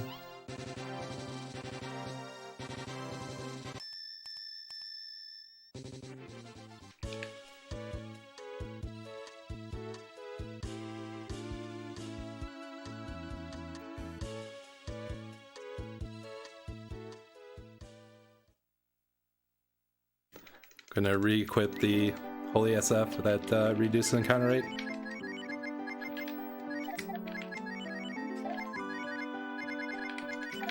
There is an item that increases your encounter rate. It's the collar. It's an item you can loot in High Fort.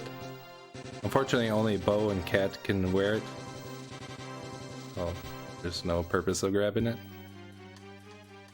They're both not really that useful anymore at this point, right? That's correct.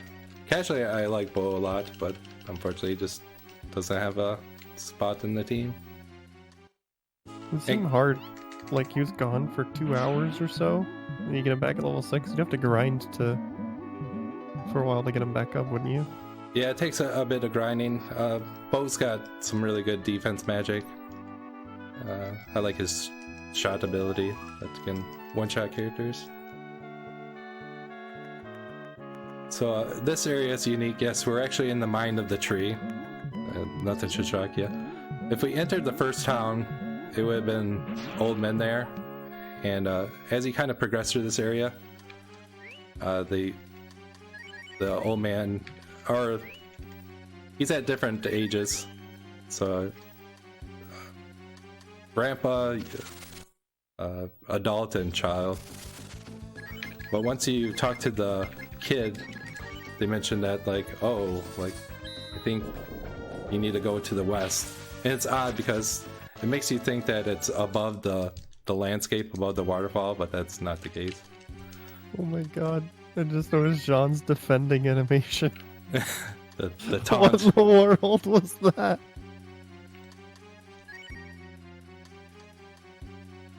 And you can see showing the nearsightedness, or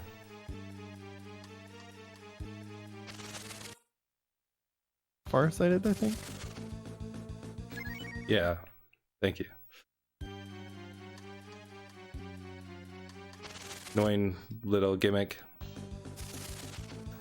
Alright, so here's this enemy has a very high defense, and it's immune to magic. But it's one of those weird casting an item from casting a spell from an item acts as non-elemental damage.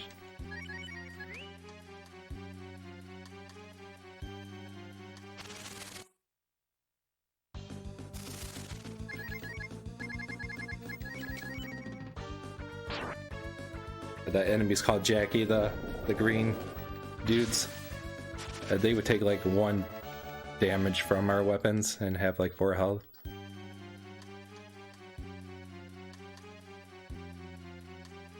There's a few enemies in the game like that.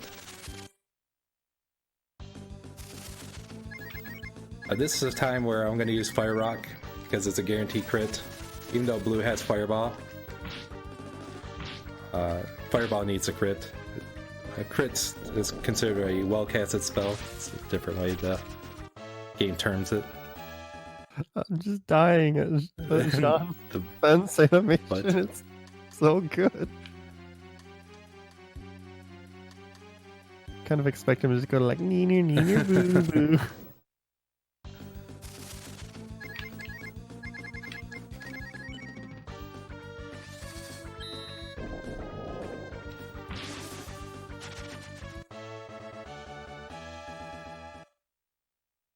Yeah, and John still has not got level 14 for the warp spell.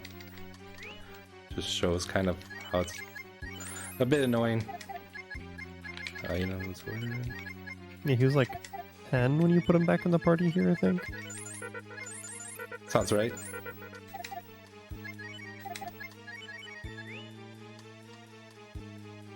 And Spar gets it, I think, at level 19. So Spar, Jean, and then Blue, who's the optional character. So this monster, take note of his sprite. We'll be seeing him later. Straightforward fight. He has ability where he'll make you forget your spells. He has just over 1500 health. So I'm gonna use a fireball to chip off 100 damage and then 3 dragons. You'll love Jean's item animation. Okay, I'm watching.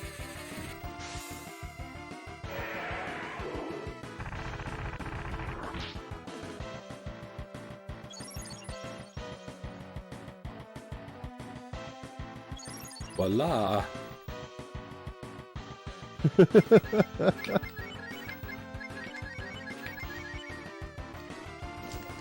Hey, here's making him forget a spell. Even if he makes me forget Thunder Dragon here, I'll still get the cast. I just won't see the spell next time. If he made me forget a dragon spell on the first turn, I use attack up on Ryu, just because it gets annoying if you're down to puppy spells. Yeah, because the puppy spells still drain all of your AP, but for like half the damage, right? Correct. So there I don't have the Thunder Dragon. I'll show the Ice Dragon. The Ice Dragon's got this time. Yeah.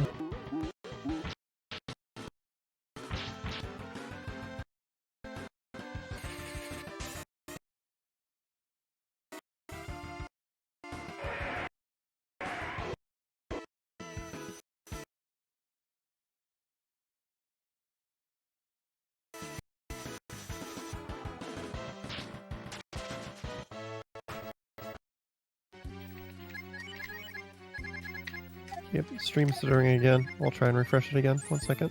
Sure, I'll stop for a moment. I think it might be good now. Let us know if that's better in chat. It's hard to tell. Sometimes just the RTMP does that, and I just force it to refresh the feed, and it should fix it. So, yeah, whenever you see that choppiness, just let us know in chat, and we'll try to get a refresh in.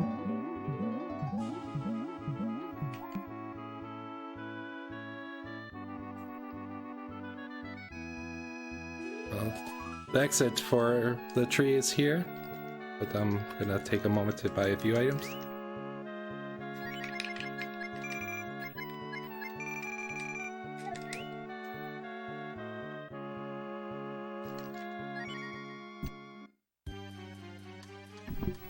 So after all that work, the tree's like, oh, thank you.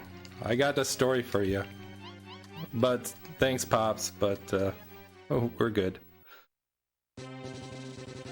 We're good. Thank you. We come down here at Fog Valley, and we find out the fog is too thick to proceed. It mentions that maybe something happened at Sky Tower. And this is one of those things that casually can be a bit frustrating. Fog Tower, or Sky Tower I should say, is this one tile spot on in the ocean, which casually you probably found just exploring, but you don't get a warp point and they don't really announce what it is.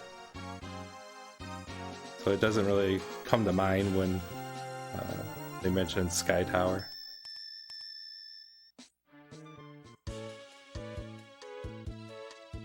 I kind of enjoy that the whale, like, we're using the whale as a ship, and it's eating us every time, right?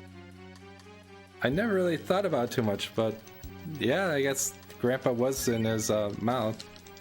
Yeah, because the one grandpa in there mentions that, you know, he used to get eaten by the whale as a way to travel around. And after we help the whale, it's now our ship, so, like, it's just eating us every time, right? Yeah, I never thought about that, but that's going to be my canon now. I won't be able to unthink that. picture him all covered in saliva. Just So this is what you're talking about before, about how this is the area where we can't breathe because we can only breathe in shallow water. Oh, thank you for bringing that up. Yep, so they actually give you a plot reason. Yeah, there's 2 different ways to go, left or right. Left's the way to go, but there's some treasures down here. Are there places you can go to like reset your timer, or do you just have the 3 minutes? Yeah, there's a few air pockets.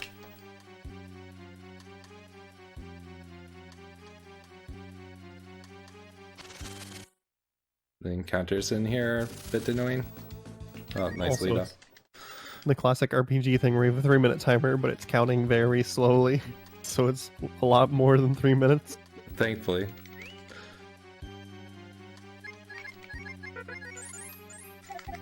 It's always fun when you have the fast moving clock and then it's like you got a loading screen and it's like it's counting down when the game's doing this long battle load.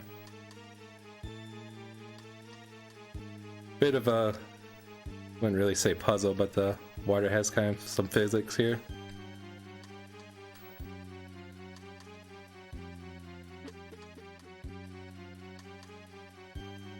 Well, that's weird. The solution is you have to walk up the upstream there. Yeah, the current takes you and then, yeah, you just follow the stream. And earlier we got the fire shaman. This is the second mandatory shaman, the wind shaman. She was causing some mischief.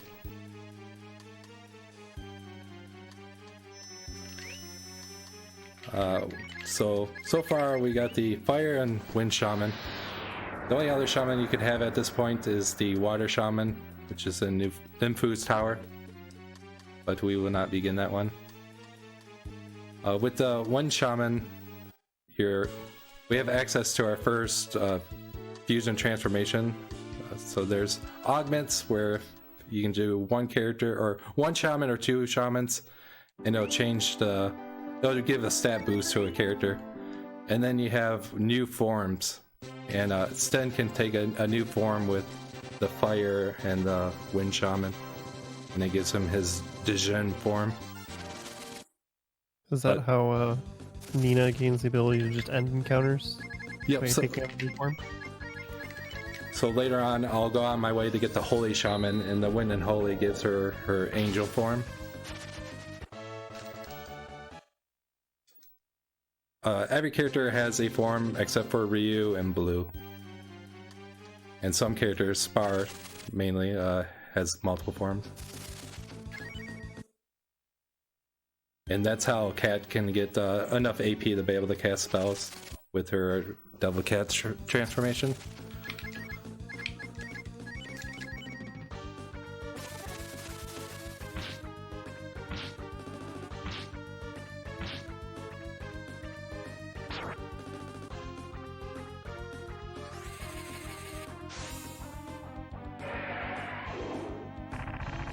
Alright, so yeah, as soon as I get to the next town, which is just a few steps away, would be a good point to take a break. Okay, sounds good. I'm ready with the timer, so just tell me when.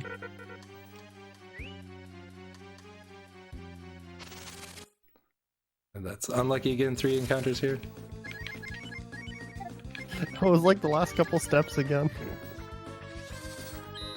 Game is not happy right now. This guy is prone to death. That's where Charles was mentioning earlier about it's nice to know kind of enemies' weaknesses. It's something you grow over time.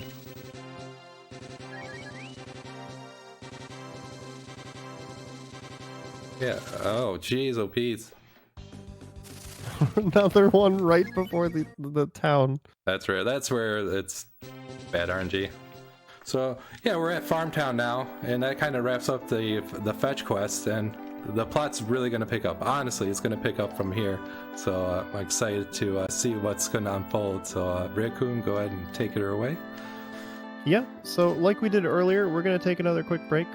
We've been doing this with the long runs on Hotfix, just doing wellness breaks, just encouraging healthy behavior. So we're all going to stand up and take a few minutes and come back before we finish the run. And we encourage you all to do the same. Get some water, stretch a little bit. We'll be back in just a few minutes with more Breath of Fire 2.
Hello, everyone, and welcome back from our break. Thanks for sticking with us. We've just been trying to promote more healthy behavior on Hotfix for these long runs, because especially with these showcase runs, there's no reason that we can't break it up instead of doing it one sitting.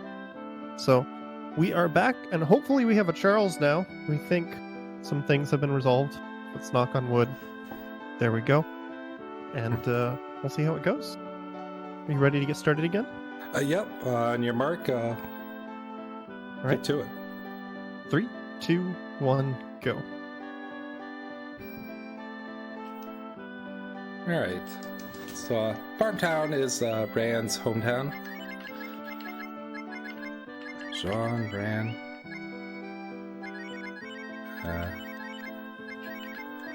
And now, having done Memory Tower in the Tree, we finally finished 3 giant side quest adventures, and we can actually get on with the real plot of the game.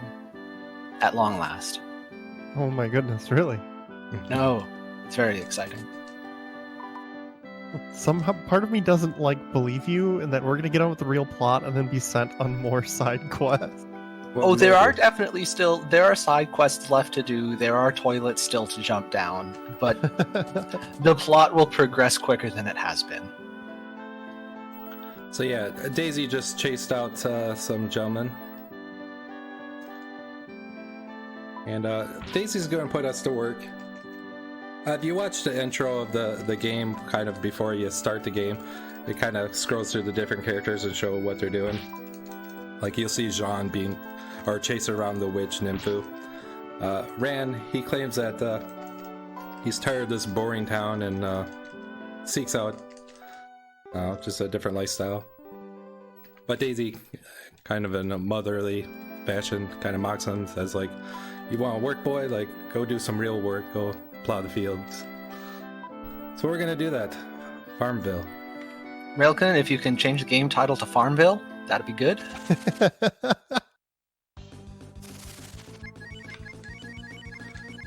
Of course, this is still Breath of Fire 2, so we're going to farm with violence. Of course. So that sounds like it's more Animal Crossing, given all the Animal Crossing / Doom crossovers we've been getting recently. Oh, those are brilliant.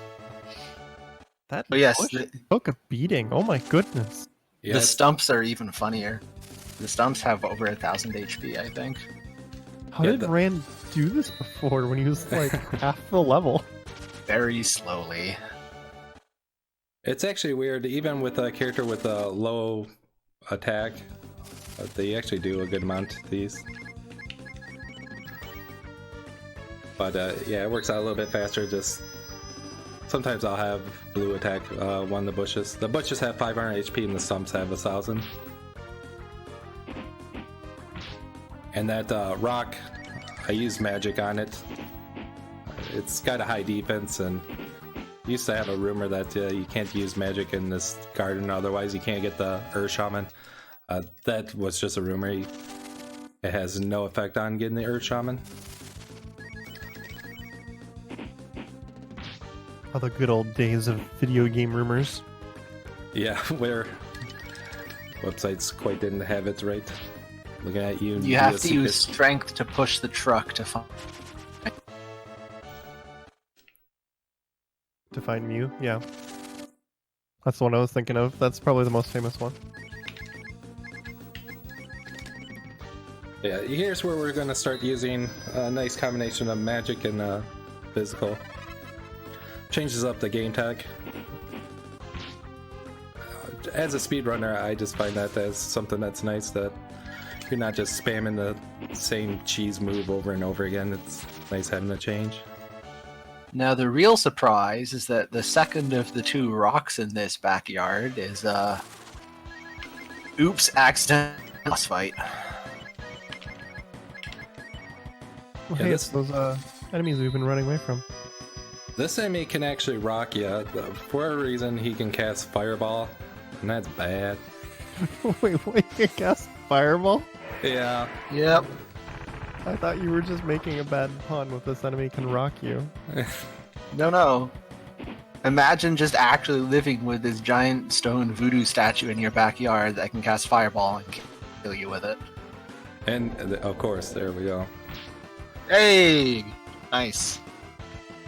I'm just gonna go ahead and assume that, like, canonically, he only casts Fireball if you annoy him. So the mother just leaves it alone and it doesn't bother her. But then you show up and you start punching it. He's like, "Hey, what the hell, man? I'm just chilling here. Fireball!"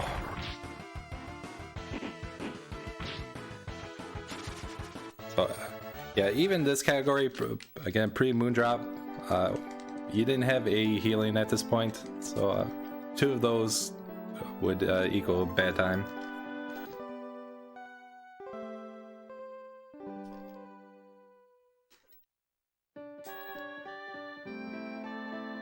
So if you talk to Daisy, Rand's mom, she mentions that you should go pray for a good harvest. So we're gonna go do that.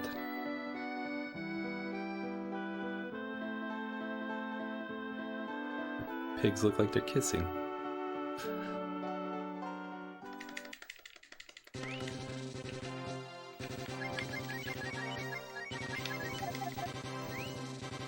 This slight change there, just make it a little bit more convenient to switch to Jean. And that's where we kept Jean in the party. Just makes it a little bit easier to get up to here.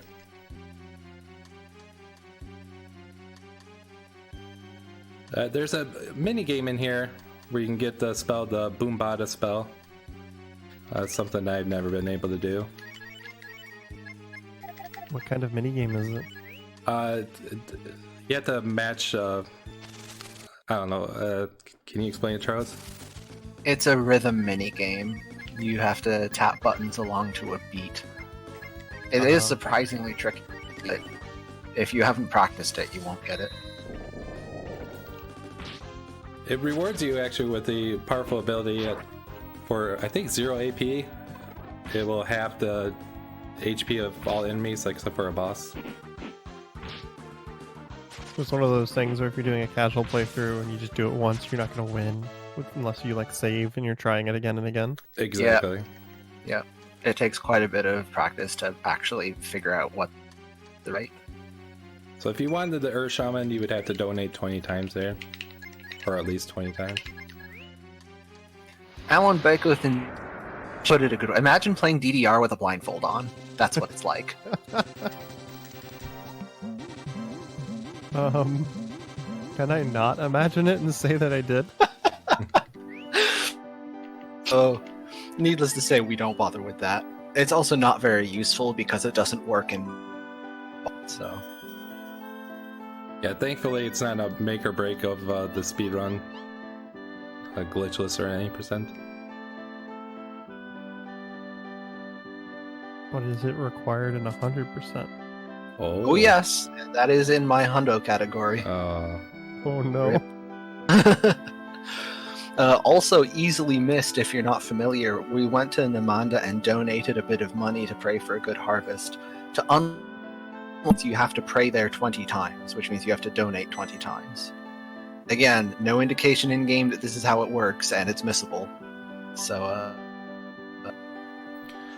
here, this guy claims that Daisy said that this land could be donated for the church. And it's brilliantly done where it kind of dims and kind of shows like a whisper. And he kind of tells Rand to back off. Or he doesn't kind of, he does. This guy can be a jerk. For this category, normally not an issue. We're going to use a Medicate, which is attack up. And usually 2 attacks will take him out. Where he's a jerk, if he attacks, he can crit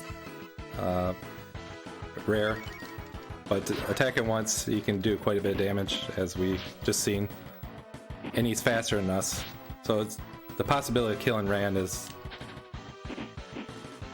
kind of quite high. You're giving me horrible flashbacks. I've had world record pace runs die because of... So yeah, for Charles, he's got to endure, I think, 6 rounds of combat for that fight. It's still unlikely, but one of those extra game mechanics that's just thrown in to keep you on your toes is just about every can crit. It's a very low base chance. And then there's a handful of enemies that crit a lot more often. But just about everything in a blue moon crit you when you're not expecting it. So Ray comes along. Ray we met back in Captain. He helped the village out by helping us save the children. I was actually going to mention, because the paladin said Saint Ava, and I was like, isn't that the church that gave us the Cure 2 spell before? Yeah, and we saved our game just like a normal church. But something's weird, because Daisy just told us to kind of go to the Earth Temple to pray for a good harvest, and we're hearing like a little different story here. The game mentions that if only there was a way. Apparently the church is up on a hill that we can't reach. So if only there was a way to fly there. Alright, Ryu, you need to turn into a dragon. Come on. Would you think would solve the problem, but for plot reasons. The shout's my favorite world theme. Oh, I see what's going on.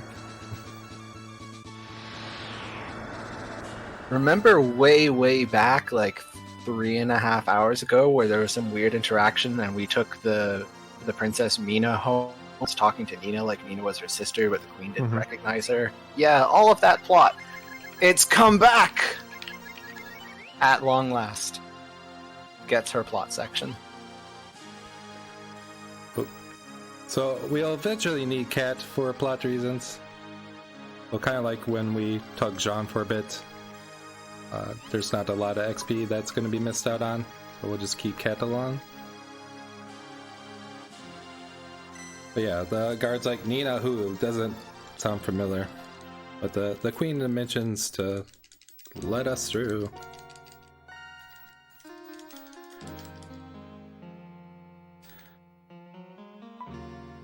And we're told, yeah, Nina's black wings are omen of dark times for Windia.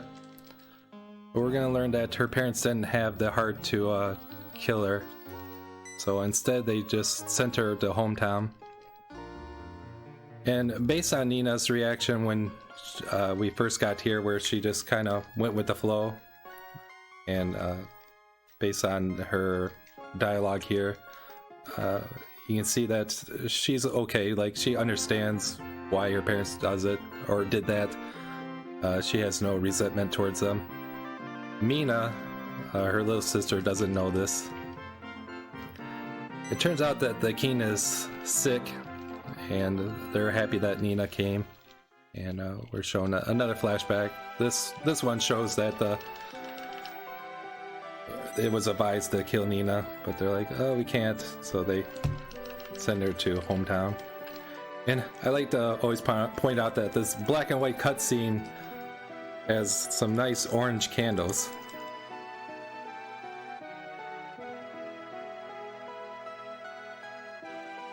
There's one cutscene earlier in the game where the candles are actually black and white, but then these other ones are in color.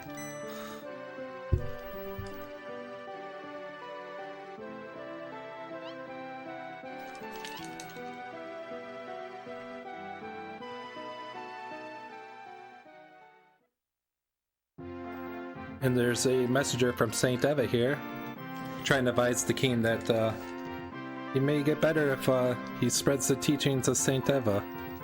And the king kindly replies that he thinks Saint Eva is a wonderful religion, but he doesn't want to force anything on his people.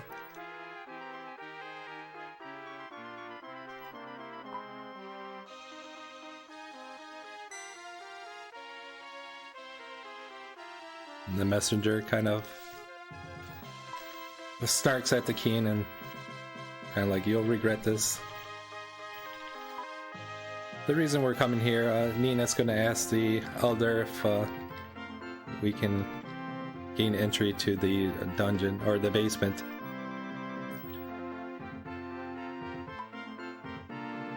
In Breathfire 1, this game doesn't tie much with the other Breathfires. This is one of the few points, aside from some cameo appearances like Blue and some other characters, that has a tie-in with the Breathfire 1 game. In Breathfire 1, the Wing Clan can turn into the Great Bird at will and then turn back to a normal Wing Clan member. But we're going to learn that that's no longer the case. It's pretty much a ritual now, and once you become the Great Bird, you are the Great Bird forever. Well, in order to do that, we need to get the Mark of the Wing.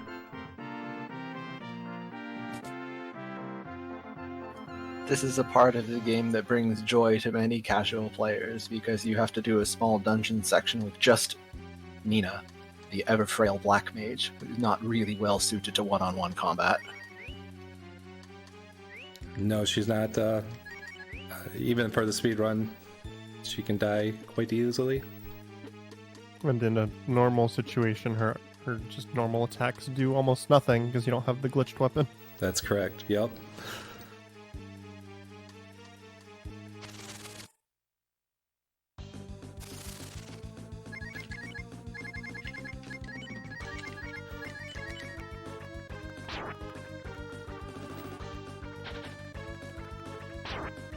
Always forget that Fireball can kill these in one hit. I didn't think so. It Typhoon one-shots them if you have it.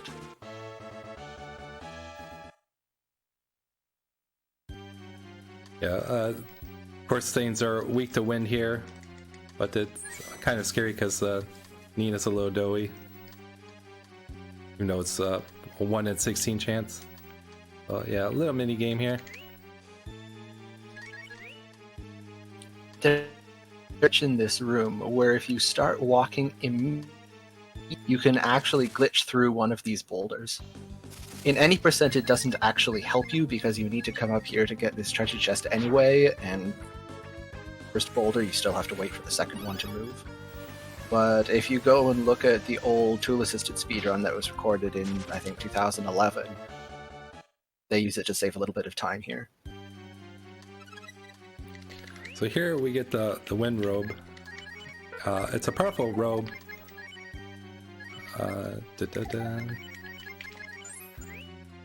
In this game, different armors have different weights, so you lose agility with pretty much anything you equip.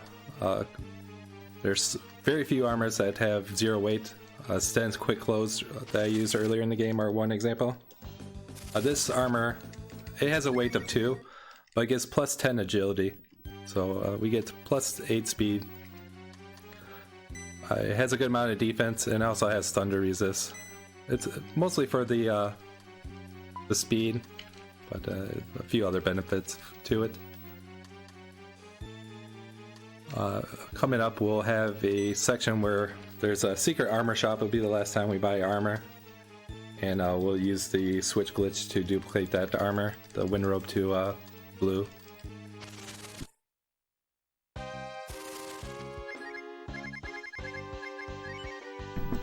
So this is a boss with scaling HP that we found out from the glitches route. I believe, Charles, you use a Shave Ice for this fight. And when I went to use it, Shave Ice casts Freeze, which Nina just learned.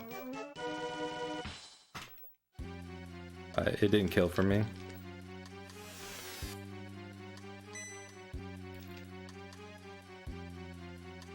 Well, yeah, our great-great-great-great-grandmother. I believe the Nina from Breathfire 1. She mentions that the clan lost its ability to turn into the Great Bird at will because she fell in love with someone outside the clan and it weakened their powers. In the end, she asks if we forgive her. It has no impact of the game. But we'll forgive her.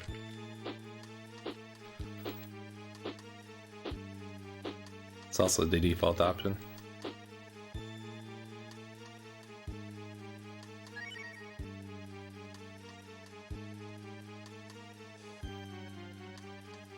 At this point, we can die and it's not a big deal. We'll end up back at the party. What does she say if you say no? It's been so long, I can't think of what it is. Do you know, Charles? I think it just puts you in a dialogue loop where she asks you again. Oh.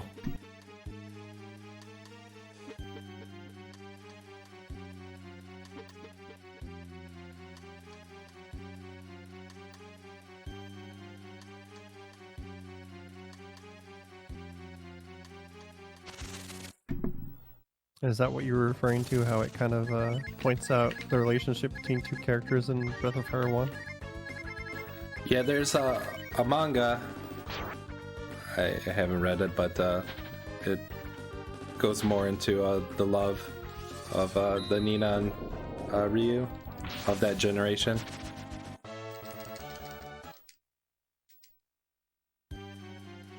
Breath of Fire 1 also goes into the light dragons and the dark dragons.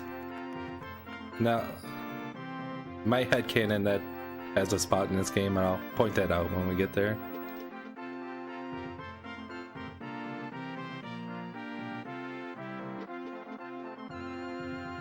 Mark of the Wing, check. And Nina, in a way, asked the king to prepare for the ceremony.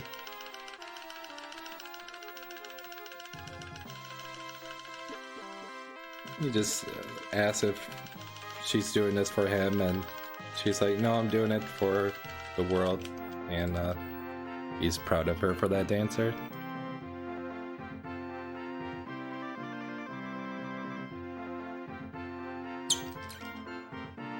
Again, sweet Mina, the younger sister, doesn't know that Nina's had to, deal with, in a way, being exiled, and the parents, it's been a burden to them.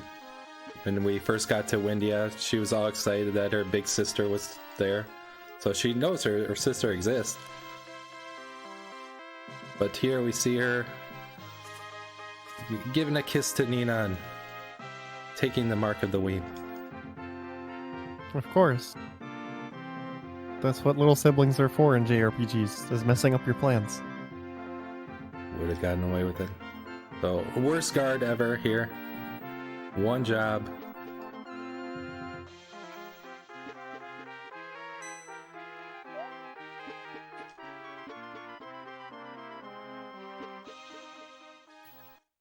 And, yeah. Sad but beautiful scene. So Mina confesses that she didn't know anything about the pain and suffering that I mentioned of the father, the mother, and her sister. And she says that she didn't know that there was such a threat to the world with the demon, and she doesn't have the strength to fight, but she knows that her sister and friends can do it. So the least she can do is become the wings for Nina.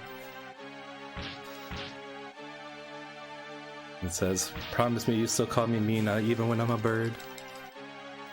And I think with the music and the banging of the middle door, it just really captures the emotion and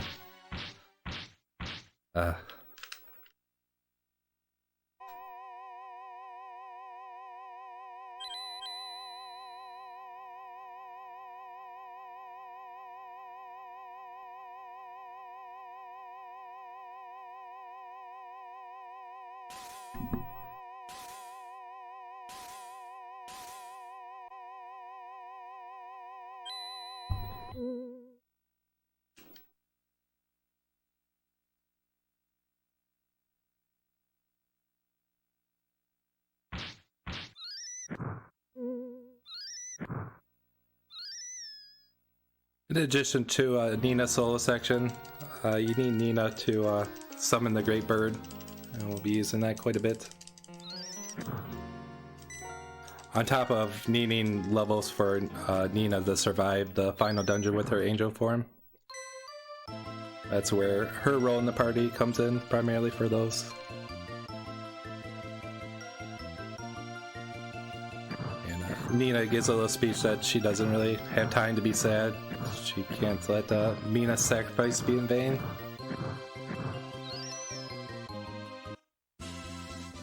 In the first Breath of Fire, Blue's a party member, and it's the Blue in this game. And she mocks that Nina quite a bit, saying she's not the strong magician. And she kind of does the same thing to the Nina in this game if you talk to her at the township. But after this, she starts commending her for her strength and her bravery. It's a nice little touch.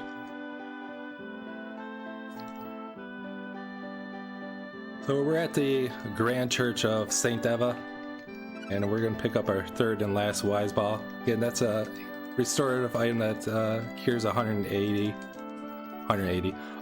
AP, and it doesn't cause any damage to your character. Out of curiosity, Andy, are you familiar with the toucan strat here? Yes, so if you just stay on this tile, you can progress the trigger, but I'm going to show the barrier that we can't get out of the town. But we can save that dialogue if we do the one tile. So yeah, Charles's friend was casually playing the game. He actually discovered that. So one of those things that speedrunner picked up from a casual stream. It saves exactly one text box, but it was discovered from a casual run, so I still like it. So yeah, Claire's here. Acted like she was brainwashed like everyone else here, apparently. But it turns out that she's actually a normal person. And she's part of a resistance group investigating St. Eva. Incidentally, it is time for the Toilet Adventures Redux.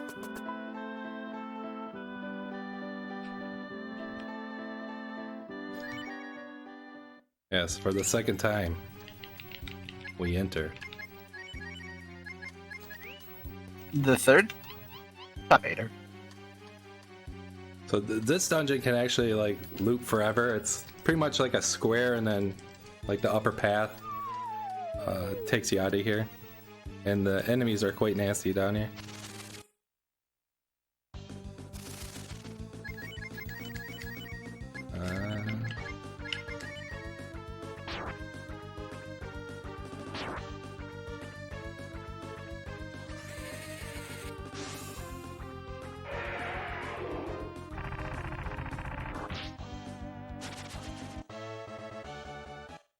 Just in case, I'll heal up Ryu.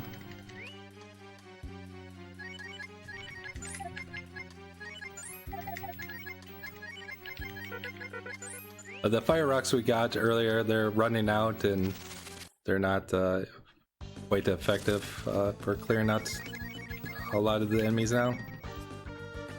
You are getting unlucky. Yeah. On average, you get either 0 or 1 fights down here. I think about half the time I get 1. I seem to be lucky again too, quite often.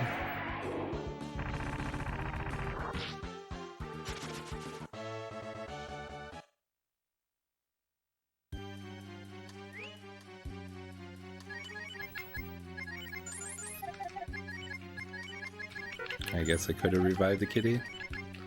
It's not necessary.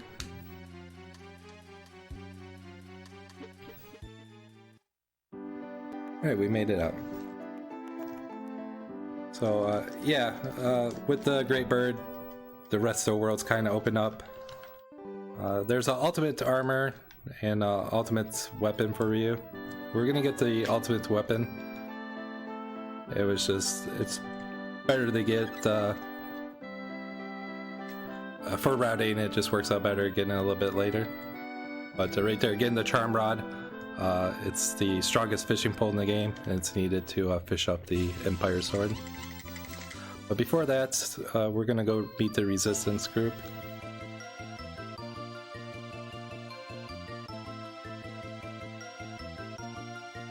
This spot's just south of Farmtown. Wasn't worth getting the warp point earlier. And this is where cat is required.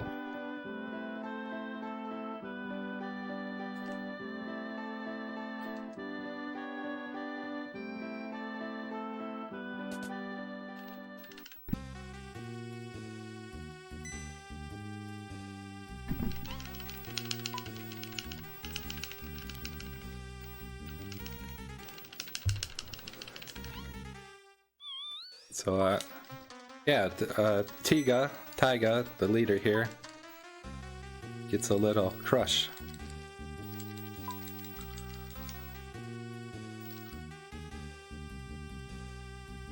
But he mentions that wars cost money and they don't have a sponsor. We're asked to go find a sponsor.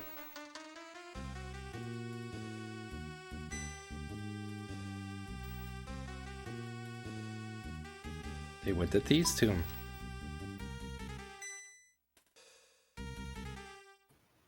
Thieves' Tomb is... So- Oh, go ahead. I was just going to say this is a plot callback to what happened. We're asked to go and locate a thief.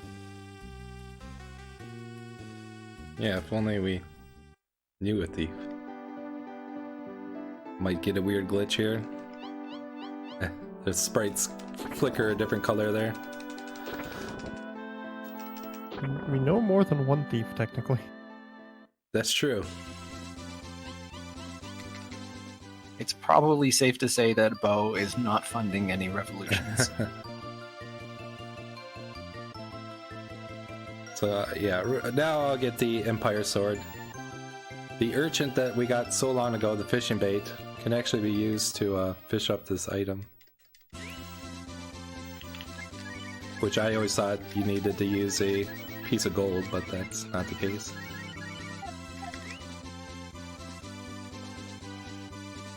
We're right next to the township where the enemies at the start of the game are.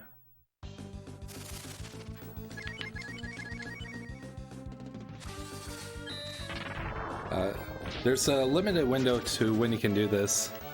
You can only get to this plot of land with the Great Bird. Oh, that's right, I need Ryu in the lead.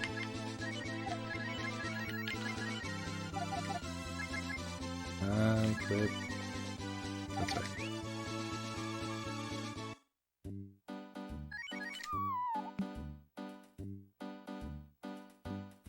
It is fortunate at both times, or all three times you fished, I think you got the fishing.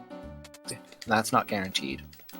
Yeah, that could be a hefty time loss, that getting the fish right away.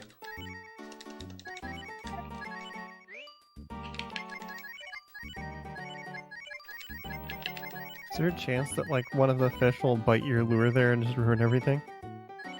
For that particular set, no. And just to show how powerful that weapon is. Though That's if a you big difference. if you let the lure stick at the bottom of the seafloor, it will consume the item. And the button presses are a little finicky on that as well. You kind of need to do like half A presses. But here's a secret armor shop.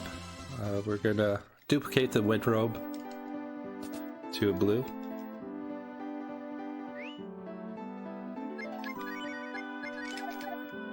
Oh, I don't want to do that.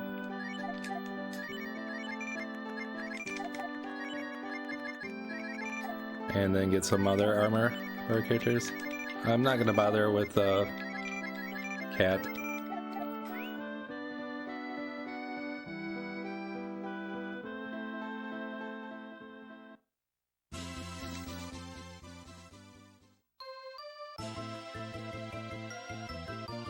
That's the last of the armor.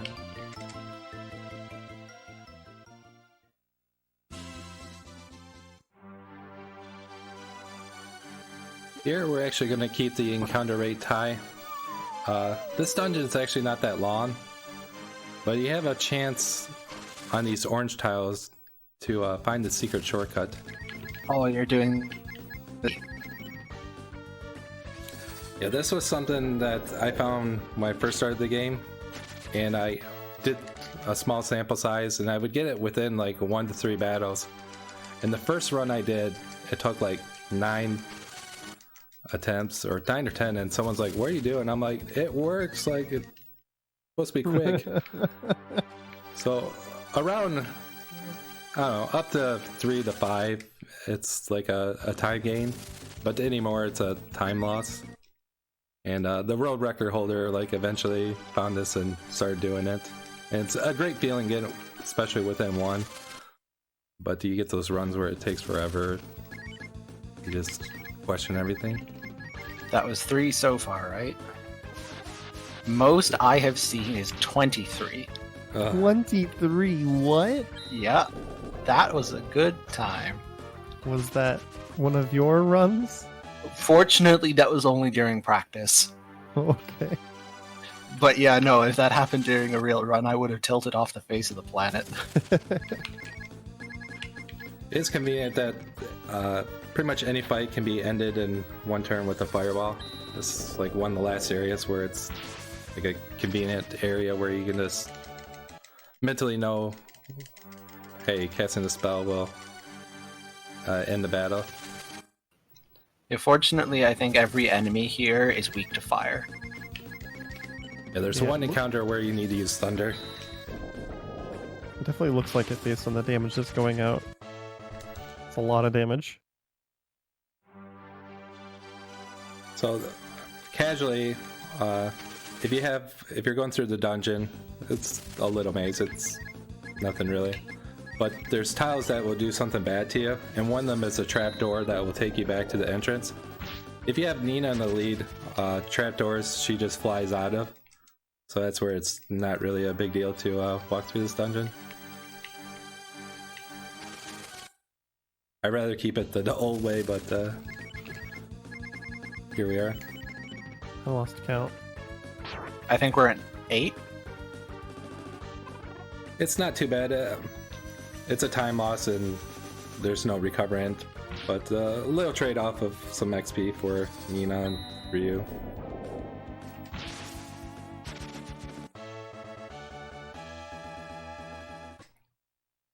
It's just some extra marathon safety. That's right. 9. I'm always worried that this is I'm on world record pace. Yeah, the fishing spots and this can flux around quite a bit. I find the first 2 hours have quite a bit of random RG, and if you're really on your game, the last 2/3 of the run, to me, if you're executing well, it's pretty static, except for these points.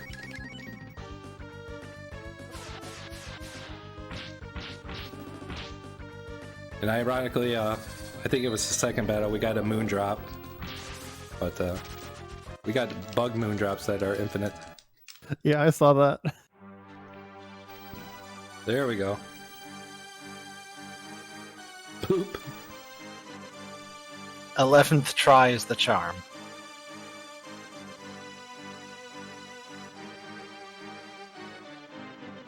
So yeah, Nina got level 25. There's still quite a bit of XP. Normally going into the final dungeon, she's somewhere between level 25 and 27. You really hope she's 27, but 26 is alright. And to some extent 25 is alright as well.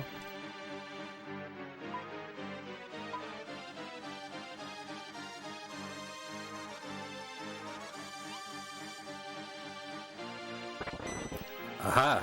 Nina is the greatest thief ever. Oh, we get the evidence. We don't know what the evidence is. Little booty bump. She takes evidence on us. There's no random encounters in these rooms.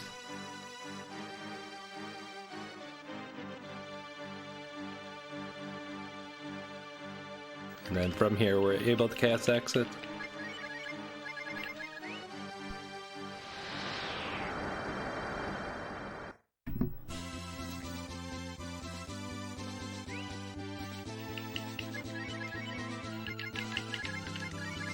Someone in the chat saying the evidence is a key item and you lose it as soon as you leave the room. Yeah. Also, a question in chat. Yeah, there is a rare prize from the green faces. It's a sword that is actually Andy just fished up. But it's required for 100%, so I'm still gonna have to get it. Wait, even though you can fish it up, you have to get the one for the green face as One well? you get from the green faces is much worse. It's a different sword. Oh. But, 100% category, gotta do it all. But it, Oh. Why do you torture yourself like this, bro? Because it's fun. Is it? I feel like it's fun for other people. I mean, that's kind of the same thing.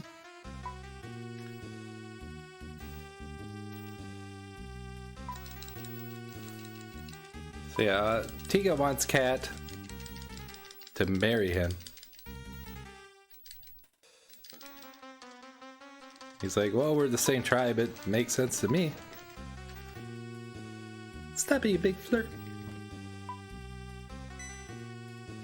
And when she runs behind Ryu, Tiga can see the picture.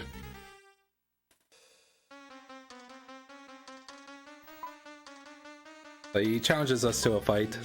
I used to think I messed up the dialogue because of the music, but the default options actually get us out of the situation. You can fight him. He's unkillable.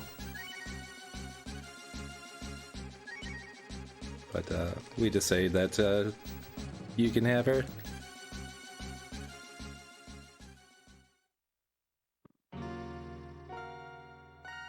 And cute sprite for a cat. I don't know if cute's the right word, but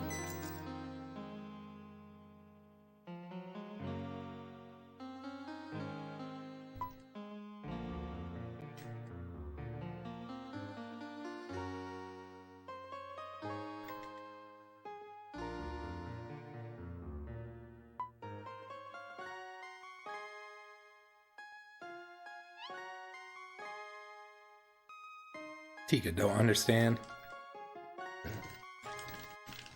Question in chat, is it Tiga or Taiga? Your guess is as good as ours, buddy. I would assume Taiga because of the pun. You'd think, yeah.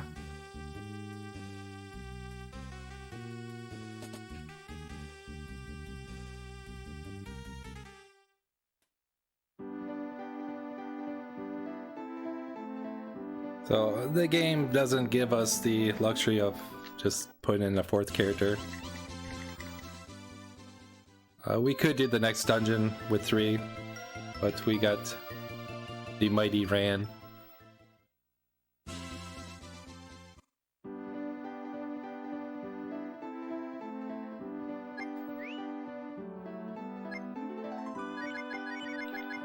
Doing this extra menu to get Rand back in the party only costs you 30 seconds or so, and you'll save more than that with Rand's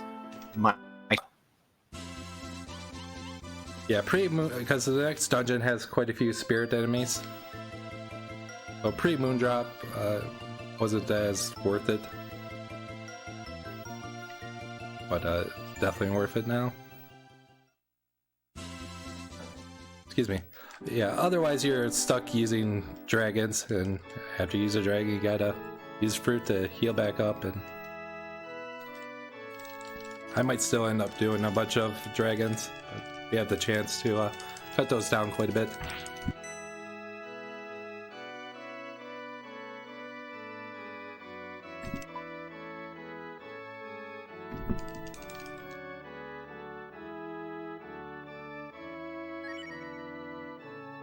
But yeah, Tiga doesn't do anything. Just says, go get it. See, we found this thing, but we're not the main characters, so you gotta go do it for us. Please. Exactly. Oh,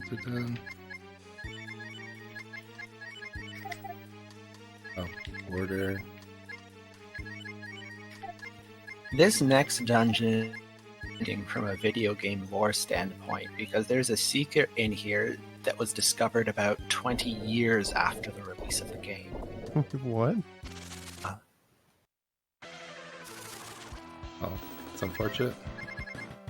At least to the best of my knowledge, nobody knew about this until a few years. So what's the secret? Once Andy's done with this fight, the next floor down is a little that hardly qualifies as a puzzle, but there's left and right arrows that you can stand on to move a door left and right on the wall. And if you sit arrow after the door has moved as far to the right as it will go, and you stay there for 10 to 12 minutes. The door then starts moving again and unlocks more rooms. 10 to 12 minutes? What? Also required for the 100% category, by the way. Oh my god.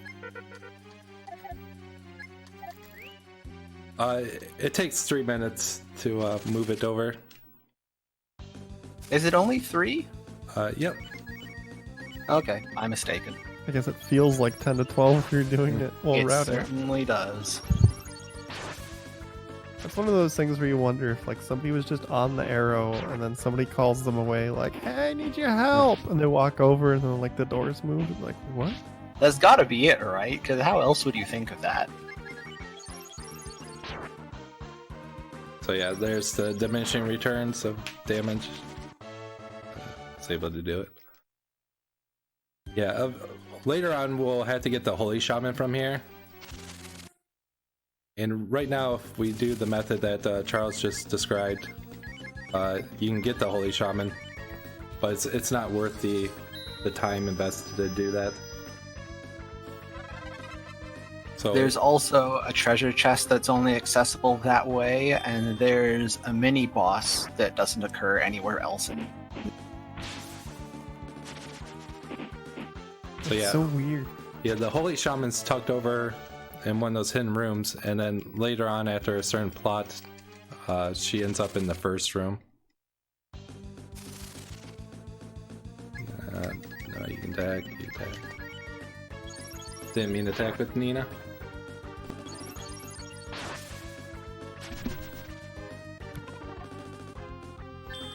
We'll see her try with 1 damage. Oh, 50. Sorry, Nina. So it's been a while since we explained how it works, and there's some people asking why Rand is hitting so hard. Yes. Care to go over that again? Sure. So there's a glitch that we can do revolving around the switch glitch. All the glitches in the game involve the switch glitch.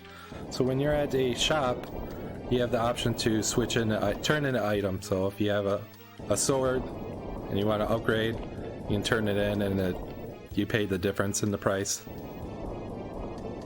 Hitting A and B at the same time puts the game in this glitched state. And during that glitch state, we can get a bunch of money at the beginning of the game because it references this item that puts 90,000 zenny in your favor. But I discovered 2 years ago, if you actually turn in the accessory, the amount that you turn in, so by turning in a quantity of 6, it results in giving a bugged weapon to a character in your reserve party. And this weapon, item 6 is the Moondrop. There's 9 different weapons you can get, items 01 through 09. All of them have 64 attack power, but the 2 unique ones are item 4 and item 6 that have the twin attack and the holy element. The other ones have a single attack and had the fire element. So we're able to get that to every character except for Ryu. And if you unequip the weapon, you can't re-equip it because there's no flag that so-and-so character can use it. So at this point in the game, 64 attack power is just not enough to do good damage for most characters. But Rand, being the strongest character, and that has more attack power than his ultimate weapon, he's able to make a very good use out of it. Interestingly, that phenomenon where a character is equipping or has equipped, if you take it off, you can't put it back on, that exists in one other place in the game as well. When you first get Spar in the party, Spar is wearing the steel armor. If you ever take it off him, it's actually not re-equipable. The steel armor is not on Spar's gear list. I didn't know about that one, but now that you mention it, the wristband is the same way.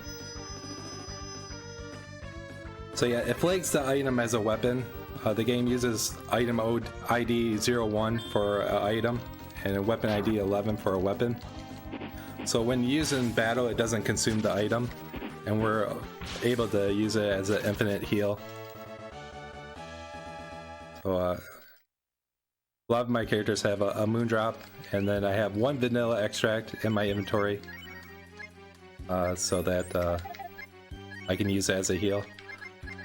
The moon drop does a full group heal. It cures any status ailments, but it also removes buffs. And as you see, that I've been using attack up quite a bit, so using the moon drop will remove that buff, and I don't want that to happen in some situations. So I have the vanilla extract, which does a 120 group heal. And that was gained by glitching on a character and just unequipping it.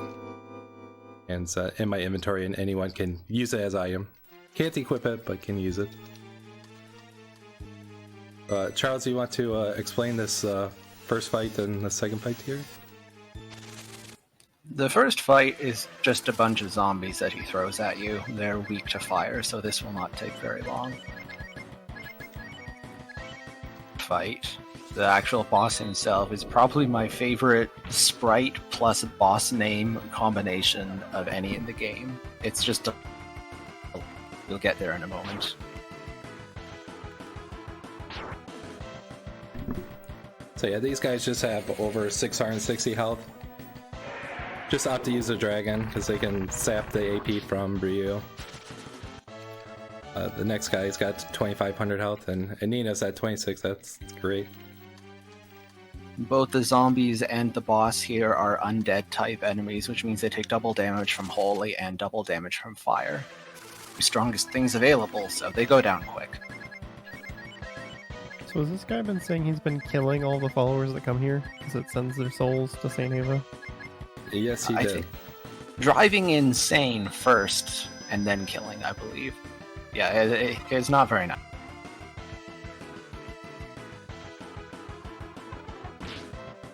So zombie, after 2 turns, you'll turn into a zombie. And that's bad. That's what the stats there is. The battle should end before that happens. Yeah, Rand is putting in work. He just punched as hard as a fireball.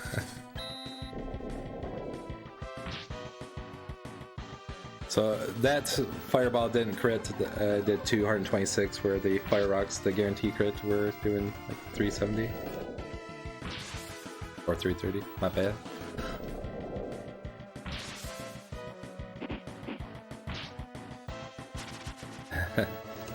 And then he crits for 5. Oh my goodness, Rand. I think on the second turn, I don't know if it stacks with attack up, but you get attack buff from actually that down effect. I can confirm that it doesn't stack because I did test this. But yeah, being in the rotting into a zombie, it gives you the same boost as the attack up spell. And yeah, he can go in and out freely. The game never programmed other gender dialogue, so sorry, Nina. One of the odd things about this game. The encounters in this area have been shut off now, but we can use the exit here. And actually, I got to heal up. Oddly enough, the game doesn't give you a heal here. You'd think it would.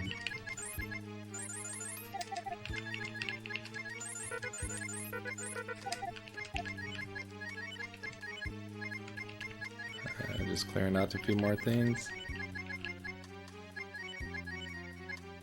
It's funny watching you throw away a moon drop after they've carried the first half of the run. It just looks so strange. Even though I know it's not the same item, you know? Right, yeah, yeah, pre moon drop glitch, you do need a bunch of AE healing items, and it takes quite a bit of time to cook them up, so it's hard to have the game optimally routed out where you're conservative enough, because it's a shame to throw away a 7-hour run because you're short a healing item or two. And yeah, the moon drop ended up cutting about 45 minutes off the run. That's crazy. Before that, it's crazy to think that the difference between glitchless and any percent was about 45 minutes.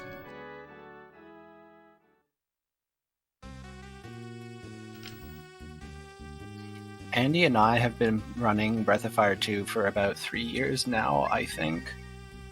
And the amount of routing improvement has been made. So I think now the glitchless world record time, any percent time started. What was that last part? The glitchless world record now is faster than the when we started running this game. And a lot of that is routing improvements by Andy.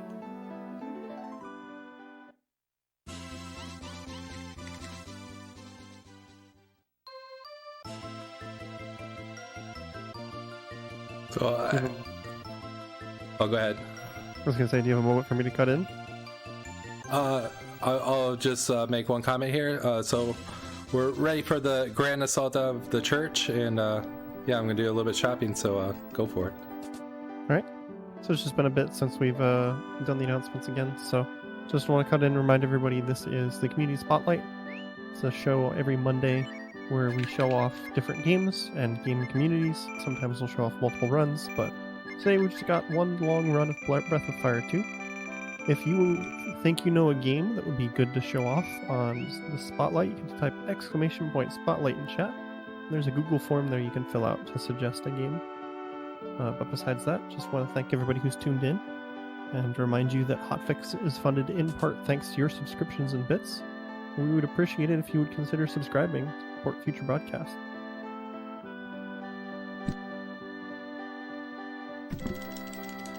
So there, I bought a bunch of frisbees.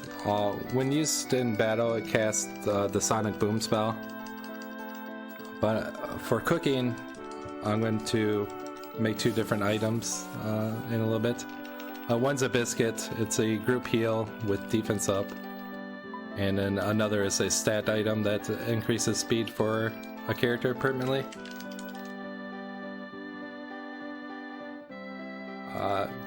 They consume... A frisbee takes up an inventory spot where you can use a different ingredient, a cure-all, which you can stack up to 9. But you have to cook a lot more doing that, so kind of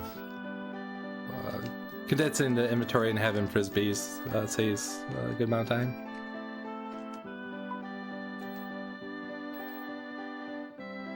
So we were asked to learn some of the teachings of Saint Eva, and they were reciting some of the passings there, and he's like, oh, I ran out of things to say, but then he's like, oh yeah, what's the name of our god? It's a nice little build-up because it's kind of like, how am I going to remember or know the answer to the question? And then he's like, oh, you're free. And then he's like, oh, wait. If you get that wrong, you just have to fight him. It's a simple fight.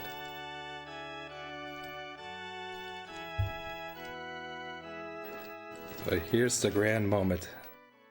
Time to learn the mastermind. Shh.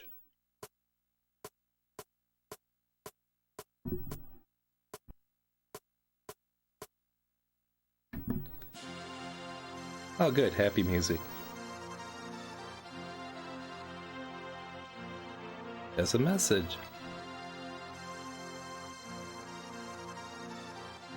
Possessed by the devil. Unbeliever.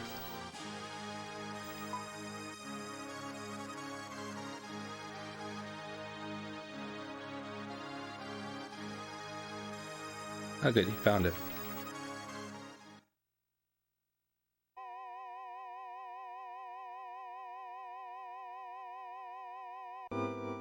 Clarice, you were the traitor?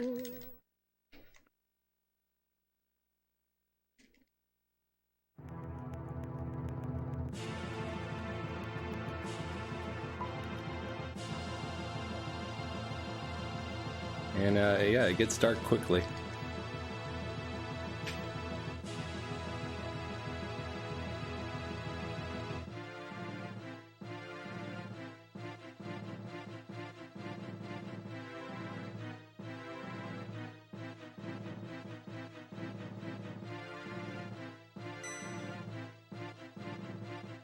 So Habaruku here, who I just simply like to call Huckleberry,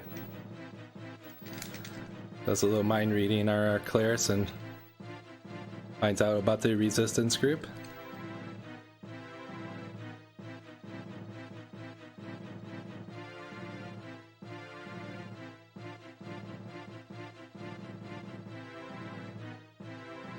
I'm just letting the music play, it's great.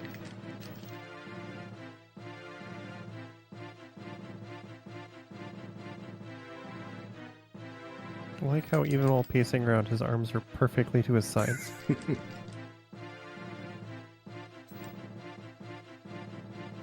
Tiga will defeat you. So Tiga realizes that he loves Claris.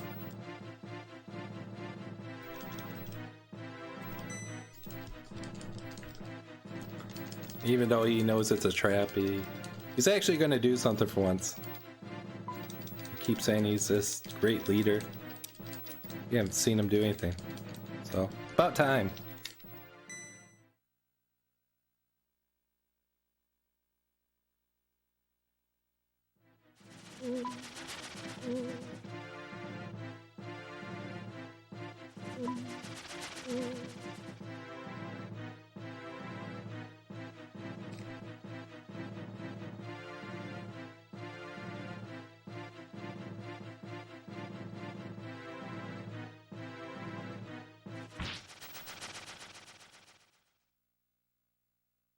KO.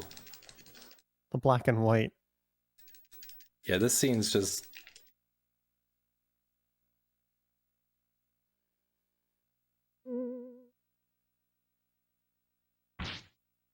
Gotta wait for it. Between the music and fading the black and white to just dropping the audio.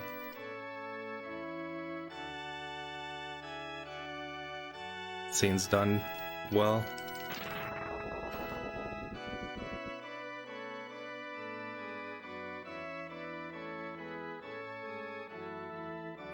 It's slightly more effective as build-up if you actually do the fight against Taiga earlier, because he smacks you around in that fight, and then he gets turned here by Habaruku.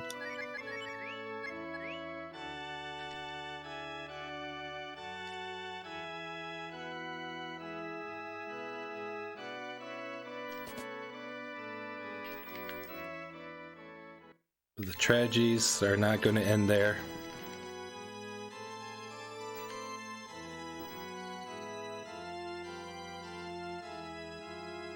You want to walk through this one, Charles?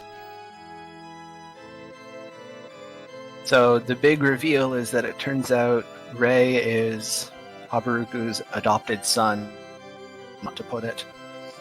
Which kind of sucks because Rei's been a generally nice chap every time we've seen him. And apparently now we have to fight him. And here's the big... Rei is a dragon. Gosh dang it. We don't have to use our dragon powers to get him to his next phase, but it does enough damage to knock him in his next phase.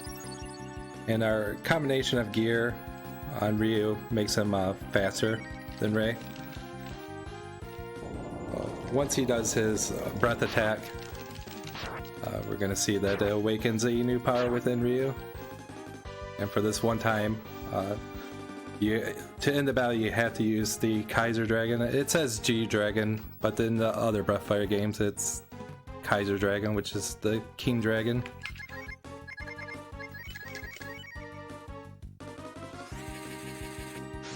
And I'd forgotten to equip my 2 fast shoes before, and Rei will cast the breath attack again. Thankfully, for that run, I did a guts roll with Ryu. But here, yeah, Rei says that he was adopted by Habaruku, and he knew that he wasn't on the right path, but it was the only path that he knew. And that he hopes that with the strength that he has awakened within Ryu, that he can create a better world.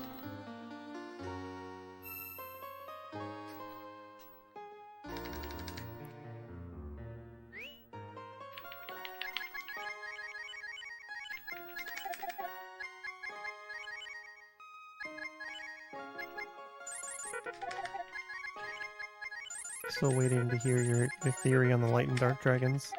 Oh, thank you for bringing it up. So, yeah, to me, Ray could be considered a lighter dragon member, and he mentions that it takes the power of eco strength to awaken the Kaiser. So, to me, they could be the opposite sides of the coin. And in Breath of Fire 3, there's a little play on the light and dragon, or light and dark. It doesn't get into the plot, but there's two characters that also have the dragon powers. If you're just playing this casually and you don't know about the dragon spells behind the waterfall that we go, you go all the way from Capitan to here with just the little baby puppy spells that I believe we haven't used. Yeah, that's a great point. So I'll still be using the Thunder Dragon because it has a faster cast time, but the Kaiser Dragon does 999 damage to all enemies. And the Empire Sword, when used as an item in battle, it casts Sonic Boom.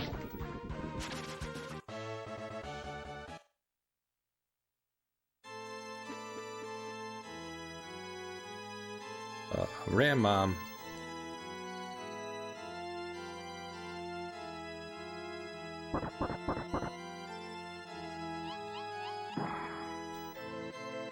So now we have saved Mom. Surely nothing bad will happen.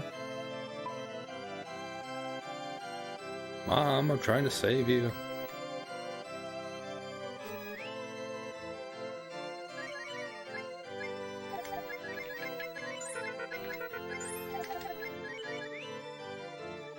Another great track of the game, this dungeon.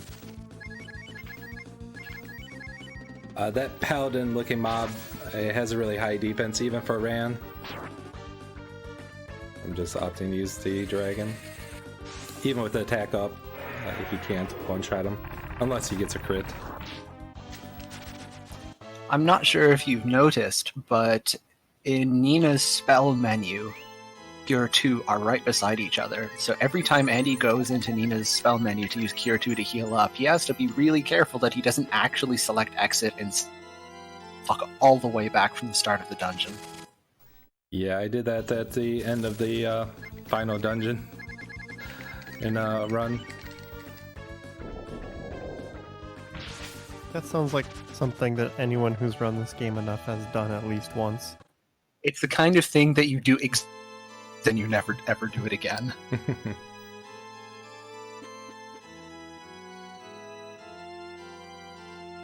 I had a few extra fire rocks, so I just opted to use one again for the guaranteed crits.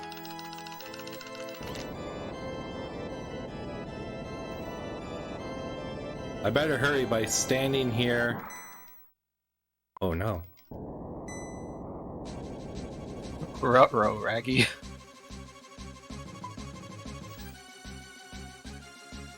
Don't panic, you're not dead yet.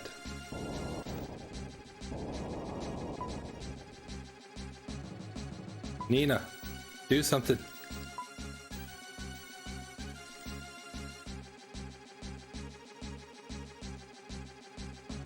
Looks like this is the end for me. Thanks for everything. We had great times. It's up to you. Get him for me.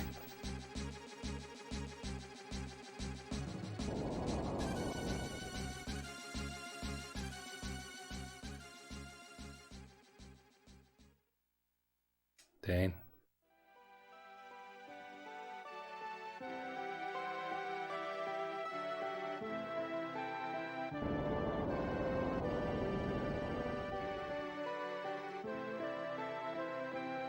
If I were a little weaker, I would have died already.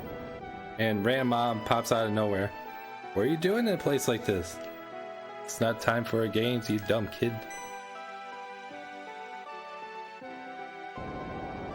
Yeah, Ram Mob.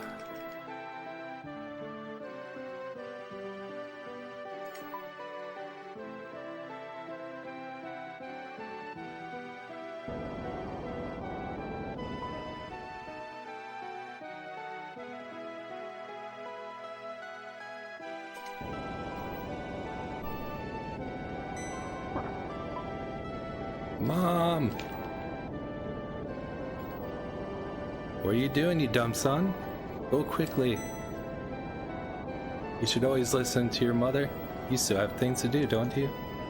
Go listen for me, but listen to your mother.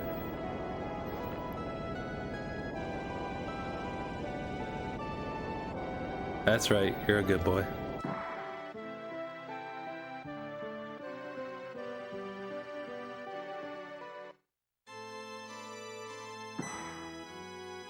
Yeah, that one still gets me.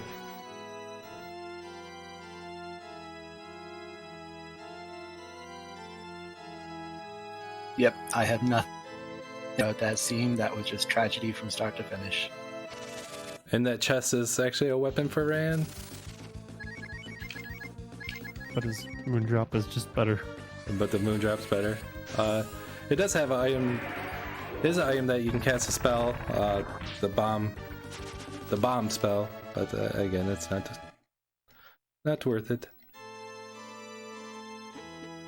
You know, like with that character, you know it's serious when she like says something nice to him, and it's like, oh no, oh no. Yeah, I like the point. Again, if you watch the like opening scene of the game of how he's kind of wandering around the world, I kind of picture it like he's gone away from home, and it's not like they visit for long, and you can be very empathetic to the or sympathetic to the situation, and yeah. I'm assuming you didn't hit yes there on purpose. Yeah, I was supposed to say no. So this is annoying. These guys are extremely fast, and yeah, that just happened. Oh, with the crit. That's the first time he's gotten blue. Normally I do attack up to Ran, and they have 300 HP. And then based on what happens, I'll either use a dragon on the second one, or attack with Ran again. I got lucky with the crits there.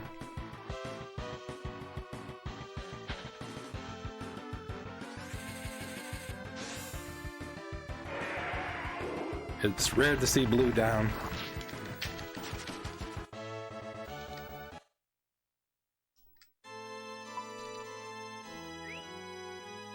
I can actually menu in a moment. There's no random encounters here, so a lot of the speedrun's been knowing where you have to menu for a smoke and then optimizing your menu input with any healing. It's easier at the start of the game, but pretty much from here on out, a lot of times when you take damage, you're forced to use a menu.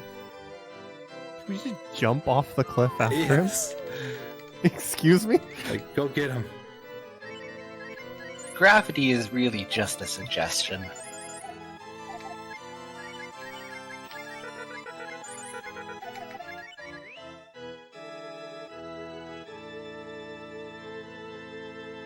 A nice robe in that chest, the rainbow robe. It has fire and ice resistance.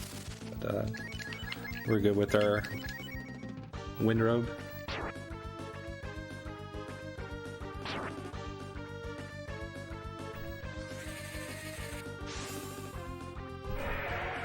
Hopefully this is the last encounter. I'm gonna risk it for the biscuit.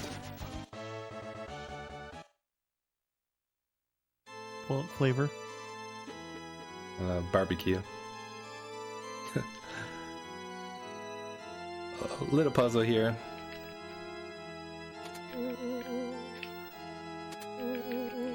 So, good ending. There's one thing left.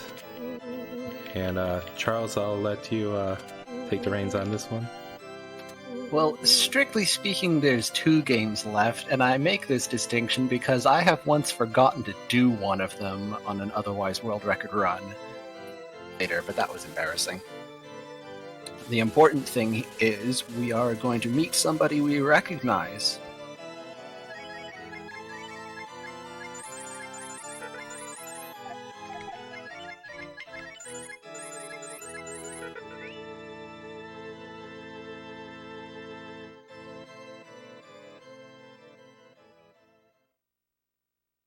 It's Dad! Dot dot dot. But the game doesn't make it quite clear. So you have to remember that it's your father. But he begs you to kill him.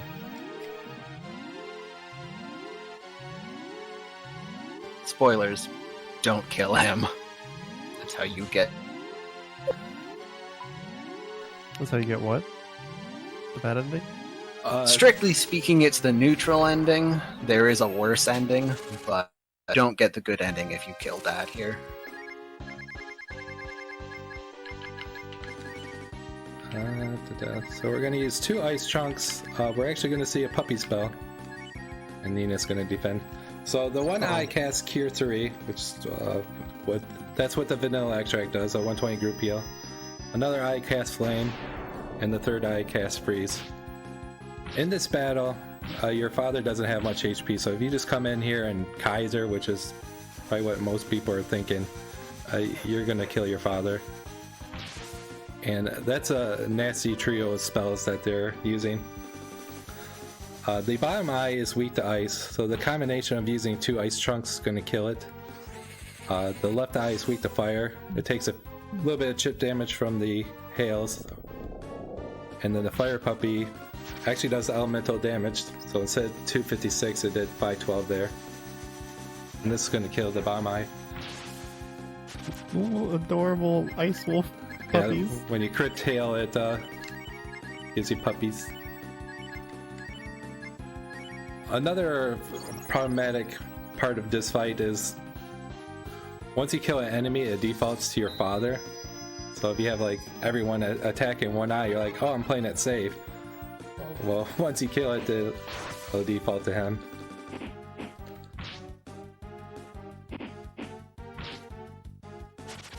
So he's hooked up to one of those machines that we've seen before in our well at Township, and we saw it at High Fort.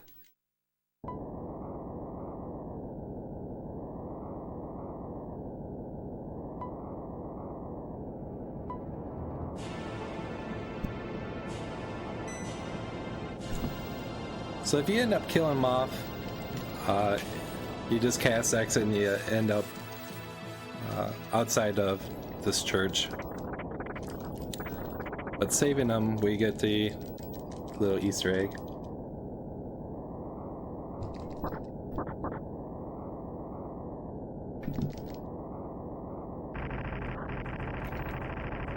Oh yes, that was a load-bearing boss. I hope you don't mind. I'm going to steal that for future commentaries. That's brilliant. So it turns out that machine was siphoning our father's strength and sending it to the demon. And for doing that, he has lost his eyesight. And we mention Ryu's name. And he's like, Ryu, I'm your father.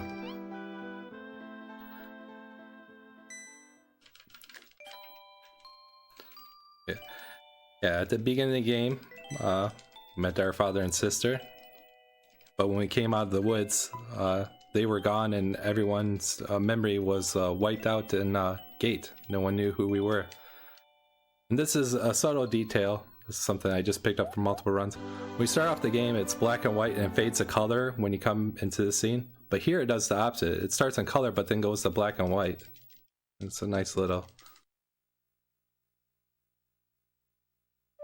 egg, I guess. And we see what happened.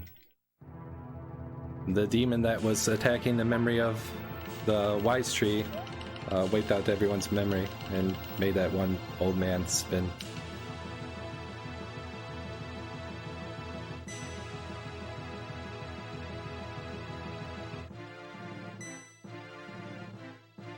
Our father gave him a headbutt, but alas, he was captured.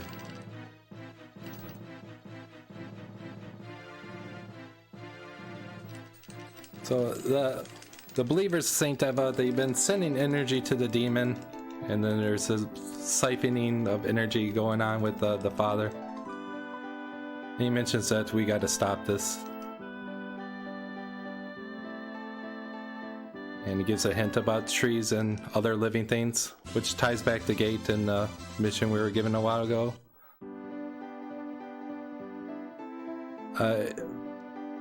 And we're given the warp point for Gate. If you don't save them, you don't get the warp point to Gate. It's not a big deal to go and get it, but it's a nice little hint to what to do next. But here I'm gonna cook some items. So the Dinkers, they raise your speed by 1. We cook up 5 of these. And are these going to Nina as well? Yep. So there's a 1 in 8 chance to fail cooking, which just happened there. At level 26, if you feed her 6 Dinkers, she'll outspeed everything in Infinity 1. Level 27, if you feed her 4, she'll outspeed everything. And then 25, she needs 8. I've already got 1 Dinker in the fat demon, right? Yep, that's correct. I actually forgot about that. So I'll just do the 5. It's not necessary, but it does help out quite a bit. And then combining 4 of them will make a biscuit. And the biscuit does a full heal and then defense up, which is a 20% defense bonus. Defense bonus we're gonna watch for one particular fight. Oh, and we failed one. Now I get nervous.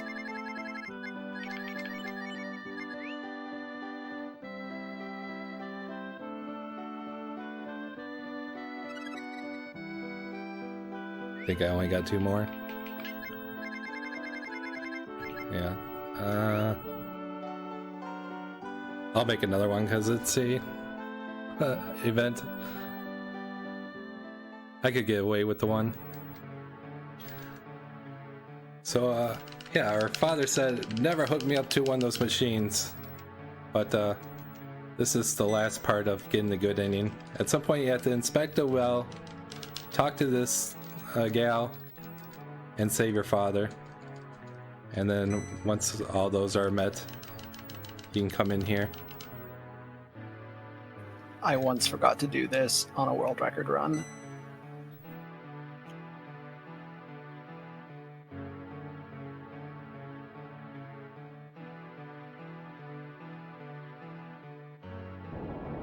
So yeah, the ruins at some point became township. A township. Wah, wah, wah, wah.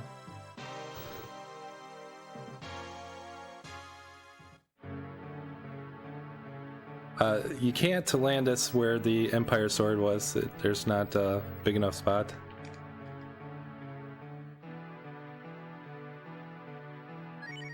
I'll show how slow this thing is. Seems kind of silly, given that, we already have the bird. Yeah. Did they take the bird away? Ooh. Ask me that. We'll get to that in a moment. Oh no.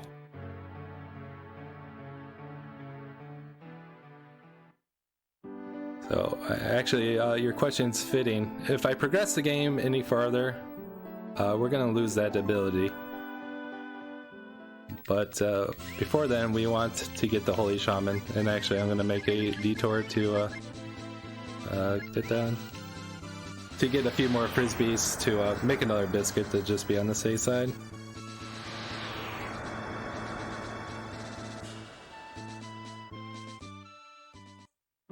Yeah, someone in chat's asking if this route takes us to the shaman, and I believe that's what we're about to do.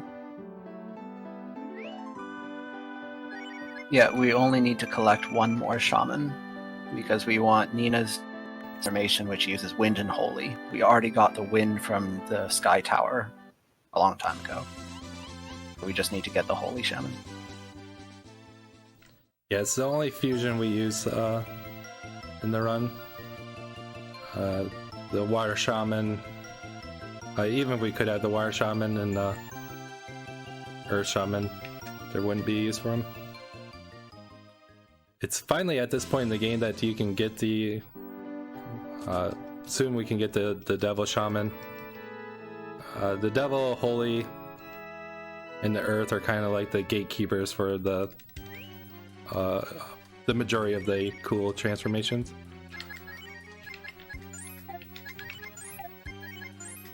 Are there any characters who can't transform? Just Ryu and Blue.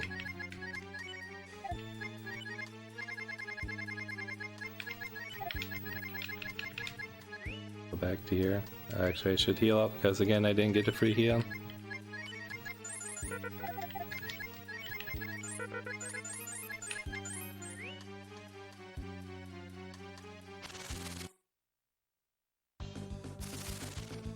Oh, nice.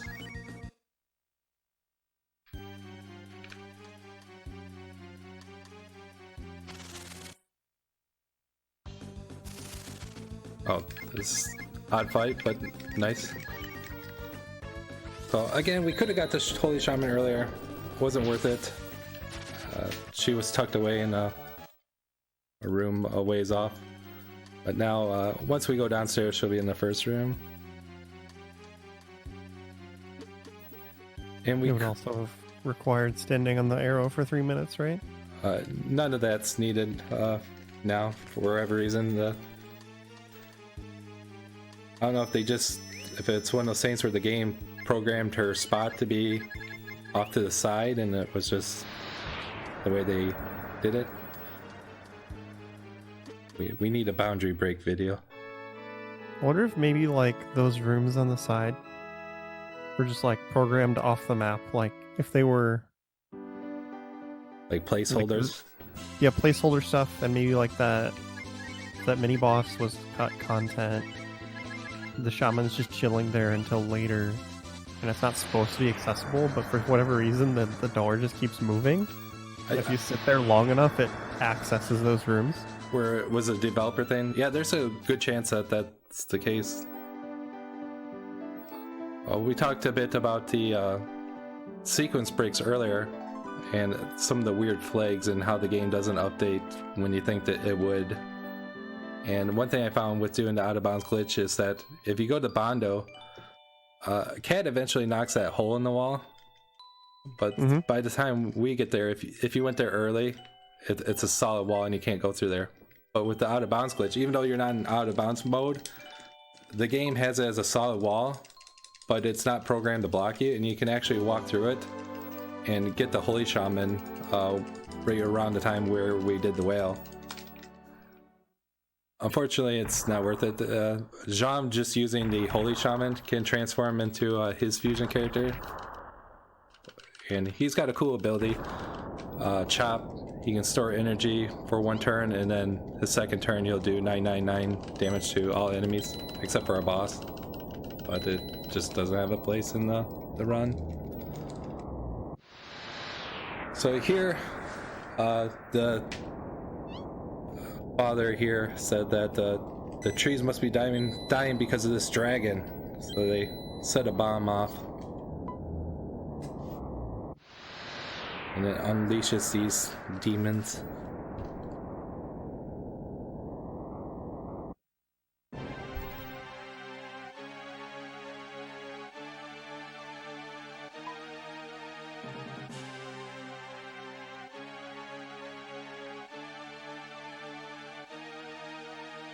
So he realizes that he made a mistake. The dragon was protecting the village. The dragon was protecting the village. The gate. Oh no. So apparently there's a person who's very knowledgeable with dragons, and that's Patty.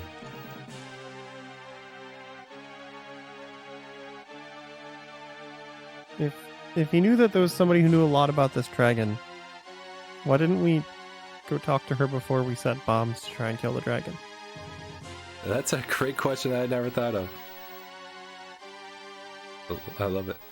We'll say hello to the Devil Shaman, goodbye. Slightly faster to enter Infinity and cast Exit than to walk all the way out. And yeah, I'll show you what happens. If we try using the Great Bird, she is chased off by the demons. What? So last time we saw Patty, she was at Kotlin. She helped them with the resistance group with money. We could beat that demon. Talking to this guard, he mentions that Patty mentioned that she was hungry, which would point to Wildcat Restaurant. And going there, they point to somewhere else. There's about 5 or 6 different detours, and then she ultimately ends up at Township. But in reality, after doing this, it sets the flag for her to be at Township. I was just gonna ask, do we have to go to all these locations, or can we skip ahead? So that's nice.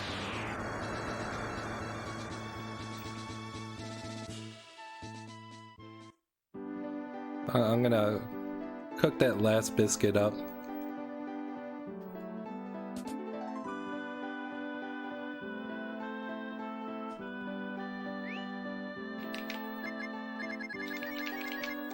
Hi everyone, I will cook anything.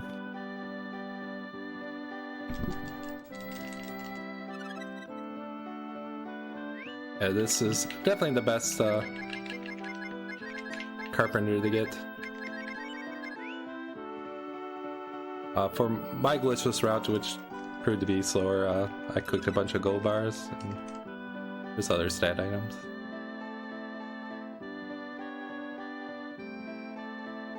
Finally gonna use the shaman.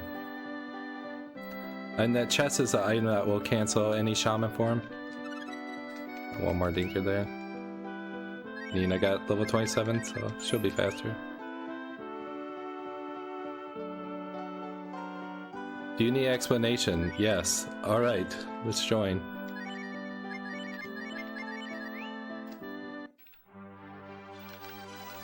Digivolve.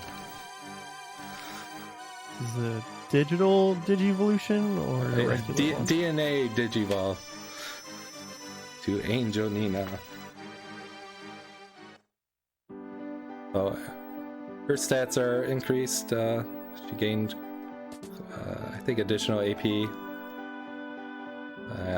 But most importantly, she got the banish spell. And now she floats instead of walking. We see that she's unfused there. She's still fused. Ryokun, up to you.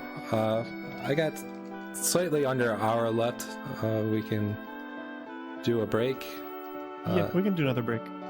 So let me kind of build up. So yeah, Patty, we got our expert, and we're gonna kind of see what's going on with Gate and what's causing the issue. One issue with the game, not the issue, but kind of frustration playing the game casually, is that shaman characters will lose their form after cutscenes or when they get killed or get down to critical HP. So I'm going to leave Nina out of the party and she'll retain her shaman form, and that will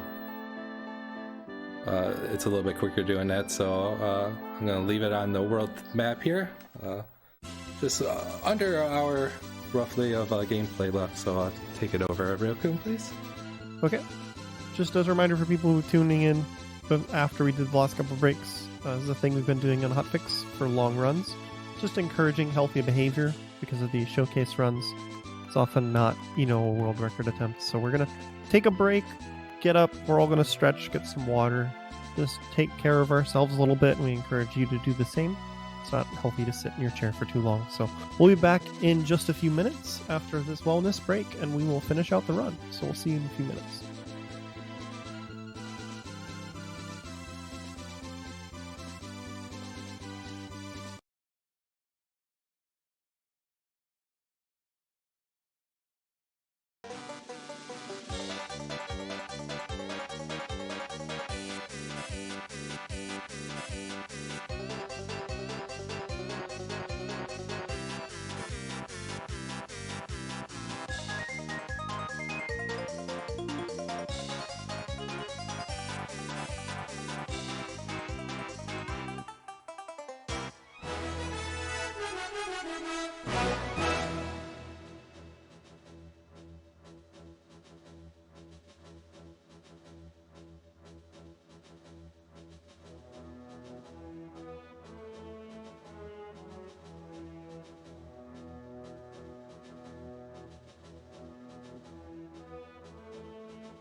back.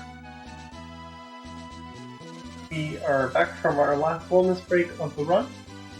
So before we get into it, I'd like to remind everybody, if you're watching Community Spotlight, if you would like to suggest game to be on the show, type exclamation spotlight chat, form you can fill out. GDQ Hotfix is funded in part. We would appreciate it if you would be subscribing, support future broadcasts. With that, Andy, if you are ready to go, we can get going for this last stretch. Absolutely, on your mark. All right, 3, 2, 1, go.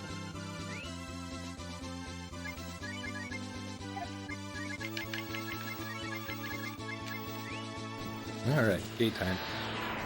So, yeah, to avoid losing the Shaman form on Nina for a 4th wheel, we're taking Spar. Spar has a good amount of HP for this next battle.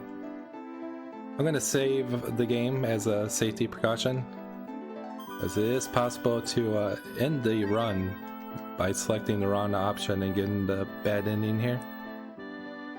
It's also possible to die by getting lightning bolts to the face repeatedly. Yeah, this boss, he can be very nice or very mean. He has several different tier 3 spells.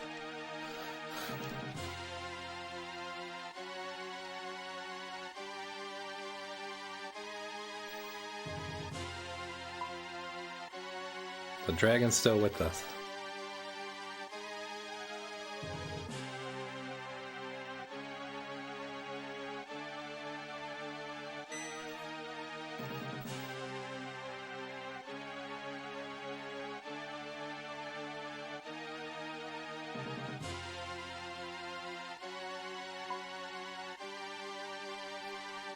Yes, the dragon's warning us that the seal could break, and it'd be best if we just got out of here. And Patty says we should follow what the dragon says.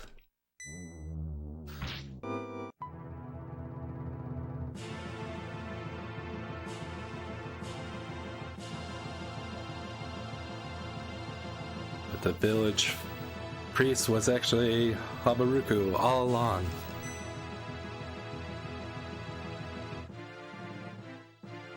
It was all a ploy. He taunts Ryu by saying his father's home was quite comfortable. Alright, I have a challenge for chat. Reflect on all of the people that we have fought who have turned into demons, transformed into these big... Guess what Habaruku is going to turn into in his boss sprite. Snail. That's my guess, a snail. You know, that's a pretty good guess. Not far off. Habaruku mentions that to open the gate fully, you need the death of a dragon clansman. And Ryu looks a little too strong, so he'll opt to kill Patty. Which means that, without coming out and saying it, that Patty is our sister. Because at the beginning of the game, she was our only sibling. Oh, he's an octopus? He's this like weird little galaxy brain squid.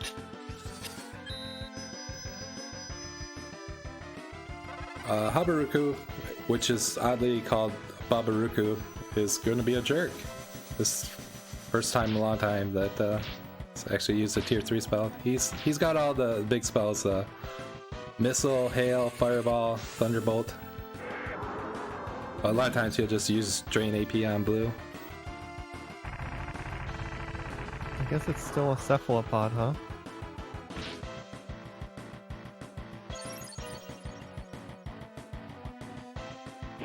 Oh. Oh, crit from Ran.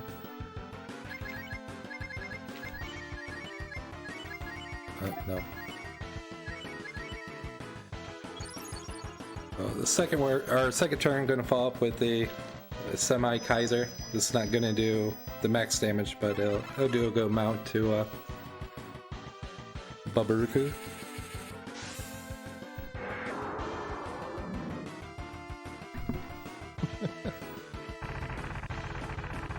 People in chat are making jokes about this boss sprite. Somebody says Ultros isn't looking too hot.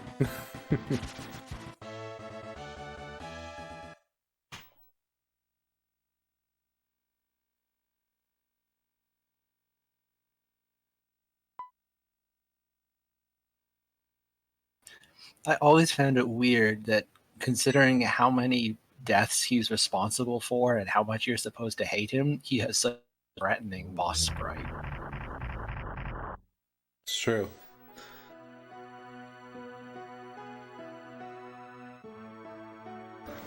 So the dragon's going to give us a little speech here that the dragon can continue to protect the gate. The people that were sending energy to the demon have been defeated. But eventually the demon will gain its strength and attempt to conquer the world, but there's no telling if it's going to be a day, a week, or 100 years from now. We can either release the seal and face the demon now, or wait. And the default option is to wait, and we do so. It fades to a screen and says that something along the lines that the moment that Ryu let his attention or release his tension, the demon overcame him, and not even him and his friends could stop it.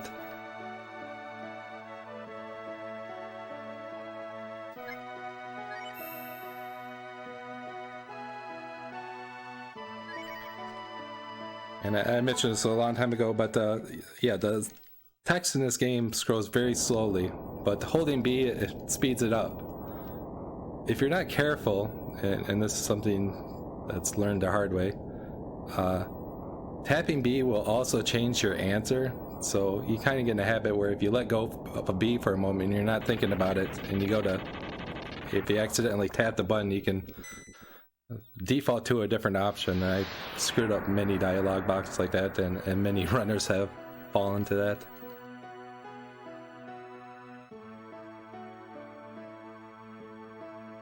So now we're locked into the neutral or good ending, and we've met all the requirements for the good ending, so we're set down that path.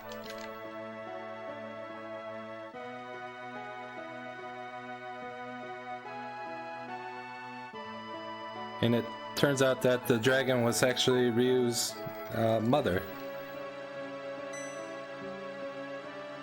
There's an NPC that you can talk to that allows you to kind of go on this little side adventure where you're Valerie, Ryu's mother, and you see her journey to the surface and fall in love with Ganon. And at the end there, it's bittersweet. She says, "Goodbye, my Ryu." Nice long pause there, kind of reflecting over her life.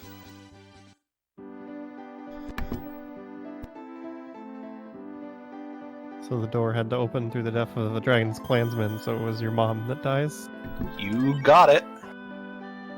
This game doesn't hold back, man. It does Oh, not. it really.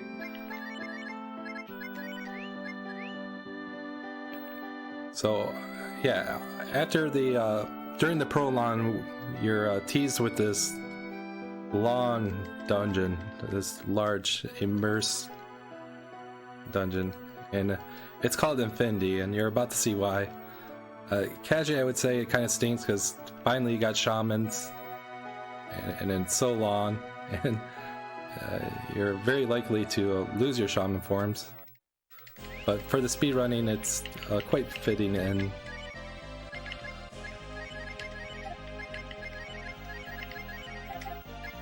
Some more people asking in chat if we're going to be getting more alternate forms. I'm pretty sure we're just using Nina's, right? that's correct. Nina alone.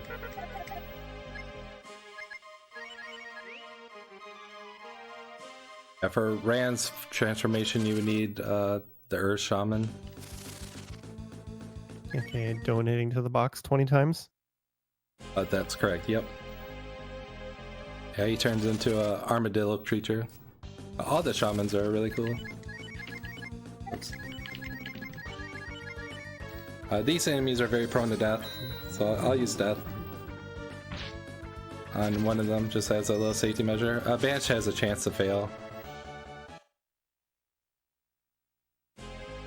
Before the next boss, I always liked Ryu to be level 28. He's already level 28. Nina's at 27, so things are all great on the XP side of things. These are the two enemies that can be faster than Nina if you don't invest into some speed items. As we see, Banish failed twice there. That's where you can save some time by having that edge up. The other enemy that we banish can use Sweet Breath, which puts your party asleep. And if everyone's asleep, this is the enemy. If everyone's asleep, you can't do any actions. And this is a classic RPG, as Ryukun asked earlier. Yeah, you don't wake up on a random turn in this game. It takes a physical hit. And if Nina dies, we lose her angel form. And that's bad. That's another reason to make it a little bit safer with the extra speed. You also mentioned before is like she can also lose it if she just goes into critical HP. Was that what you said before? That's correct. That's another reason for the 16 HP buff. It gives a little buffer on that. If I oh, go ahead.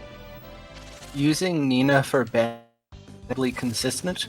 If you do the dungeon 10 times, you probably make it to the bottom with Nina alive 9 of them. But nevertheless, you're clenched because you never know when something is going to decide to crit her in the face. Yeah, 1 in 16 chance to be targeted as the 4th character. Unless someone's dead, and that throws everything off. So that's where I'm always going to be topping people off. So it's like she has to fail banish, then she has to be targeted, and then they have to do a bunch of damage, but the encounter rate's high, so... Yeah, normally, as Charles was saying, you can at least get through Infinity 1. Infinity 2 has some tougher enemies, and they have some nastier spells. But if we at least get halfway, it's pretty much a win. Is there like a save partway through? Or is it you have to go through the entire way in one go? The entire way in one go. No, there's a save at Delogany. That's true, yeah. It's optional. We don't often take it, but it's there if you want it. If I haven't lost her in the A run yet, but if I lost her before this room, I would gate or go back. Otherwise, pretty much the options to dragging our way down. I even ran, and his glitch weapon can make this go quickly. And yeah, there's a comment in chat that's right. Normally, you're in the mid-40s by this point. Whereas, other than Blue, we're just in the mid-20s.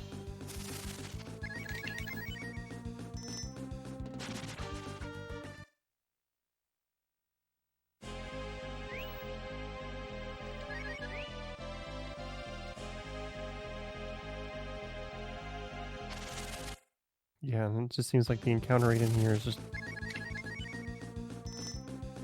Yeah, it's gone ridiculous. crazy.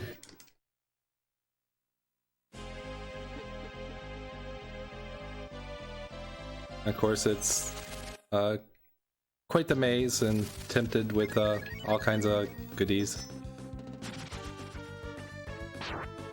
I won't be picking up any chests.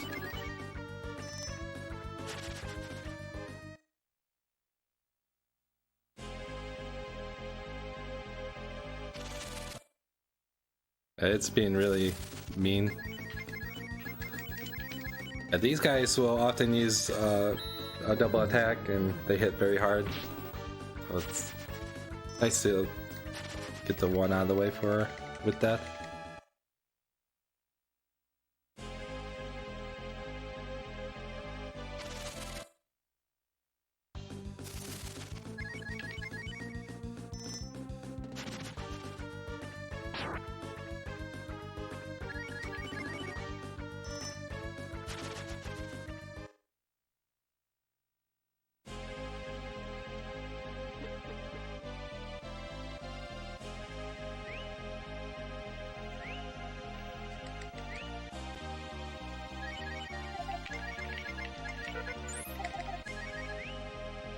Yeah, and as Charles mentioned earlier, you definitely don't want to cast Exit here.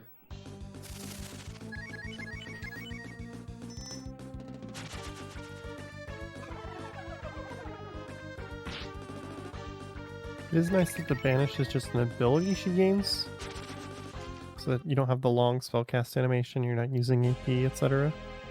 I never thought about that, but yes, it's very nice because her casting animation has quite the time to it. It replaces her ability called Will. When you use Will, it can give you some AP. Mm-hmm. When you described it earlier, I assumed it would be a spell, so I was expecting these battles to take longer, but they're generally pretty fast.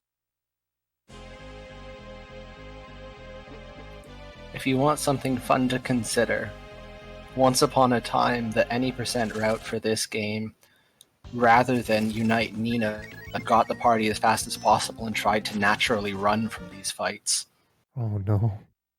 Yeah, it used Cat in her shamanized form and Sten in his shamanized form. Given how fast she can take out most of these encounters, it seems like it's just faster to kill them. Oh, this is way faster. Yeah, it was routed by JC a long time ago. Just one of those, only one playing the game and doing the route. So Yeah. I think what it is the cutscene with Valerie right before you start the dungeon undoes all of your shaman fusing. So using Nina, then hiding her in the reserve party so that she keeps her transformation when doing the Habaruku fight. It's not an obvious thing to think of. I misused smokes. I messed up somewhere. So the tile where I thought I was supposed to use it wasn't working. That's right. So here these little machine enemies are another enemy with really high defense and are actually immune to magic. Banish will work on them, but using the Empire Sword as an item will cast like a non-elemental spell that will actually damage them. So just in case Banish failed, had that queued up.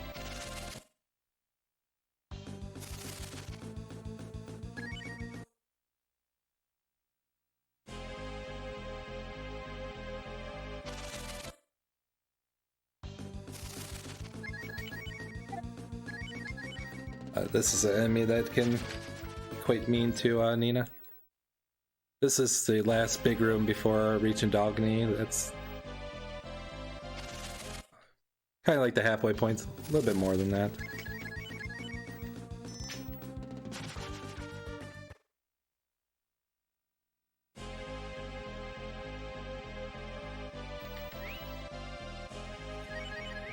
As much as this looks infuriating because of this, as a runner, I actually find this almost therapeutic.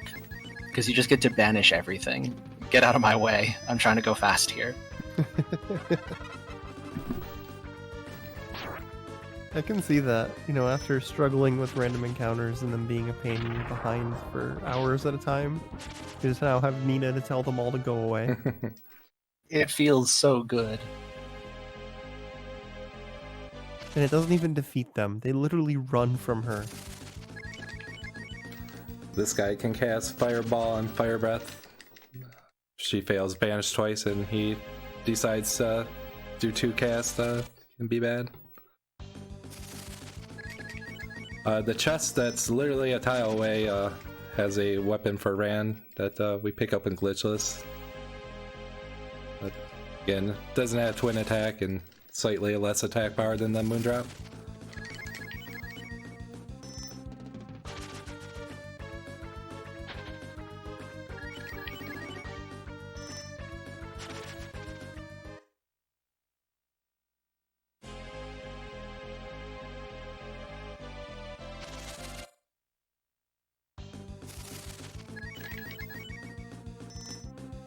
I mean, I'm not dying, but yeah, the encounter rate is particularly high today, even for Infinity.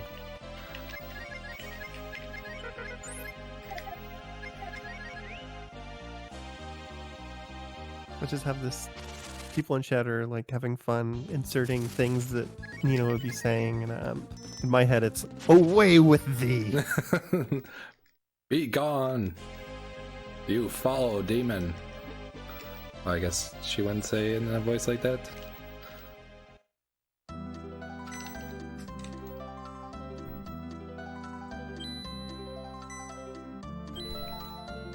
So, a little twinkle here, a little twinkle there.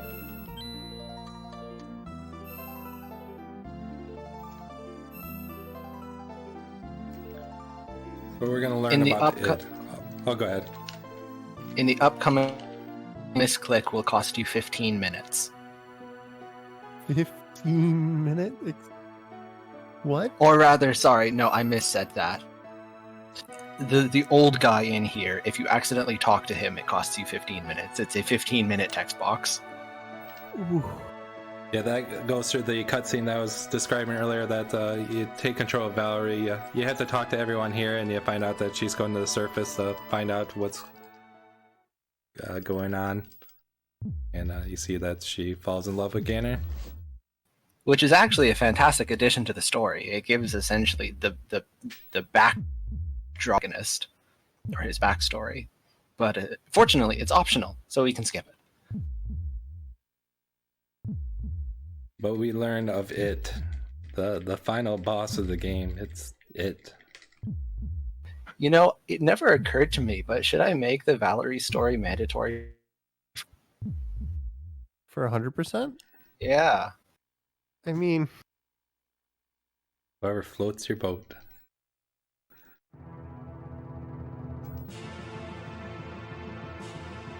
It is 100%. do you gain anything from it, or is it just a cutscene? You gain satisfaction.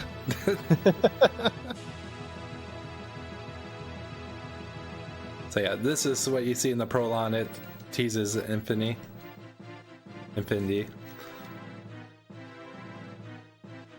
I don't know why, but with like this old man talking about this demon as it and how it feeds on negative emotions and all of that, I was just thinking of the final boss being a clown. I was wondering if you were going to mention Ghostbusters too, but clown works.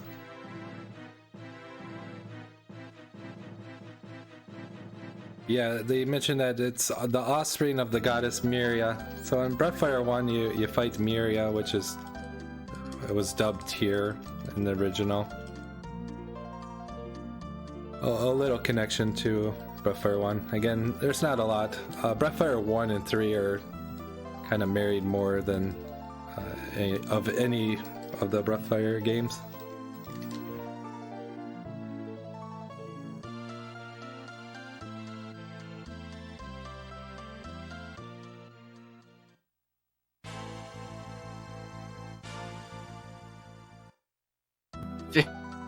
Avoided. Sorry, what was that? 15-minute time loss avoided. Nice. So say the game here. So there's a plot spell that we have to gain, the Aphany spell, and kind of based on what happens here is there's a different way to go about it. If we retain Angel Nina, we can get down to the next boss, beat him, save at the statue, cast exit, which will take us to Dogny, the town we were just at, and then we can walk our way down to the Aphany cutscene, and this can save a minute or two. If I lose Angel Nina before I pass the doors, which the doors are just to the right of us, I'm just gonna do it right now, and that's not a big deal. If I get past the door and then get like a room or two away and lose Angel Nina, it's quite the nasty time loss. So we'll go for it, see what happens.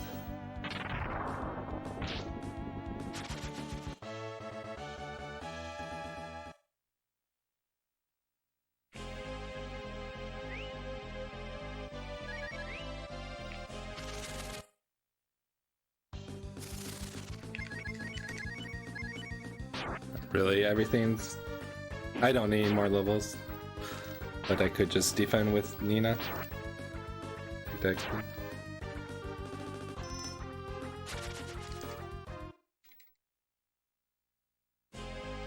And the enemies are very nasty here, so even though I just took a little bit of damage, I'm healing up the full.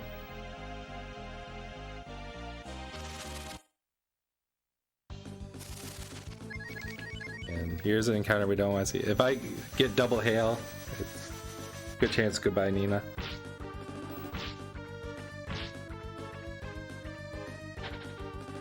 These also have a very high crit rate.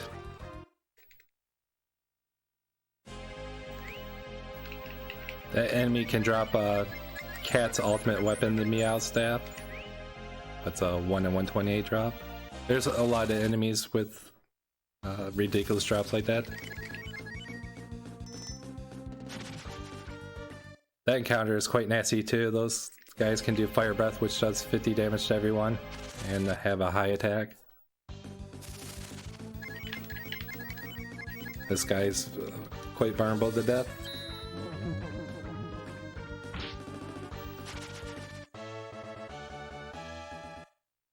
Level 29.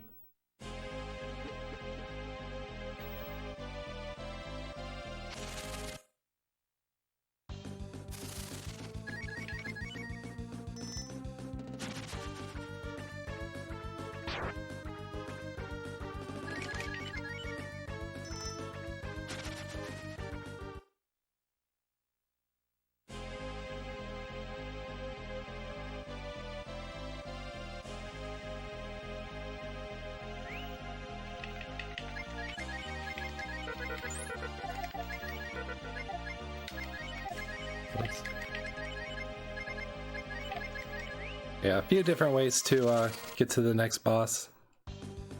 This one's the quickest.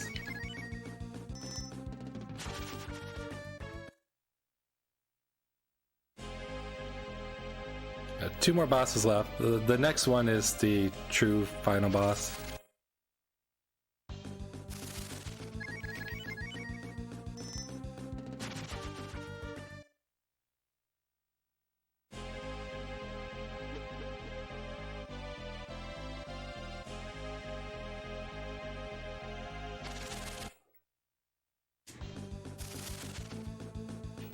Nice lead off.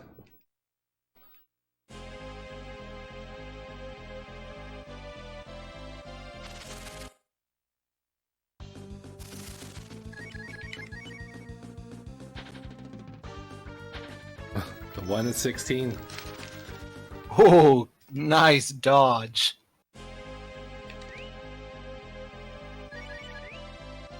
Wasn't guaranteed that we would have lost her, but definitely better With a to avoid slam, it. it's pretty likely.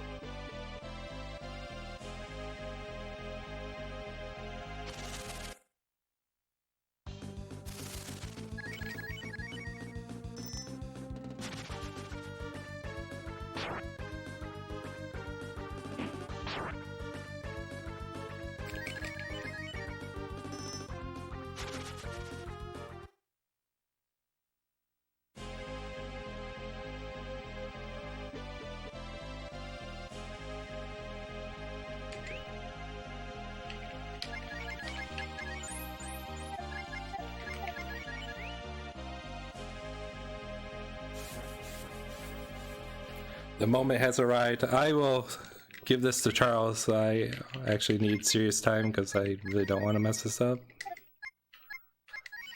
Rail can let me know if I'm getting too choppy to understand. Yep, I'll let you know. All right. So the important thing to know about Barrowberry is that he hates you and everything you stand for. Oh. I thought that was kind of implied. More than usual. He has 4 attacks. All of them are multi-target damage attacks. Ooh. So he will never stops beating you up. What's worse is that his ordinary physical attack gets stronger the closer to dead he is. And at the last quarter of his health bar, he is entirely capable of one-shotting you. Not guaranteed to, but capable. Oh, hey, it's this guy. From the start of the game. You got it. This is your nemesis. Except this time you actually have to win.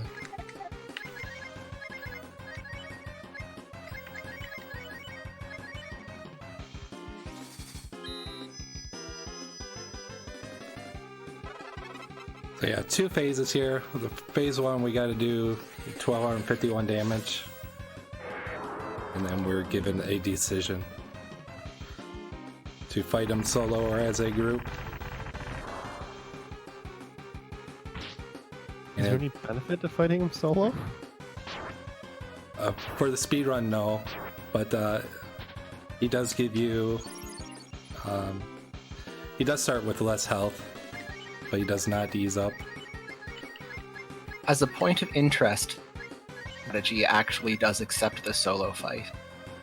Because you're doing all of your damage just with crits from GDQ anyway, so you might as well taking up inputs. But for a human speedrunner, no, you would never ever want to do that. And it's also quite nasty that his text box for the decision comes up in a weird way. And selecting the default is not the way we want to go.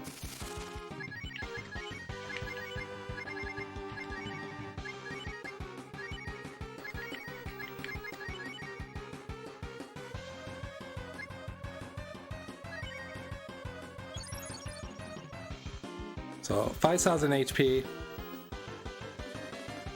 We need 5 Kaisers. We got 3 items that will give us 100 AP, restore AP to full. So we're gonna do a max Kaiser, a semi Kaiser, and then finish off the fight. I won't be talking while Andy is doing his commands each turn because small input errors here can completely screw you up. Easily the most precise. So what you're saying is chat should just give Andy all of your energy? Yes, exactly.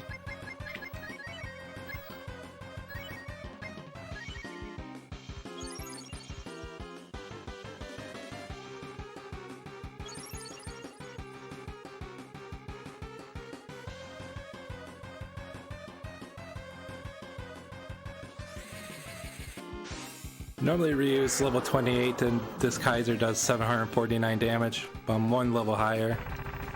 Might throw some things off. At 690. Oh, because he has more maximum AP. Correct. That's alright that we lost her.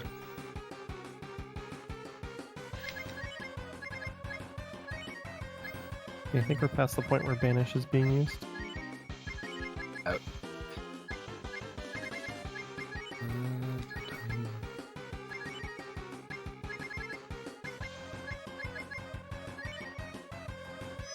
Here's where the defense buff comes in.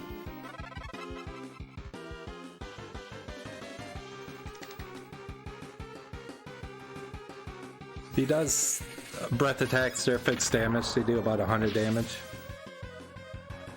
And you can also do Bolt X, the strongest elemental spell in the game, which will do to Ryu around 180 damage.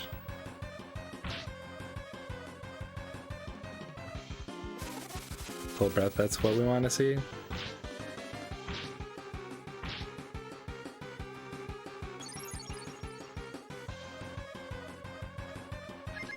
And if this all sounds spooky, you can imagine doing this in story where you don't have unlimited healing items and you also have noticeably worse armor.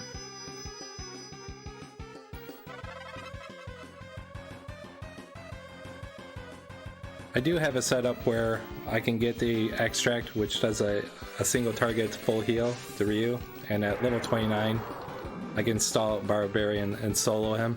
That's something I do for donation incentives. It's just waiting for dodges. So physical attack at its strongest. Yep. Hurts. That's real painful.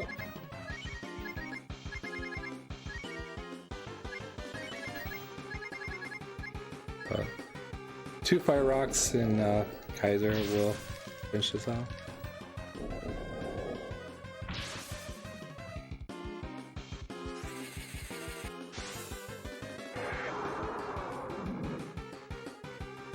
It's a nice setup with, especially when you're level 28, because he doesn't hit his final strength. But it saves you a little bit there, and thank goodness.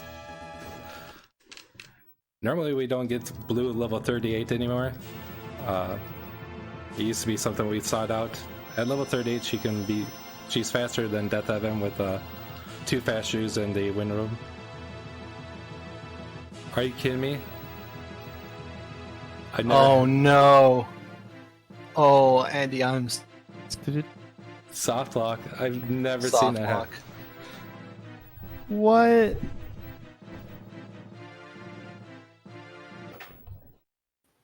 Do you want to go back to your safety save in Delogany? Let me think. How much is after that? Not much. 10-minute plot sequence in the final boss fight. Oh my goodness. Are we strapped for time? Not really. It's just, oh, it's heartbreaking. Let me look at this We- file. I think this file is after doing the cutscene. Yeah, sorry, I got the plot device. So what happens is, after that fight, we use this dragon statue, save, and then we go do the cutscene.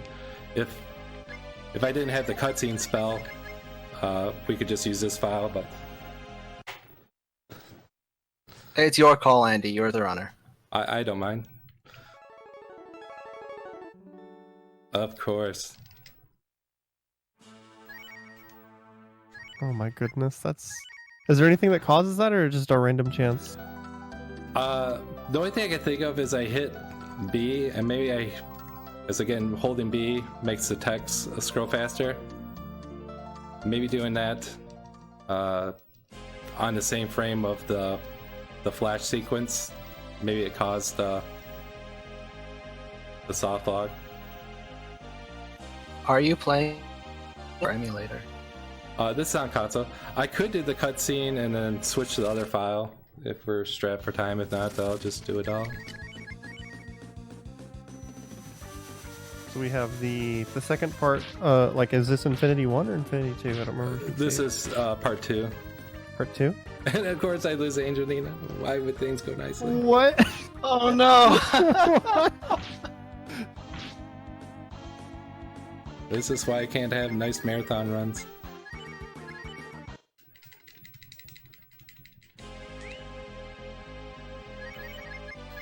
Chat Yeah. says they want to see you kill the boss again. Alright. Sounds good. So that soft lock is a known thing.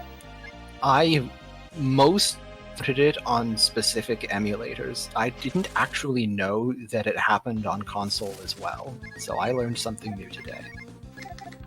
So what's the plan for the section without Angelina? So I'll just go to the cutscene and see it. It would remove your shaman form. So now we'll see the cutscene and fight our way down. I got enough fruit. Which Oh yeah, you're fine. I think. 5 stacks is more than I have in glitchless.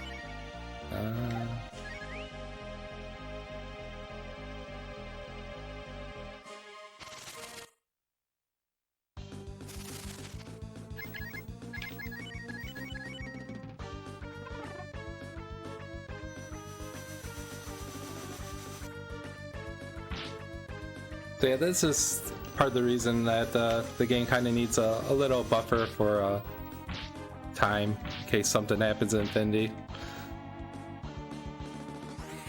Not like a soft lock, but kind of the death that we were talking about with losing Angel Nita potentially earlier in the run. For the most part, any run can get around a 650.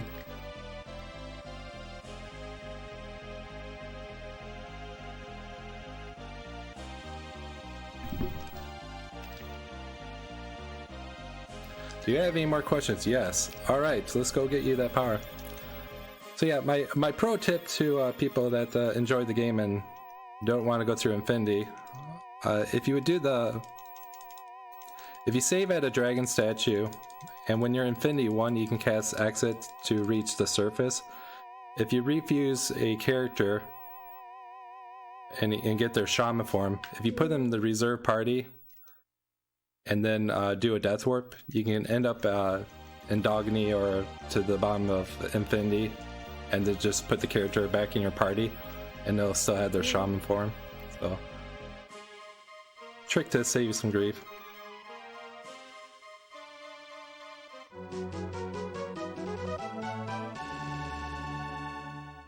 That's what happened where we had the cutscene before we broke the seal on the gate. We were able to retain Nina's angel form. So, otherwise, it would take about 3 minutes to warp to Township, fuse her, and then warp back. Instead, we were just able to cast Exit. And then Question in chat about the world record. Is it 632? It was 632. Mken is the world record holder for the English and the Japanese version. He's got a 628, I believe. I know it's sub 6. Goodness. Very nice.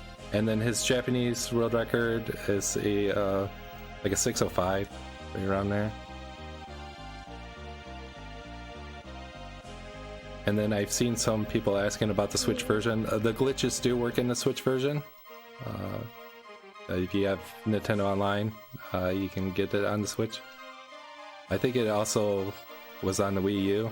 The glitches work for that. They don't work in the GBA version.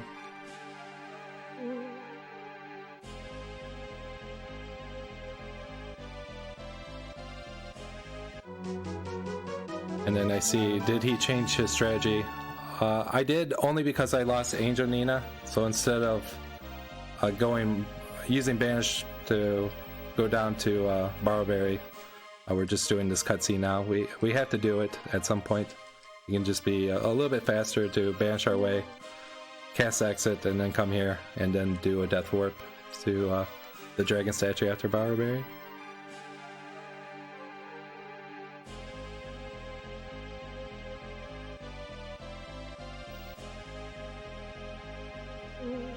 So our character doesn't know, but our characters are giving us those support, saying how much they appreciate us. Some kind of saying that willing to give their lives to us, kind of foreshadowing what's about to happen.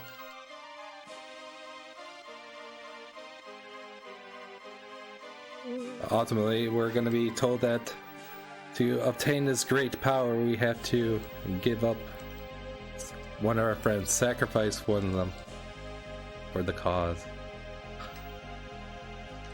And they're all telling us why we should pick them. Yeah, they're all willing to do it. Only a strong bond of friendship will work. Blue's a optional character, so she doesn't have a door.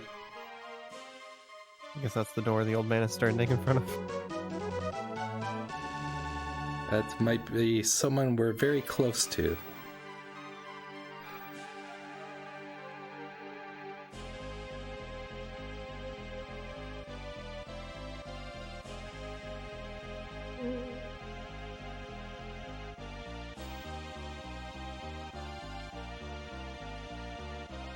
Da, da, da.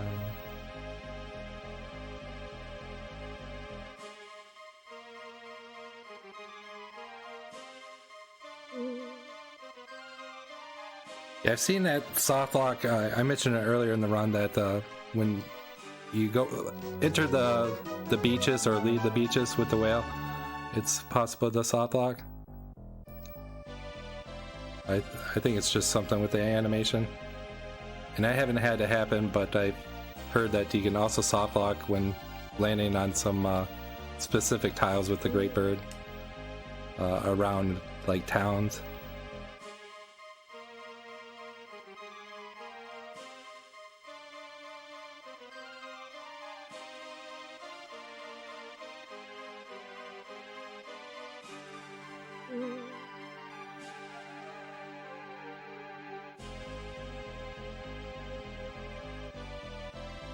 Alright, final friend.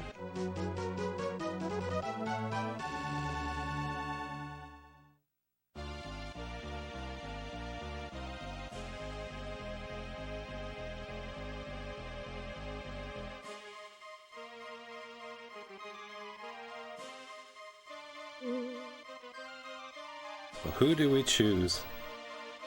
Who do we sacrifice? The correct answer, obviously, is Jean. I would say it's Bo. I was thinking Sten. How many times has Bo gotten you in trouble? You know, I The man makes a good point. yeah. But we're all wrong.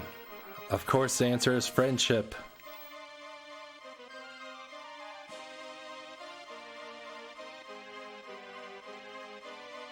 In fact, the only way to proceed is to refuse to sacrifice anybody.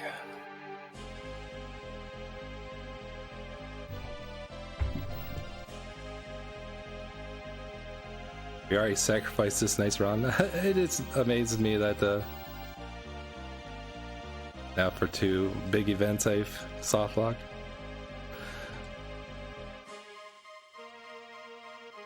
Hey, I see you there, Yamio1 in chat. Who even likes Spar? I like Spar. So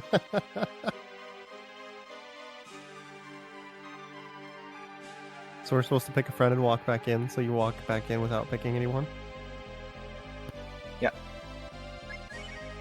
Yeah, we have to say no 3 times here. If we say yes, we have to leave the room and then come back in. The demon will eat you alive. Choose someone. And this is part of getting the good ending? Just required to get the spell. Oh, It's part of finishing the game. You can't proceed. And let me tell you, if you do it wrong, you get to redo the entire 10-minute cutscene. Oh no.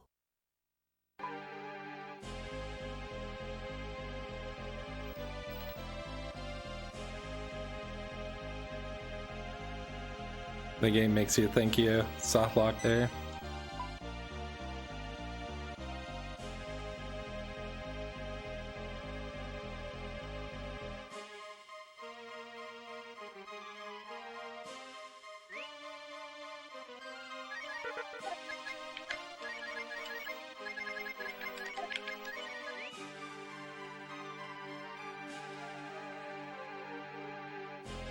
The original plan was to come here, Arrowberry, and then you could just immediately death warp back down to the bottom of the dungeon.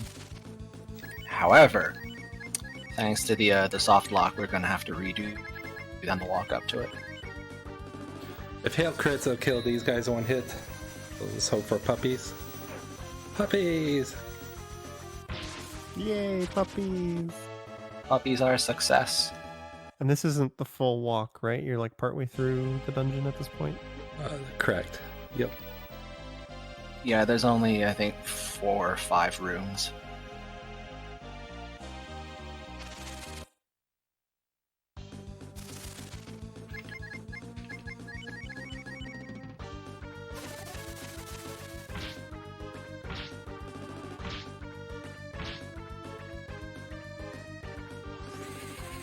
Hopefully Ryu doesn't get another level because it'll throw off the strat that much more. Or Barberry. Yeah, it's a weird thing how gaining a level reduces your damage. Like, it makes sense, but it's a strange thing to think about.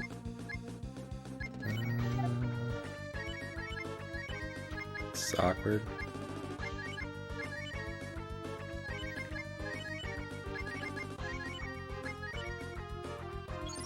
Should have fruit Ryu, but I knew the tile I'm on is the tile I would use a smoke. I was risking it.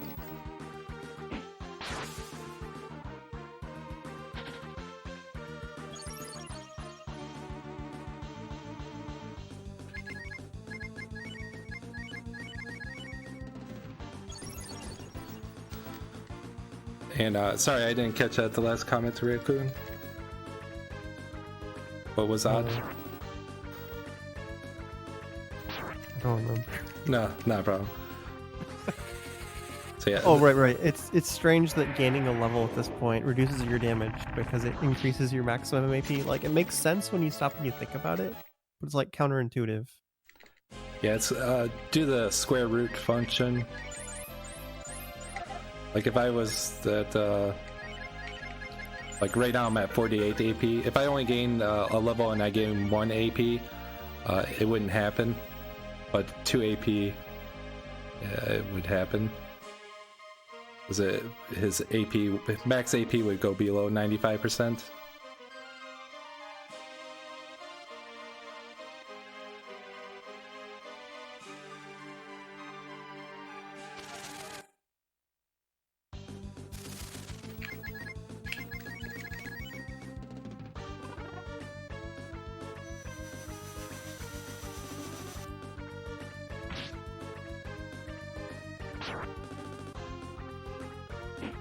At Ryu.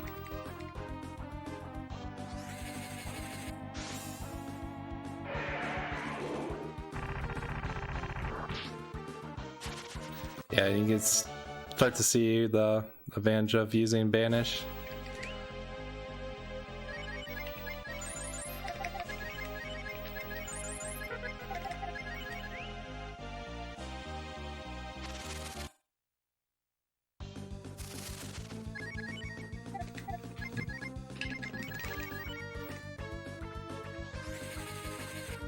Few more rooms to go. Thankfully, it's been pretty tame so far. Why would you say that? I know. Love BR. It's like you've been trying to jinx this run the entire time. Oh, it finally did get me.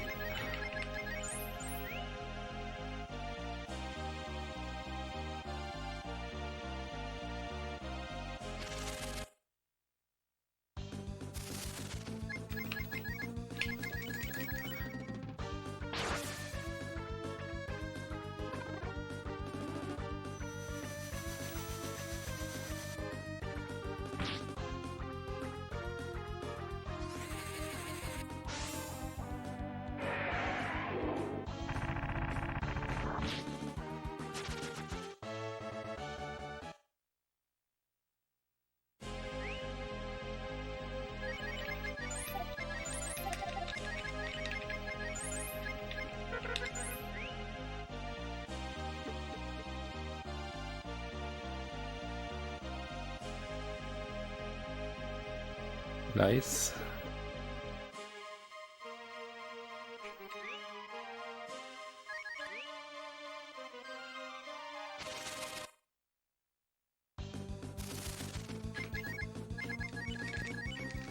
When I said that Barberry has 4 attacks, I did forget to mention his super secret backup spell, the soft block. Hopefully he doesn't use that this time. Well, if he does, we'll switch that other file. Yeah, I got to level 30 there. Yeah, we've seen the cutscene now at least, so if it happens again, we can be like, okay, let's just finish the run.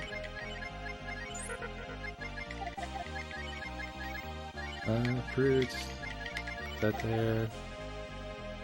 And so yeah, our combination, Ryu, Blue, and Nina are faster than Barberry.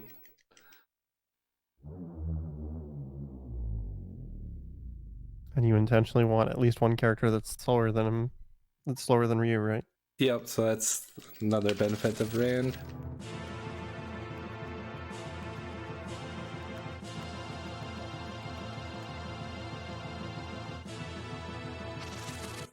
Actually, I don't know where Nina's speed lies without her shaman form. It wasn't watching too closely because I was checking some other stuff. We didn't level again, did we? We did. Oh, yeah, I see your AP is 51 now. Yeah, the free defend. Alright, chat, you need to give Andy your energy again. Yeah, it's not like a fixed set of steps of how to approach this fight, because if he does an attack that nearly kills Ryu, you can be in a situation where using fruit will kill him off.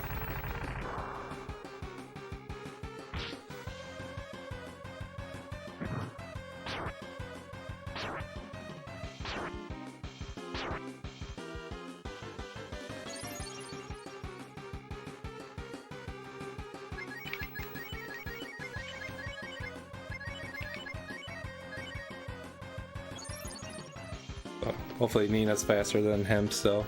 Yep, so that'll top his AP off going into the second phase.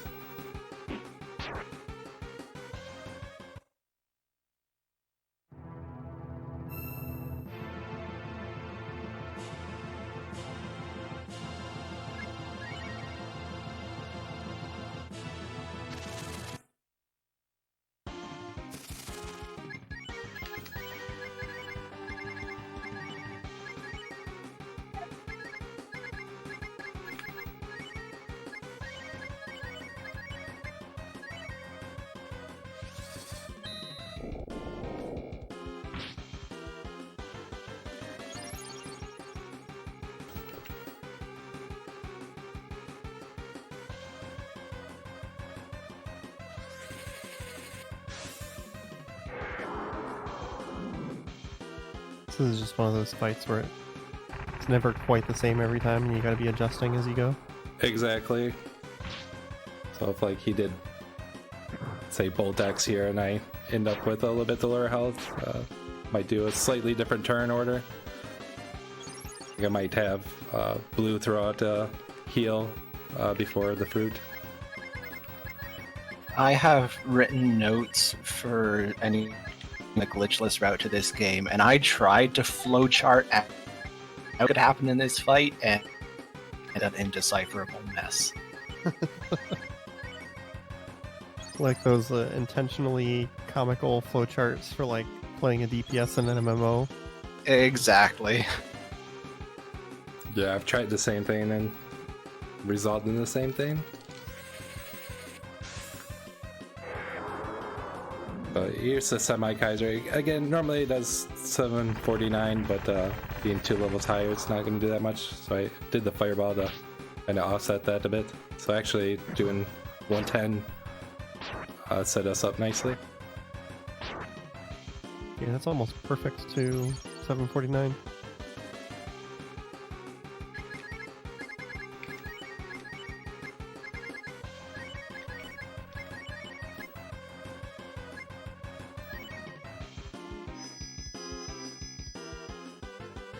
Until fatigue starts to weigh on you as well.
That's perfect. Yeah, Fire Breath is actually a non-elemental attack despite the name. I'm not surprised at this point anymore. I'm really not.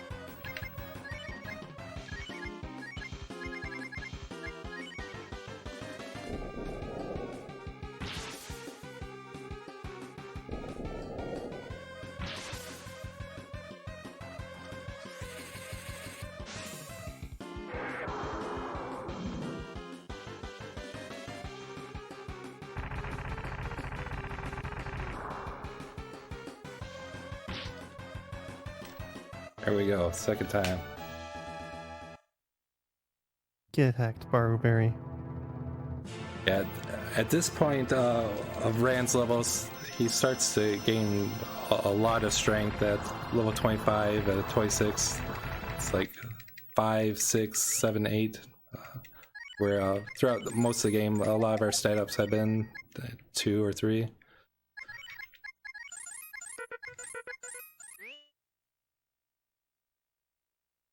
We got the legendary soft lock skip. We're in. Not much farther into we're at the final boss here.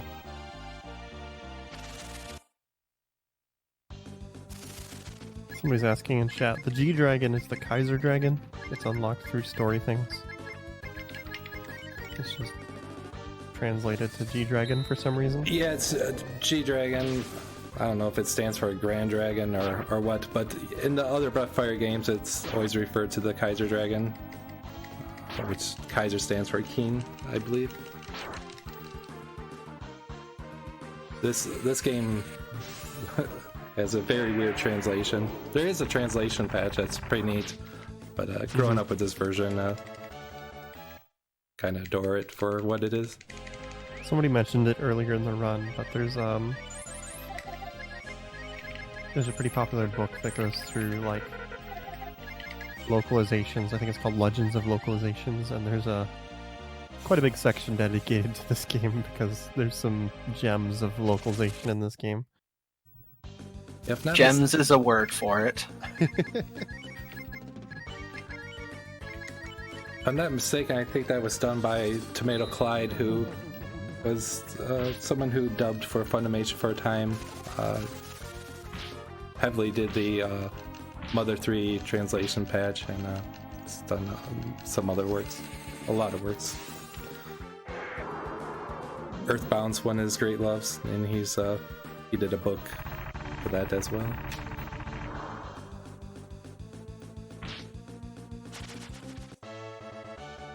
Yeah, when in doubt, Kaiser, I'm pretty confident that guy's well over 500 HP. Especially since you normally just banish him.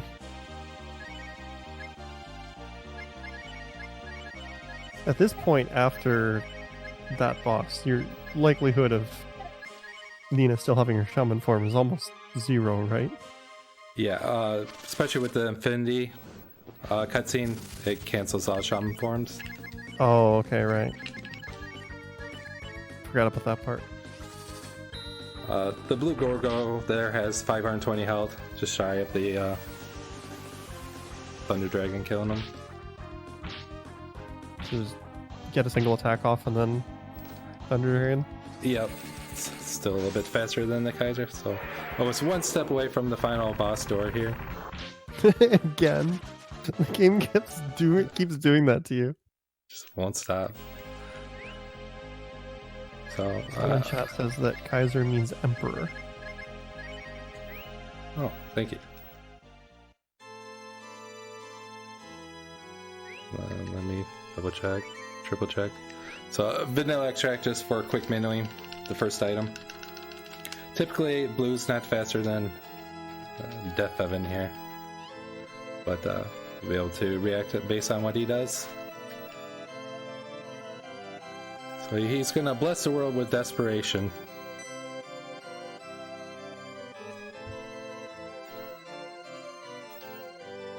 Like how it narrates GDQ and friends. Don't understand? Is the word for dead beings, and that is you.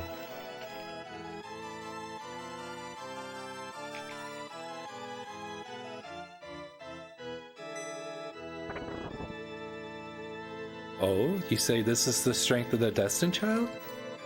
You think that you are more powerful than I? I don't appreciate that. But let me kill off your friends. Credit where it's due, God has some serious smack talk.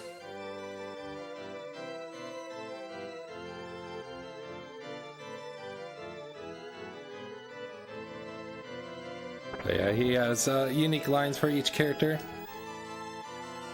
If you have a shaman character here, you do retain that form. It's a nice touch. Ryu's so shaking the core that he can't move, and you have to rock the D-pad to get out of this trance.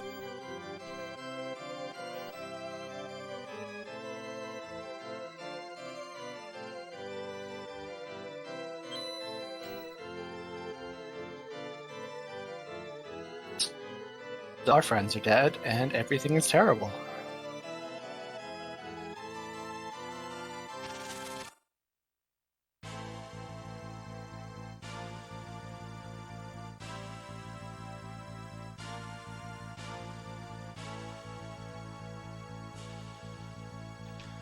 That run animation.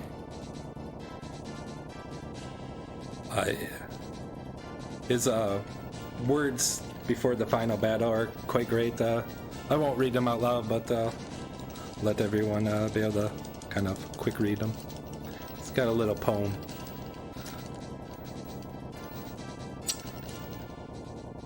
Yeah. Phase 1, can't win. He'll use Explode, which has your HP, and he'll just continue to use that. If you go down to 1 HP, if you're curious, he will kill you if you use Explode again. But to enter the second phase, we just have to use our plot spell, the Aphany spell, which does nothing otherwise. You can't even use it.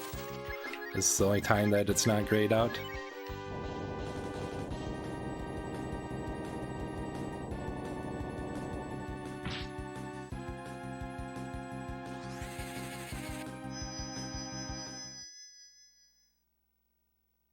Plot device.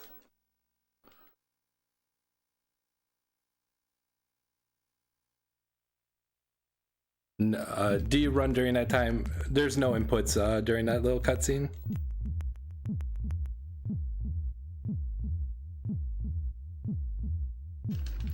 This is a very earthbound moment.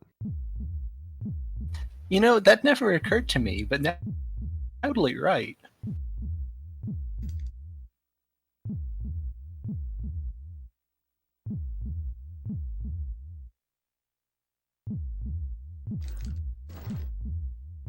Death Evan.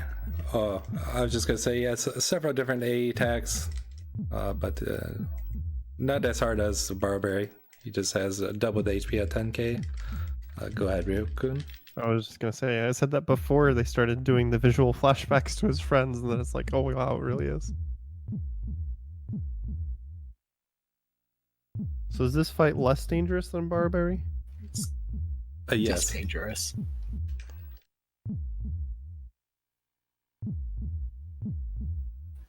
Longer on account of having twice as much health.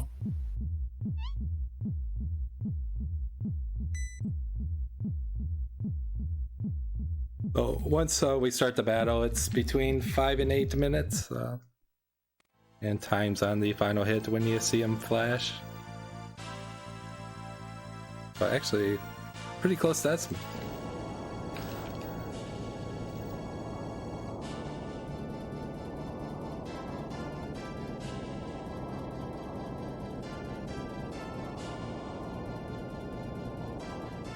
Like how their songs could be written. About the beauty of pain that I will inflict upon you all. That's amazing.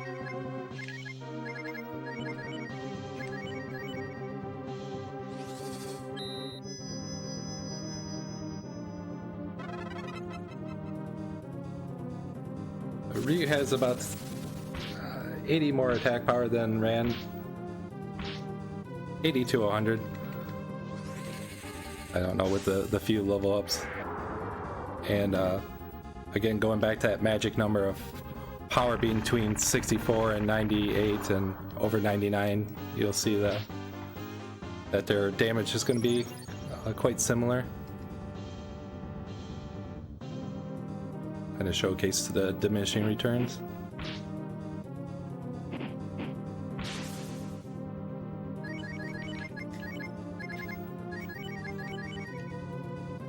Interestingly, the wise balls we berry to get full power dragons, they can be cooked.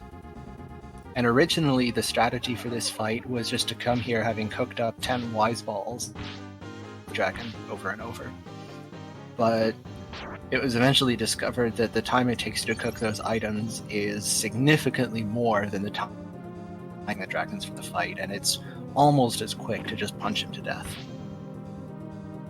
Yeah, that was actually something you discovered from doing one of your runs of a different category. It just kind of shows how it... Oh, I'm used to needing to do that heal every time.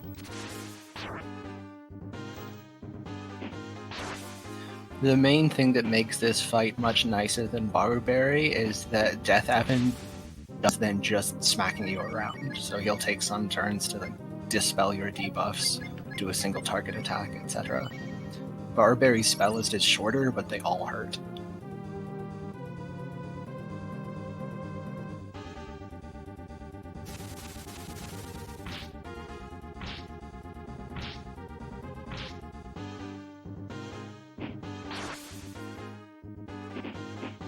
There we go, double crit. Again, with twin attack, if you crit the first hit, the second hit will always crit.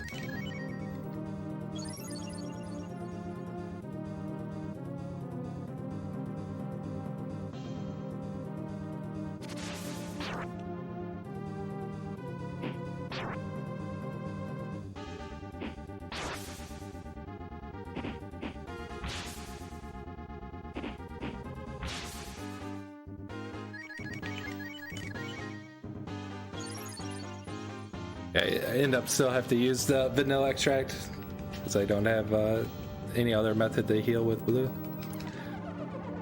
That's about there. Siphons are HP and AP as well. So back where we used to just use Kaiser strats, that was quite the issue because it weakened the Kaiser and also healed them, but it pretty much negated the turn.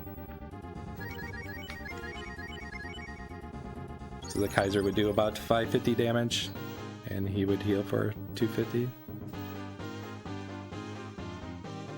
Another thing that can pose a problem here, faster than Death Evan at level 38, but she's slower at level 37.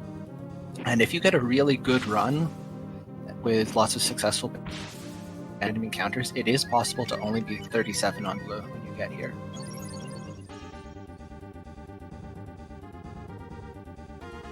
And yeah, that's a huge issue for glitchless because you don't have the luxury of casting infinite healing items. For any percent, we can just preemptively heal every turn.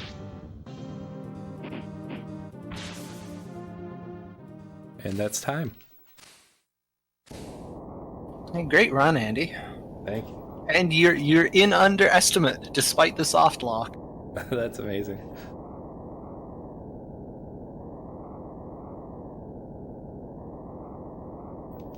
So crits are a little bit, but if you don't mind, we can show the good inning. It takes about 5-6 minutes. Actually, might closer to 8 minutes maybe. But, We'll just talk a little bit sure while we're going. But yeah, so shout outs to the Breathfire community. I've seen a lot of people expressing interest in all the games. Breathfire 1 and 2 are on the SNES, 3 and 4 are on the PlayStation 1, and then Dragon Quarter on the PlayStation 2. So if you're interested in learning the speedrun, definitely join the Discord. And yeah, I would like to give my thanks in advance to Charles for agreeing to commentate. This game is the game that got me interested in speedrunning. Wasn't really readily available to see a speedrun of this game, and I just kind of thought like, oh, what would a speedrun of this game look like? And I met Charles, who was learning glitchless at the time, and it was nice to have someone that was playing the game and meet and talk, and it kind of built up my confidence, and yeah, we established a beautiful friendship and from there. And went from there. So, and then Railcoon and GDQ, thank you so much for allowing me to do this run. It's such a pleasure and honor to be able to do it. If in chat, if we can get some hearts for Railcoon and the staff, they do a lot of work and they do a great job. So, privileged to work with them.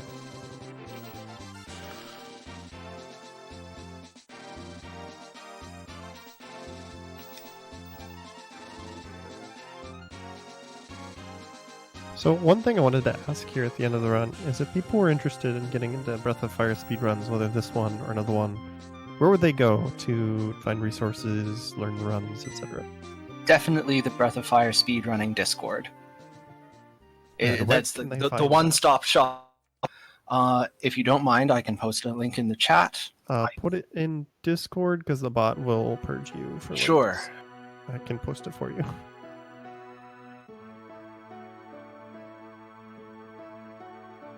And yeah, as mentioned earlier, the good innings, the category that we run, but there's the introductory category, Terrapin percent. When you're green, it might take 2 or 3 hours, but it doesn't take long to get sub 2. And I've seen people who never speed ran before actually pick it up and get their time down an hour and 20 minutes within 5 attempts and some practice. So definitely something to consider. And those types of categories are good for racing as well. A lot of RPGs have categories like that. Yeah, seeing the Earthbound and the Boogie 10%, and like Final Fantasy VI and Kefka at Nourish was the inspiration, the push for that. I'll give a plug to Breath of Fire 2 speedrunning in particular, both the Any Percent and the Glitchless categories, which are the two very complete sets of notes. So if you're interested in learning, you're not going to have to cobble it together by watching world record runs or anything. There's lots of material you can learn from and act.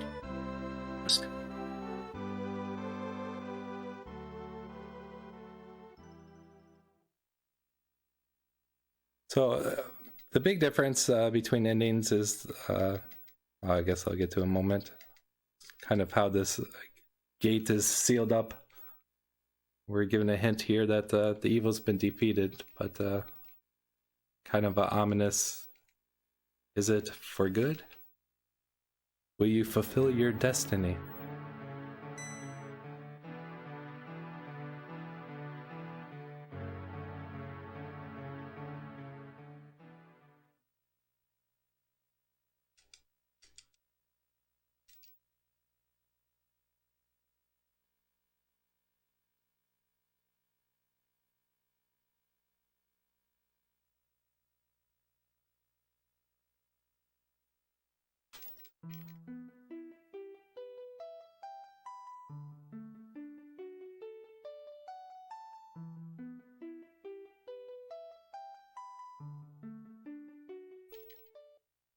So yeah, Ryu realizes that his destiny is to fulfill the role that his mother did and become the great dragon to seal the gate.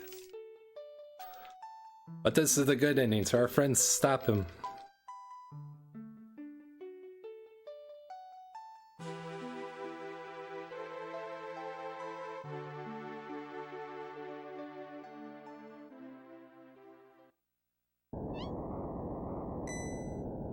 And what better way to seal some evil gate than to drop a township on it?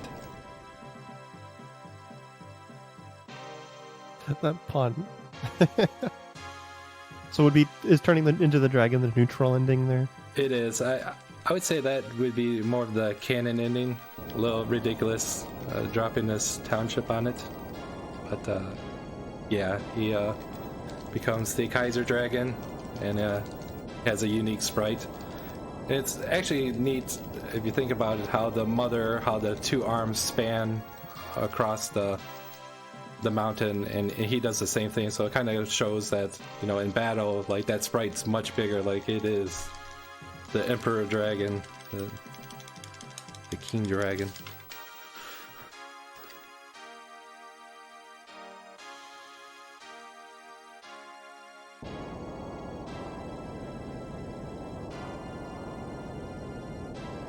So yeah, saving your father is the right thing to do. It's not the faster way to do it, but we do it just because.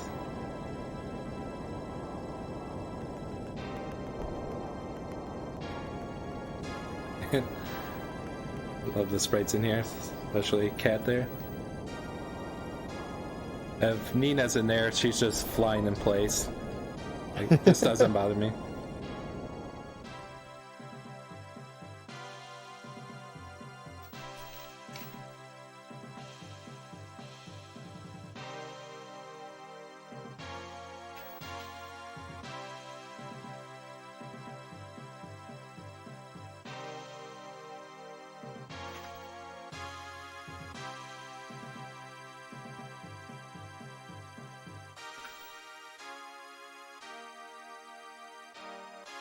Death Evan doesn't make his return. At least not yet. They did have a Breathfire 6. I really wouldn't call it a Breathfire game. It was a mobile thing that We do didn't not take speak off. its name. Yeah. Maybe one day, but I think, like for me, I'm partial to this style of graphics, and the other games have a different look, especially the PlayStation ones, and remakes not always necessarily what do you hope it to be. As much as I would like to see a Breathfire game, at the same time, it's nice having them in their pristine way.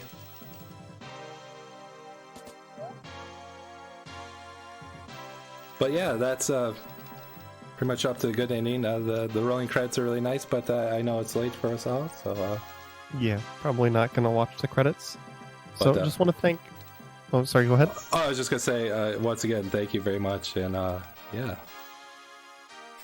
Yeah, no problem. It was fun having you on. I just want to thank everybody for watching, and of course Andy for doing the run, Charles for coming to help with commentary. We managed to work through those internet issues, thankfully. It was good having you here. And just as a reminder, Hotfix is funded in part thanks to your subscriptions and bits. We'd appreciate it if you would consider subscribing. And tune in Thursday for The First Step, a show about getting started in speedrunning by doing semi-blind races of games. It's a lot of fun. We're going to send you off after another quick break. We're going to raid someone, and they're currently doing a speedrun, so go cheer them on, wish them best of luck in their run, and we will see you Thursday. Bye everyone.